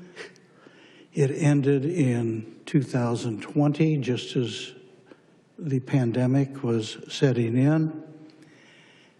And on May 12th, 2020, the City Council of the City of Irvine adopted the language of the initiative. Point of order. Mr. Melching, I believe this agenda item is talking about a municipal columbarium. What's your point? Is that we're talking about a municipal columbarium. We're not talking about a veterans cemetery right now, or veterans cemetery at all. So I move that we don't speak about this or stay on topic here about a municipal columbarium, not a veterans cemetery. What are we discussing here? That's my question for Mr. Melching. Well, it's not for Mr. Melching. Your point of order. My point of order, sure, to you, Mayor, is that we're talking about a municipal columbarium. Yeah, a columbarium is a feature of a cemetery. You do know that, don't you? And you do know that 80% of people are now using cremation and associated columbarium. Sure, I agree with you on that. And you do know that veteran cemeteries have columbaria, don't you? This is not a veteran cemetery. This is a municipal columbarium. Well, you have a whole new proposal then, that this has nothing to do with veterans. It doesn't have anything to do with it. It gives preference to veterans. It says that. It does not say it's a veteran cemetery. So I want to keep on the topic. So my point of order is, if you don't agree upon that, I mean, we can ask the council colleagues, and if they agree that we should continue going down this route, then we should. Well, are you asking to muzzle me so that I can't speak on this matter? No, I'd like you to speak to the topic and to the agenda item. Are you calling my we already remarks know out about of the order? history. We know about the history of a veteran cemetery. This is it's not up for discussion now, because we are not talking about a veteran cemetery. We're talking about a municipal columbarium. I would like to discuss a municipal columbarium and a municipal site. I'm not talking about a historic site of ARTA or veterans or cemetery or what happened in the past. I'm talking about a municipal cemetery. I'd like to keep it on topic. What you have done is placed on the agenda an item and now a motion that we see for the first time that speaks to what kind of accommodation for veterans and veteran cemetery use you want to see in the future. I'm trying to describe what we have now. We actually have a law now. And what you are proposing is violative of that law. Let me just explain. There is, in this initiative that was approved not just by virtue of signatures gathered, but by council approval on May 12, 2020, there are specific provisions. Let me read in the recital, which is part of the law. The recital says, whereas the people of Irvine enact this measure, can we put it on the screen now? Slide number 1. Okay. Whereas the people of Irvine enact this measure to instruct the City Council that the city's residents prefer to locate the Southern California Veteran Cemetery on the ARTA transfer site and not at any other location of the City of Irvine. not at any other location in the city of Irvine, and do so by enacting this zone change ordinance and so forth.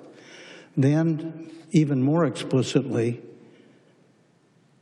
slide number 2, which lays out the land use and zoning at the ARTA site, which is Development District 9.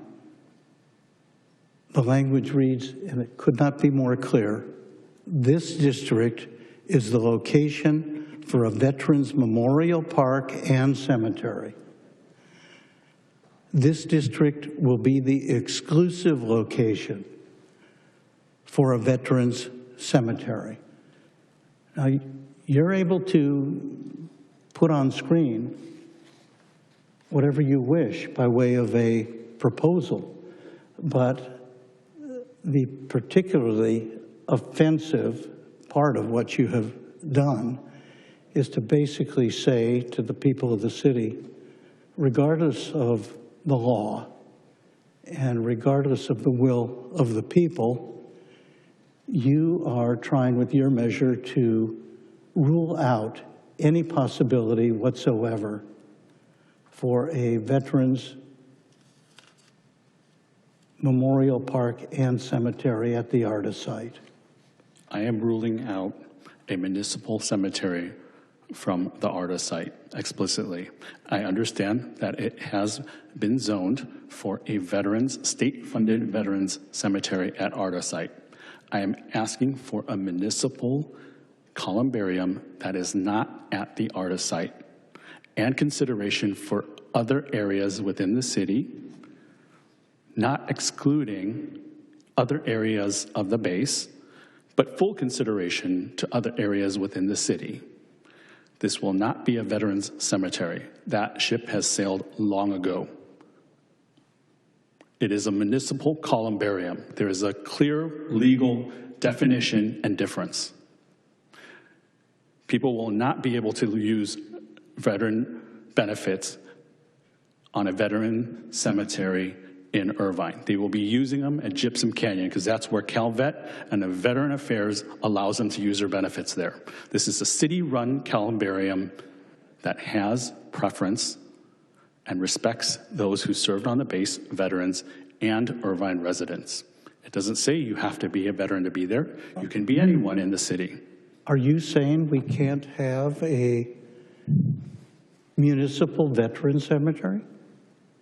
I'm not asking for a municipal veteran I know you're cemetery. not asking for it, but are you saying we can't have one? I don't know the legal definition of that. I just know what I'm asking for, which is a municipal cemetery that gives preference to veterans.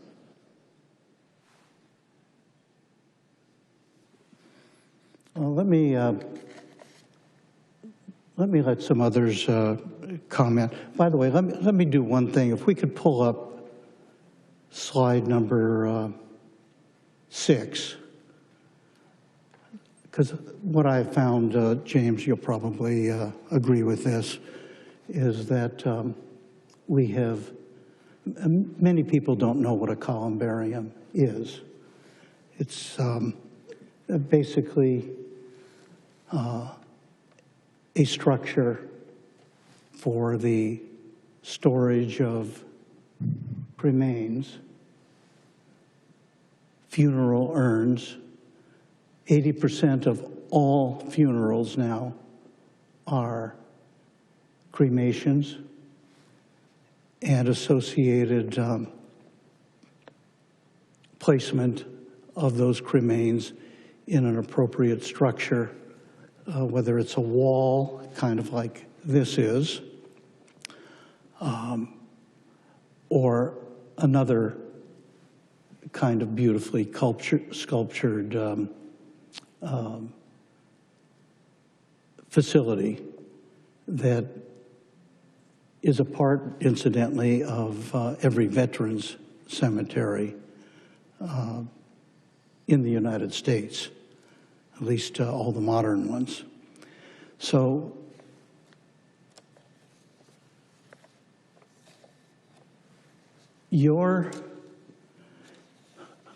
let me just say something that's very personal about all this. Over these years, while 5 Point and countless politicians, one after the other, have, for purposes that are really greedy and self-serving, have tried to destroy the idea of a veterans memorial park and cemetery in our great park. Support for that has remained overwhelming in this city, from one end to the other, overwhelming. That's been measured not just in polls, but in the vote on the initial referendum. It is doubtless that this remains a compelling idea. And I've been approached and have relationships with dozens of widows and family members, veterans, relatives, children, who have said to me, will we ever have that Veterans Memorial Park and Cemetery out there? I said, we're definitely going to have the Memorial Park, and I'm going to do everything I can to see to it that we have a cemetery out there. Not now for in-ground burials, that's pretty much ruled out. I recognize the reality of Gypsum Canyon. That will be a suitable location for in-ground burials as well as Columbarium burials. But for the storage of your loved one's remains, yes, we're going to find a place. We are going to find a place in the city of Irvine. And we're going to find it as soon as I and others can make that a reality. Placing a columbarium in our Veterans Memorial Park and Cemetery can be done quickly. It can be done efficiently at very little cost. And by the way, the fact that it's not covered 100% by burial benefits, every veteran is entitled to about $1,000. A columbarium disposition of the cremains typically runs $2,000 to $5,000. So we don't have to go out and raise money and all that. We can have a Veterans Memorial Park and columbarium at the artist site. And of course, we'll have gardens and perhaps other features as well. We just need to follow the law. Now, as far as looking for other places and everything, you're free. You have a staff. You're free to look into this, that, and the other. But the idea of directing our city staff to go out and spend hundreds of thousands of dollars in staff time looking around here, there, and everywhere. By the way, some of the things that have been mentioned are downright crazy. The idea of putting this at the cultural terrace, it verges on crazy. If children are supposedly offended by the specter of death associated with a cemetery, putting a columbarium at the cultural terrace, west or east, will actually result in some 3 million visitors a year being proximate to the specter of death. So I think we just kind of stick with the law as it exists now. If you want to explore other possibilities and changing the law and whatever is associated with it, use some of your ample staff money. Each of us has been provided with ample staff resources to do this, not to direct our city staff, our highly paid professional staff, to do it. Others wish to be heard. Councilmember Martinez-Franco. Hi, yeah, thank you. My position with this is kind of the same that has been always, you know, for my constituents that have asked me to build a veteran cemetery, to support a veteran cemetery, then a columbarium. For me, I still support these. I just having hard time right now to make a decision because this item came out so quickly. I didn't have time to go and knock on the doors of my neighbors, my friends, and ask them if they were okay with that, if they still wanted their parents' ashes to be buried in a different site that was promised before, and now it's moving again. I've been living here for so long, and I've been following this item as well, and I know that when you promise something to the people and then just dangling like a little cherry and just moving it along, people start to mistrust in you, people start losing trust in government.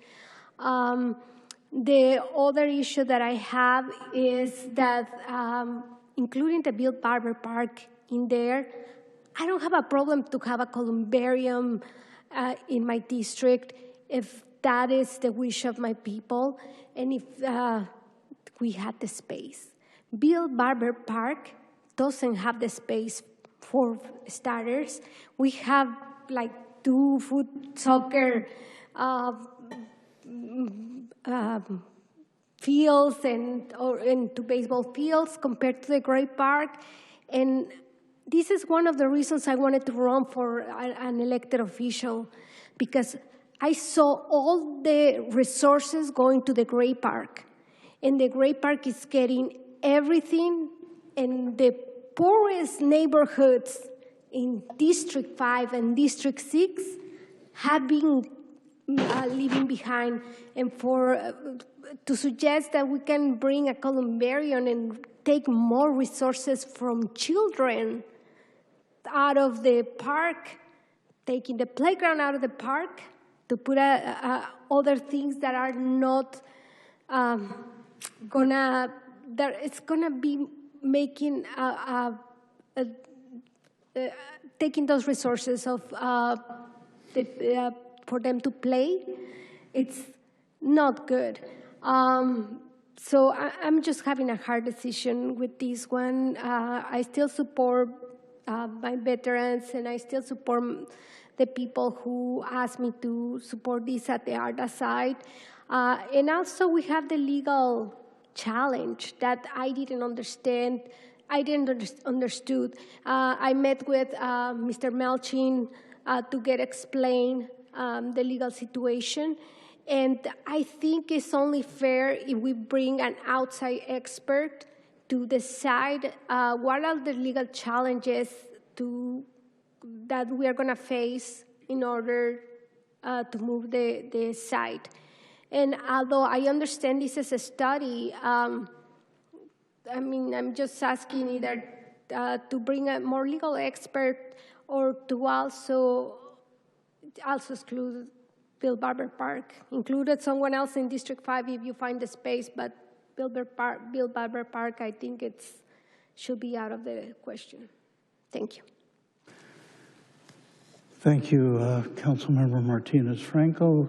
Is it Councilmember Treseder next? Thank you.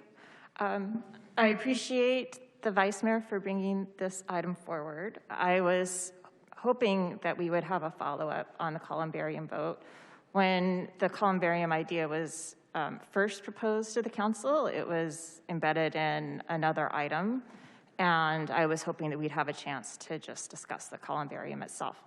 And so I'm happy to say I very much, of course, support veterans.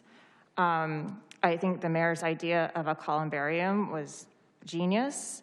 It's a way to make sure that folks have a great resting place that people can visit and that they have honor, but it doesn't take up as much space as a veterans cemetery per se, and would likely cost a lot less. So I think that that is wonderful. Now, in terms of whether it has to be at ARDA, for myself, I am happy visiting, like I'm hoping that, say, my father's ashes could be interred in the Columbarium. I'm happy to visit his ashes anywhere in the city.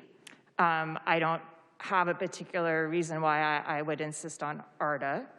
It's not, I'll have to say, it's not intuitive to me why the only way we could support veterans is if we have a columbarium at the ARDA site. I understand the mayor making this legal argument. We have discussed this in the past when we've talked about the Veterans Cemetery. But as I understand it, Mr. Melching has said that indeed, if the city council wants to put a columbarium or a cemetery, something like that somewhere, or something else in ARDA, that we can do that we're exempt from these zoning codes. Is that correct, Mr. Melching? Yes, that's accurate. Okay. And so excuse me, might I just jump in? Go ahead. I'll let you finish. I'm sorry. Okay, thank you. So I understand. So we have a disagreement. We have Mr. Melching saying one thing. We have the mayor saying another. They're both lawyers. Between the two of them, Mr. Melching is the one that is hired by the city and hired by the council to give us legal advice. He has a duty to give us advice that's in the best interest of the city. And so when he agrees with a member of the council, really when he disagrees with really any member of the council, and I have to decide, well, who is correct, I'm going to lean toward Mr. Melching in terms of legal subjects. Now, again, I guess I am a little bit surprised. I thought that folks would be very excited to get initial step down on a columbarium to fulfill what we would like to give to our veterans.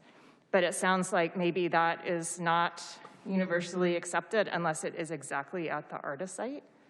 I guess I just don't understand that. The problem with the ARDA site, normally I wouldn't mind. The problem with the ARDA site is, as we've heard, many, many residents do not want that.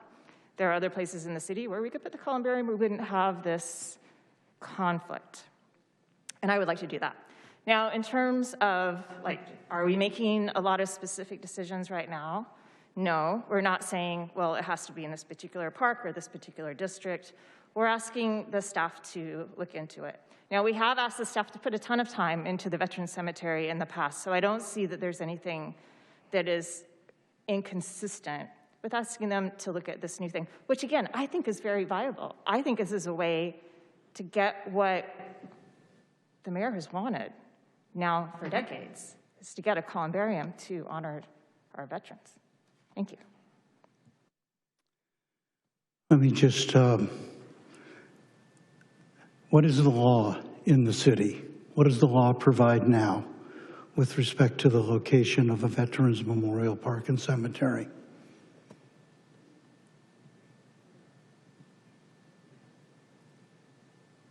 The initiative measure that was adopted by the council in May of 2020 indicates that the Veterans Memorial Park and Cemetery location would be the ARDA site.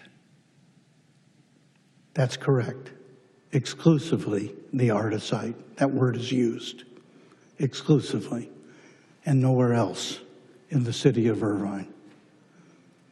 All right, that's the law. Yeah. Now, the law could be changed, no question about it. We've got a difference of opinion about that. But there's a difference between opinion and what is the black letter law. No doubt if there were an attempt, for example, to locate a library, on the ARDA site, that's going to require a vote of the people. You've got to go back to the people. Mayor, as you know, this is where you and I don't agree. Yeah. Yeah.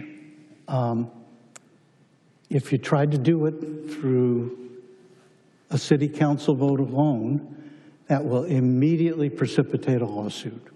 And your opinion is, well, pretty good chance you believe that the city could win that lawsuit. My opinion is pretty good chance the city would lose the lawsuit. Inevitably, though, we would be talking about millions of dollars in legal fees associated with that. I like to stick with the law as it is, which is highly directive. And it's not the mayor's law. It is the law of the city of Irvine as put together by the people of the city of Irvine, qualified and approved. It's the lawyer in me that just can't resist making that point over and over and over again. Now, does that mean that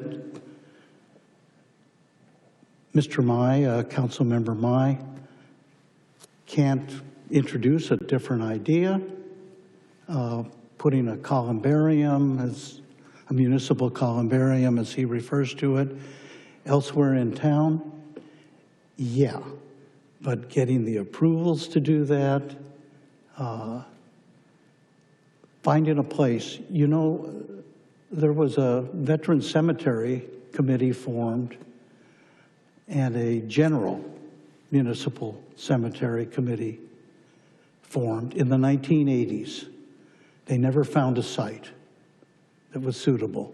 The developers didn't want it here, they didn't want it there, somebody didn't want it here or there.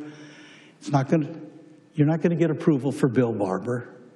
You're not going to get approval elsewhere on the Great Park site beyond the artist site. The idea that it would be on the cultural terrace where there are millions of people seems to me highly inappropriate. I guess I would just ask people to pretty much trust the judgment of the people of the city of Irvine that we have found the appropriate place, and it's been there for years, approved by the people, and is the law of the city. Councilmember Liu, then Councilmember Carroll, and Councilmember Mai. Mayor, I would prefer to let the public comments come first, and then I will make my comment. All right. Okay with you. Do all the others wish to hear from the public as well? All right. How many do we have? Thank you, Mayor. We have 12 requests to speak. 12 requests. Why don't we encourage those folks to limit their comments to 90 seconds. If they absolutely need a few more seconds, I'll be happy to grant it. Okay? Thank you, Mayor. If I could call forward Alan Meyerson, Mike D., Jennifer Curry, Steve Berger, and Anita Bott. And we'll start with Mr. Meyerson.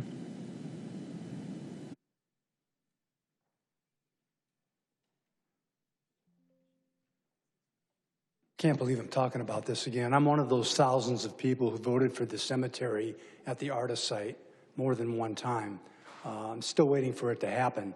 I don't know why it's okay to have a Veterans Memorial Park at the cemetery, but it's not okay to have a columbarium at the cemetery, out of fear people might see it.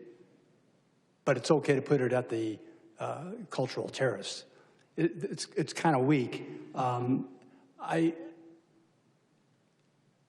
infuriated by this whole thing. And I'm beginning to wonder, Vice Mayor Mai, can you think on your own, or does Councilmember Treseder have to be in your ear every 5 minutes telling you what to do or making suggestions to you? Because I'm seeing it over and over again, and it really makes me wonder who's controlling that corner of the dais. Don't take offense to that. I'm just telling you what I'm seeing. I don't know why you voted against the columbarium at the artist site. This could have been done already if you had just voted for it.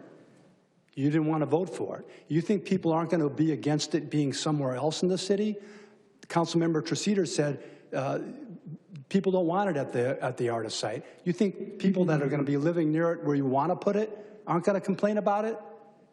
When you're going to put it somewhere else, they're going to complain about it. You're going to put it somewhere else, they're going to complain about it. It's never going to happen unless it's at the artist site. Disgusting.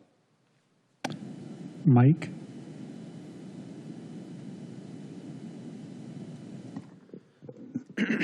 Good evening, council members. I want to start by thanking Vice Mayor Mai for being proactive and trying to bring the community back together and how to best honor our veterans.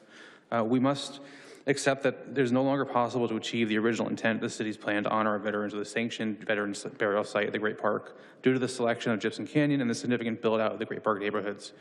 I don't know if the city needs a burial site, but if we pursue one, it should align with the current reality of what this burial site would be, how it would be funded and sustained, and the input from the community in which it would be built. A new plan must consider today's facts. With Gypsum Canyon now the only sanctioned veteran cemetery with state and federal funding, any burial site in Irvine would be a municipal burial site open to all qualified Irvine residents and not eligible for full veteran benefits. Communities are committing to building and maintaining a municipal burial site is a major commitment with long-term impacts to the community and must have a clear financial plan, including long-term operational funding.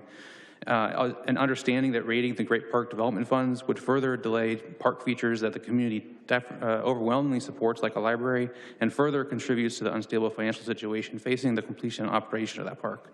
With the Veterans Cemetery as it was envisioned no longer viable, the Veterans Cemetery under the law Mayor Argan keeps referring to is no longer really applicable to this conversation. All right, that Veterans Cemetery is at Gypsum. I hope we can come together as a community to focus our efforts on more productive approaches to honor our veterans and not waste the millions of dollars defending a lawsuit the mayor of Irvine just threatened to bring against his own city. If the city wants to spend general funds pursuing a municipal burial site, then let's have that conversation, but let's do it grounded in facts. Thank you. Jennifer? Good evening, Mayor and City Council. My name is Jennifer Curry. I'm an Irvine resident. Thank you, Vice Mayor Mai, for bringing forth this proposal and for working to find a compromise that works for all the residents of Irvine. If the city decides to move forward with a Columbarium study, I believe that the city must undertake a comprehensive planning process for a burial site. Any location, at a minimum, should have outreach and multiple workshops, after which professional surveys demonstrate majority resident support in the community where the development will take place. It's also important to recognize that circumstances have changed dramatically since the cemetery was first discussed. Thousands of families now live in the Great Park, schools surround the artist site, and the state has never committed to building a veteran cemetery. I do appreciate the mayor bringing up the children's concerns regarding being in proximity to remains. Any study should reflect today's reality, not yesterday's assumptions. Council members and any other public speakers, if you have locations, please confer with your council members to bring those studies forward sites forward for study. This approach aligns with the district-based representation that Irvine voters approved.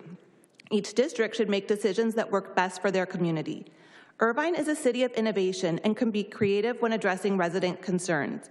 This is an opportunity to find new solutions that truly serve all residents of Irvine. Thank you. Your time is up.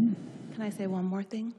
I have faith in this city council that you can work together to find a solution for all the residents of Irvine. Thank you for your service. Steve Berger.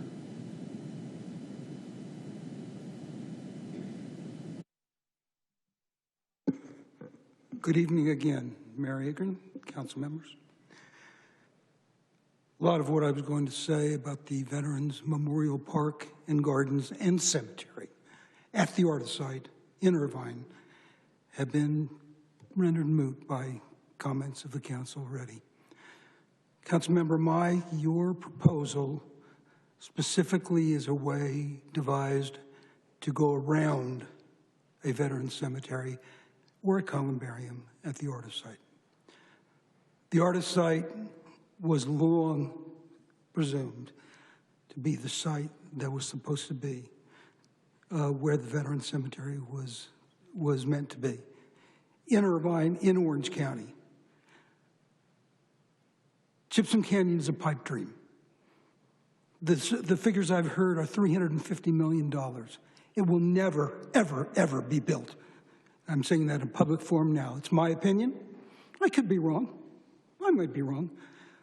But I would defy any of you on the city council to find $350 million to build Gypsum Canyon right now. We can have a veteran cemetery in Irvine at the Orta site in a secluded section where it's not, where children are not exposed, where the families, where Caden School is not exposed. And we're doing that with a berm that is going around. Accommodations have already been made. Thank you. Your time is up. Accommodations have already been made.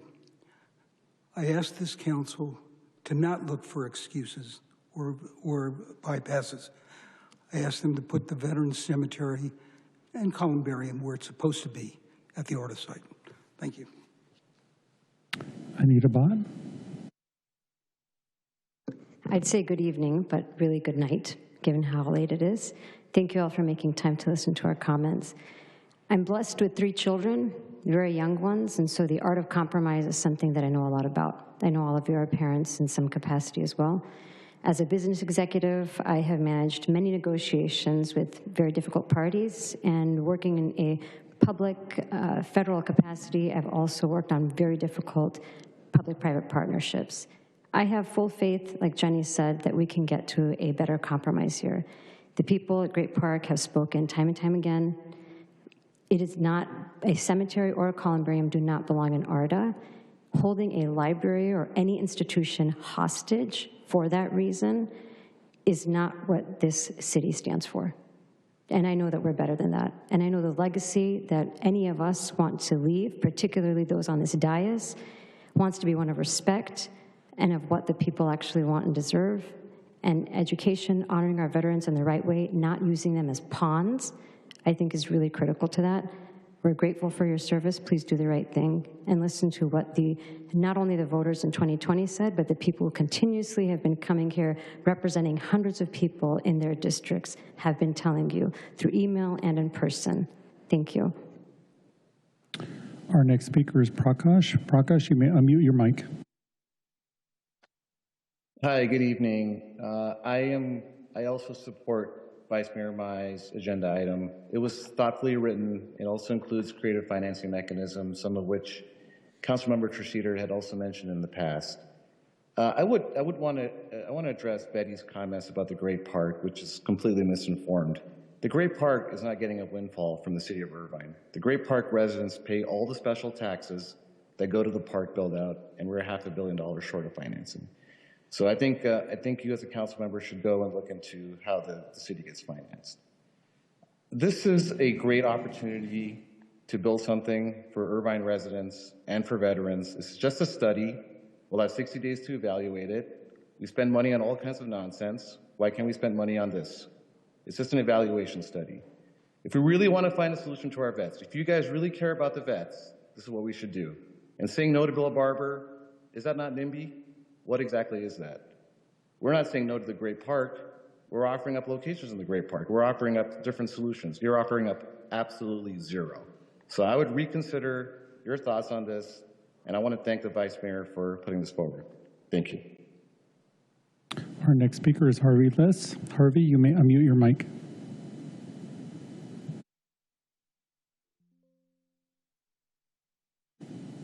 Harvey, can you hear us? Yes. Sorry, Harvey, one moment. Okay, go ahead, Harvey. You may unmute your mic. Hi, you hear me now? We can hear you. Great. I'm Harvey Lissa, Executive Director of Build the Great Park Veteran Cemetery Committee. I want to say that the item that Mr. Melching is saying overrides the 2020 initiative was inserted by him into our municipal code after signature collection began on our initiative, and he approved the title and summary of our initiative, but before the initiative was adopted on May 12, 2020. Is this a conflict of interest? In any case, that initiative designates the Arta site as the exclusive location for a veteran cemetery in the city. It does not mention state veteran cemetery, and the Columbarium is certainly included in the cemetery. Councilmember Mai's memo states, including a designated area honoring veterans. It seems to me that that would violate the 2020 initiative and would require another citizens initiative. We believe that nothing written into a municipal code can override a citizen's initiative, since that is the essential reason for having a citizen initiative in the first place. So we believe that a court will also support our opinion. And finally, due to the enormous cost of building a veteran cemetery at Gibson Canyon, $145 million according to a report by Geosyntec a year ago, and that expense can only be made after $45 million is spent on the initial construction of a public cemetery. There will never be a cemetery at Gibson Canyon of any kind. And that price doesn't even include entrance and exit ramps from the 91 freeway. That would add another $100 million at least. The only place we'll have a veteran cemetery is at the Arta site. Thank you. Your time is up. Our next speaker is telephone number 347. 347, you may unmute your mic. Yes, this is Deepa.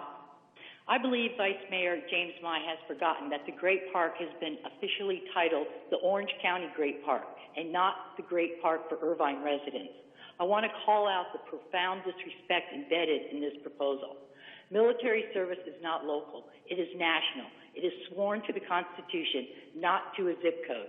Men and women who served at MCAS El Toro did not serve for Irvine, and they certainly did not serve so the sacrifice could later be filtered through municipal eligibility rules. What is being proposed here is not honor. It's filled with conditions, limitations, and control. Honor is not something you ration. This proposal needs to include ceremonial military honors and inclusivity at the very least, or what's the point other than to silence our veterans? And Kathleen Traceder, the second time you claimed sexual harassment at UCI, you got caught lying and cost UCI to settle. So I have no respect for anything you have to say. Thank you. Our next speaker is Parissa. Parissa, you may unmute your mic. Thank you all. I had a great speech, but frankly, at this point, it just seems crazy to even be nice. I appreciate Councilmember Mai and Councilwoman Traceder for supporting this. I mean, it's a compromise. The Great Park has fought against this for 10 years, and Mr. Meyerson said it right there on the first comment. Nobody wants it in their backyard. He doesn't want it in his backyard. So why does he insist on coming to every council meeting and forcing it into the Great Park? You know, this is, honestly, it's my 5-year-old can compromise better than what's going on. And it's fascinating to me that we have a city attorney, but there seems to be so many other people who have much better legal understanding than our city attorney because they seem to know what's going to happen in courts. It's fascinating, actually, that they can predict what a judge is going to do. I mean, in Anaheim, I'm pretty sure that that lawsuit was killed within about 5 months. So obviously, these expert lawyers that are not the city of Irvine's attorney do not really know what they're talking about. They just keep trying to strong-arm everything that's happening and forcing it into the Great Park and forcing it onto Arta when we are willing to compromise and having it somewhere else. But Larry said, you know, the kids at the Columbarium, at the Cultural Terrace are going to be impacted. What about the kids at Cadence Park? This is crazy, like, honestly. Our next speaker is Jay Bruce. Jay, you may unmute your mic.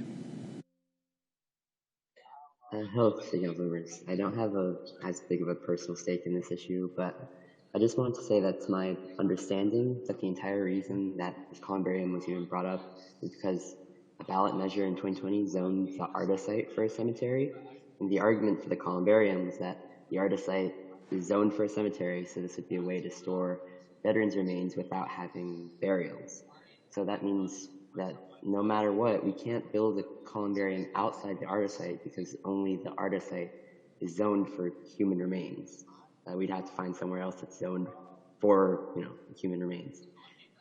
There's also obviously going to be the legal question that's already been raised as to whether or not giving preference to veterans makes the columbarium a veteran cemetery, and so locating the columbarium outside the Arta site would require a ballot measure. But I think, whether the council can or cannot legally put the columbarium outside the Arta site, like putting that aside, if we want that to happen, at the basic level, I think we would need to pass another zone change to allow for a cemetery at one of these parks.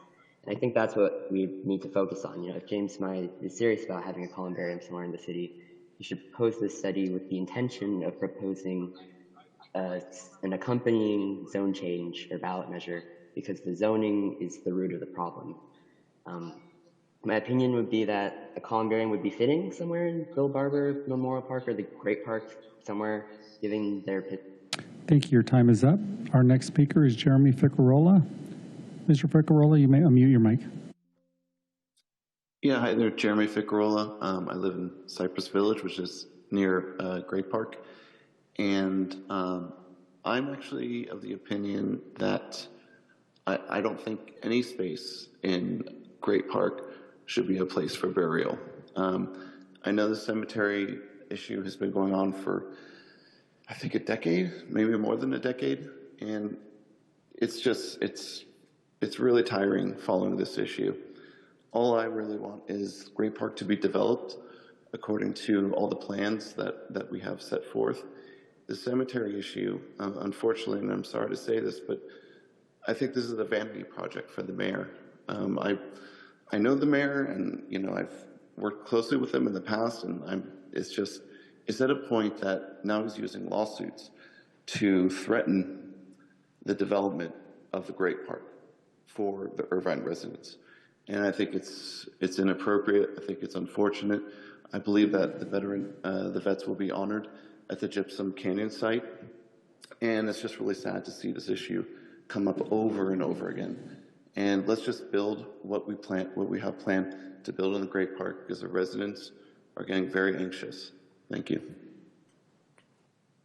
Our next speaker is Transparent Irvine. You may unmute your mic.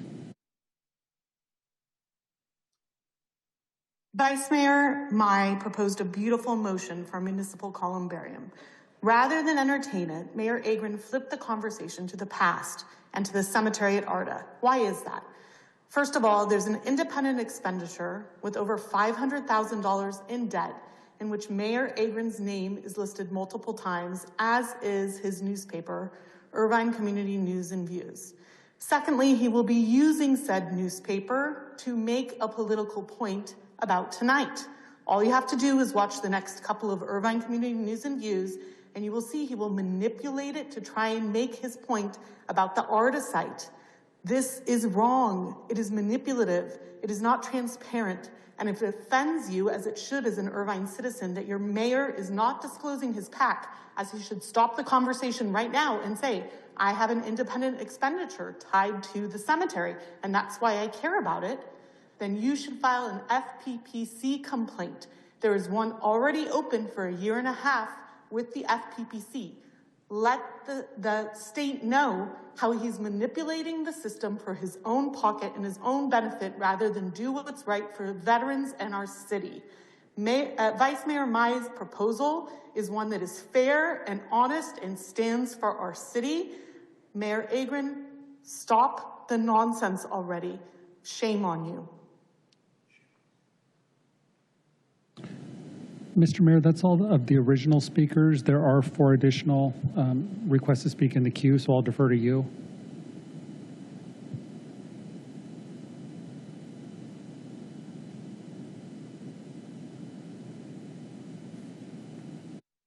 Says microphone, there we go. Okay, but no more, just the 4, 90 seconds. Thank you, Mayor. Our next speaker is Zoom user. You may unmute your mic. Hello, can you hear me? We can hear you. Okay, I'm just hopeful that you guys could support Vice Mayor Mai today. And Mayor, there is a huge difference between the cultural terrace and the Arda site, and that the cultural terrace is not next to homes and schools. What I'm understanding is that you don't think District 2 children and families are important. You are more concerned with the children that visit the cultural terrace. And that is really disheartening to hear from our mayor. Thank you. That's all I have to say. Our next speaker is O. O, you may unmute your mic. I just wanted to thank Vice Mayor Mai for bringing this proposal forward. It's only council member that actually is looking for a compromise. I'm a Great Park resident, and I'm getting tired of this issue as well. I'm also a few caller back suggested I'm not in support of any site in the Great Park.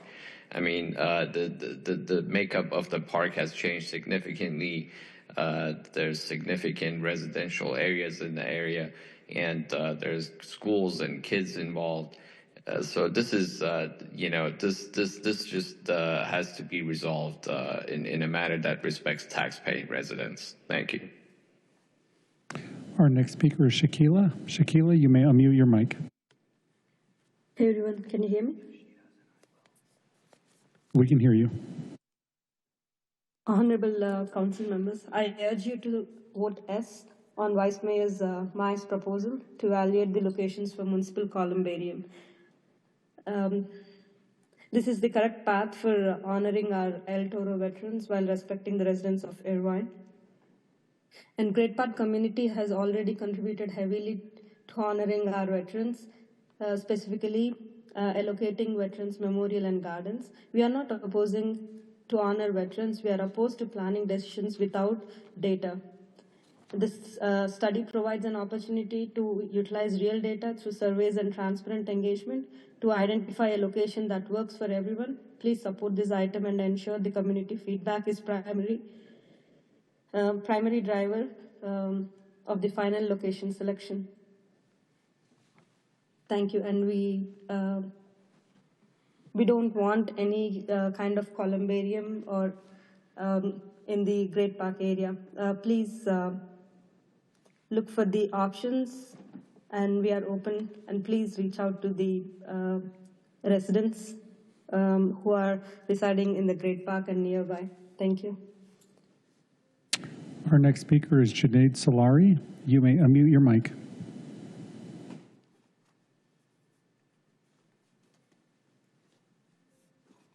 Junaid, can you hear us?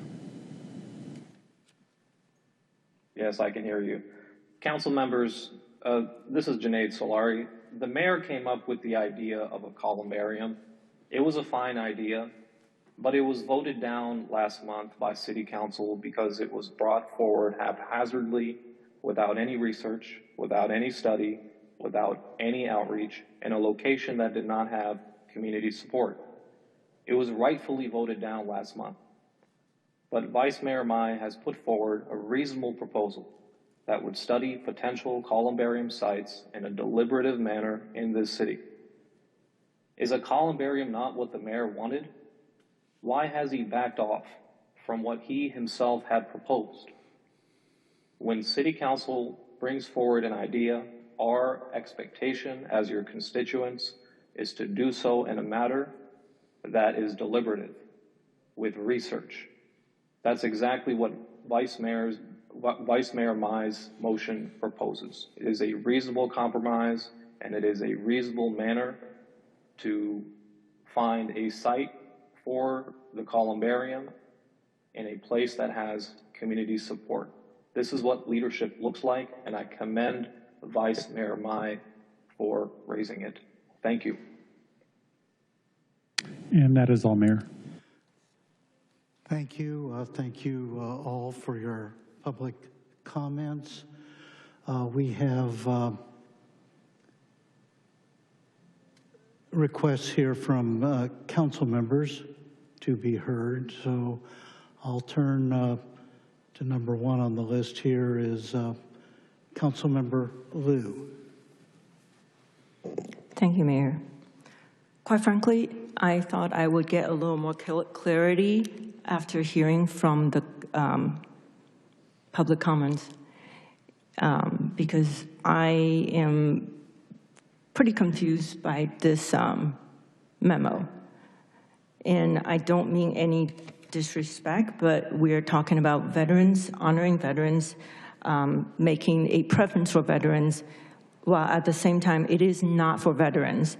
And it is a municipal, and then the location evolved from anywhere in the Great Park to pretty much the entire city's fair game. And I really do not understand. And the fact that there's questions about funding. So my question is, if one of the ideas is to have a Friends of the Library, so to speak, structure for funding. Well, if that's the case and it's private funding, is this still a city-run facility that will qualify under the city facility exemption, which obviously Mayor and Mr. Melching also have a disagreement on. So, so one of the callers is right. The heart of the issue is zoning. Is there anywhere else in this city that is zoned for a cemetery, whether it's veterans or municipal? Well, if you have an answer right now off the top of your head, please answer. I do. The zoning code, it has two categories in the zoning code of land uses. So you imagine a matrix that has all the land uses on one axis and all of the zoning designations on another axis. One of those categories is state veterans cemetery. It's allowed in, a state veterans cemetery is allowed in one place, the ARDA site.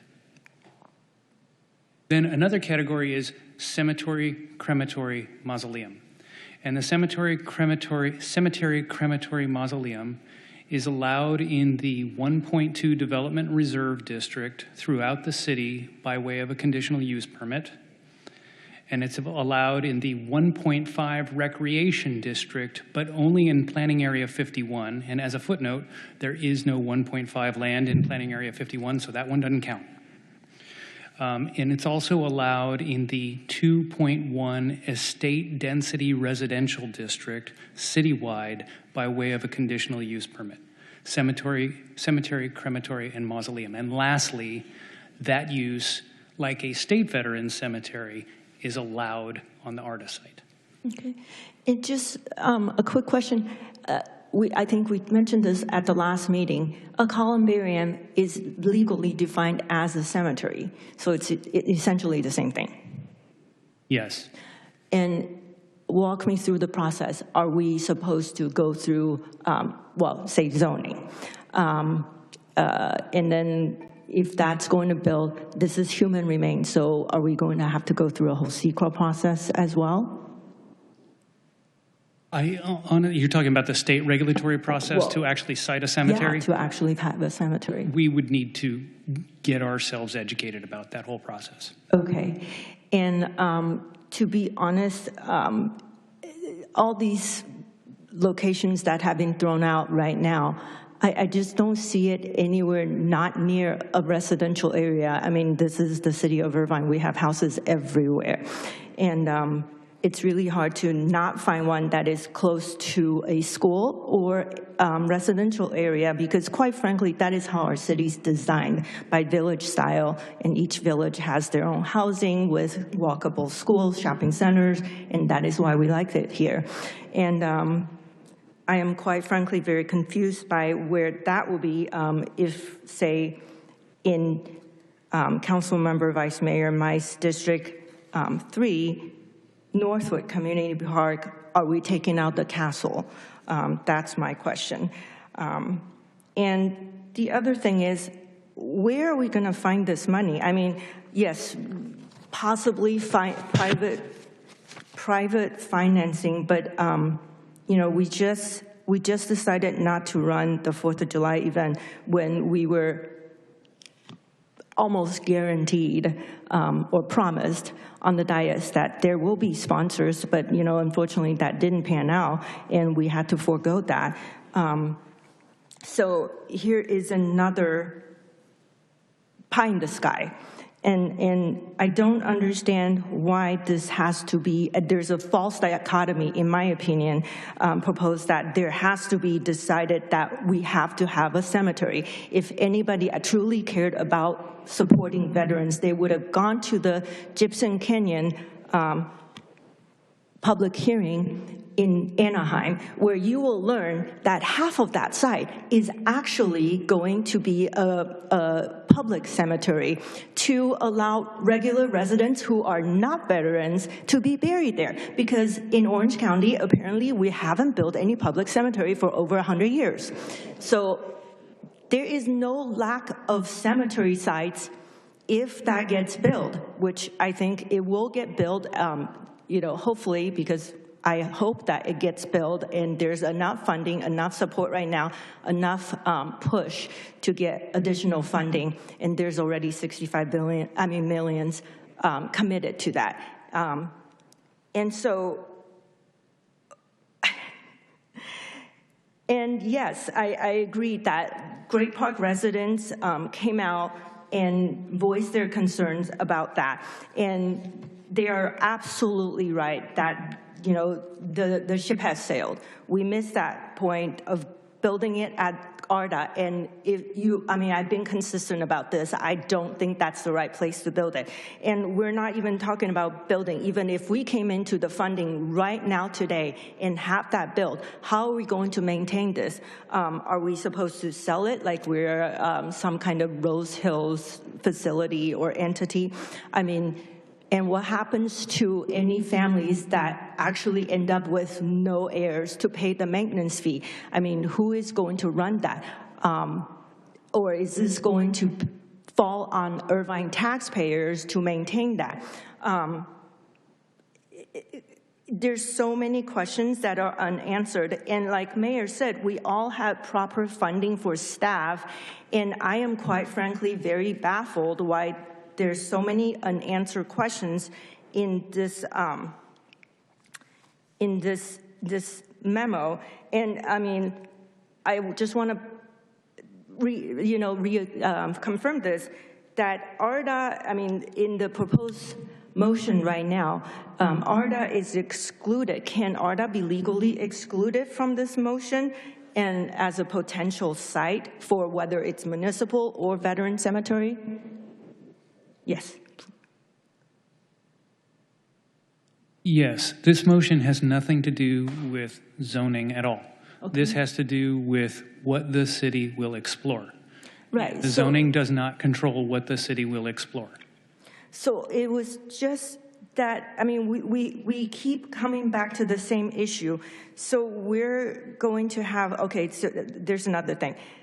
California law, I guess, requires a massive upfront financial commitment that the city current funding model special taxes may not legally satisfy for long-term state recognition. So if it's not state, then what are we talking about? Are we talking about using Irvine taxpayer money, general funds to do that?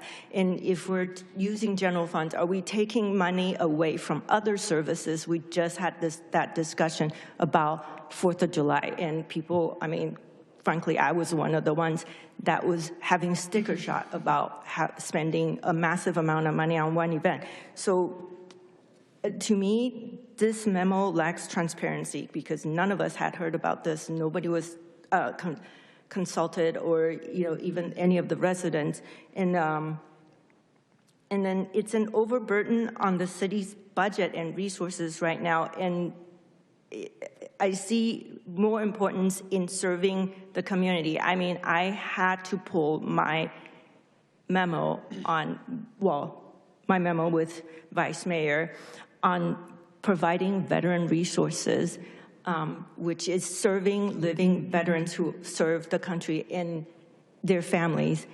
And because of this controversial issue, I have to pull that because my speakers are quite frankly not, able to come because of this. And there is just a lack of information. There's lack of information and incomplete information on this memo. And for that reason— Point of order. I think all those, that information was to be filled in by you. Excuse me. Can I finish? Wait 1 second. He interrupted with a point of order. State your point. My point is this memo doesn't have all the things that Councilmember Melinda Liu is mentioning because they are asking of the staff to fill it in. That's not a point of order. Get in the queue. That's not a point of order. Go ahead, Councilmember Liu. And so I really don't think we should continue to put staff members on a wild goose chase. And so for that reason, I will motion to continue this item indefinitely, and I would like to see if there's a second for that. Are you moving to continue the matter? Yes, indefinitely. How does that differ from a motion to table? A motion to table is the same as a motion to continue indefinitely. But a Same thing. Okay. So this is in effect a motion to table, and that's, as I recall from Robert's rules, not debatable. Is that correct? Yes, it's a priority motion, not if it gets a second, not debatable. All right. Would the clerk, on a motion to table indefinitely, would the clerk please call the roll? And I apologize, was there a second to that? I'll second it. Oh, I'm sorry. Thank you. Councilmember Carroll seconded. Thank you. Councilmember Carroll. Yes. Councilmember Go. Can I clarify? So once we vote this, the item will cease. There's no further comments? That's correct. I'm kind of upset. I'd like to make a comment. It is my district that's being debated time and time again till midnight. All right. I would like permission to at least make a comment. It's not a debatable motion. Well, I'm not commenting on the motion. I just thought that I surmise you'll want to vote no on the motion to table. Would the clerk please call the roll? Yeah, so again, Councilmember Go. Well, can we just restart that? Because I'm not following what's going on here. Absolutely. So I'm just redoing the roll call on the same motion, which is a table to continue. Councilmember Carroll. Yes. Councilmember Go. I just want to clarify, if this comes up again, I'd be able to speak to it, correct? Yes. No. Councilmember Liu. Yes. Councilmember Martinez Franco. Yes. Councilmember Treseder. No. Vice Mayor Mai. No. Mayor Agron. Yes. Motion carries 4-3 with Councilmember Go, Councilmember Treseder, and Vice Mayor Mai voting no. According to my notes, that concludes our business tonight. However, Councilmember Liu's father passed away some weeks ago, and we'd like to be adjourning the meeting tonight in his honor. At this point, I would like to turn to Councilmember Liu and introduce the adjournment motion, if you would. So I would move to adjourn the meeting, and before that, I will make a short comment about my father. So thank you, Mayor. Thank you for the opportunity to honor my father's legacy today. First, I want to thank everyone who came out to celebrate his amazing life with my family earlier this month. My father was an accomplished public servant, a respected litigator, a dutiful son, a loving husband, and a father whom we were very lucky to have. His legal career started during his military service in Taiwan. After a decade of decorated service in the Taiwan Army, he retired as a judge. For over 40 years, he built a successful law practice. While he advocated for his clients, he also helped expand the public defender service, established halfway homes, provided pro bono services to vulnerable communities, and taught business law to the next generation of lawyers. During the 80s, my father served 2 terms on the Taipei City Council, where he introduced many ordinances to protect the health and safety of residents, improved protection and equipment for first responders, and advocated for many modernization projects in Taipei, including the Taipei Metro. His childhood hardship of food and housing insecurity made him generous, and he was an active Rotarian involved in many charitable projects. My father taught me how to be generous, kind, and empathetic. He taught me how to lead with grace and compassion, and he taught me that public service is the goal and not a means to an end. Most importantly, he taught me to value people, friends, family, and those who need help. I'm glad I was able to care for him in the last few years, bring him some pride in the little I'm able to accomplish, and spoil him the same way he spoiled us. I miss our conversations about law and politics. His legacy lives in every life he's touched. And thank you. Thank you for those touching comments, and I move that we adjourn the meeting at this time. Would you like to actually make the motion to adjourn in his honor? Yes, so I move to adjourn this meeting in my father's honor. Thank you. I'll second that motion. Would the clerk please call the roll? Councilmember Carroll. Yes. Councilmember Go. Yes. Councilmember Liu. Yes. Councilmember Martinez-Franco. Yes. Councilmember Treceder. Yes. Vice Mayor Mai. Yes. Mayor Agron. Yes. Carry 7-0. Thank you very much. Thank you, everybody. The meeting is adjourned.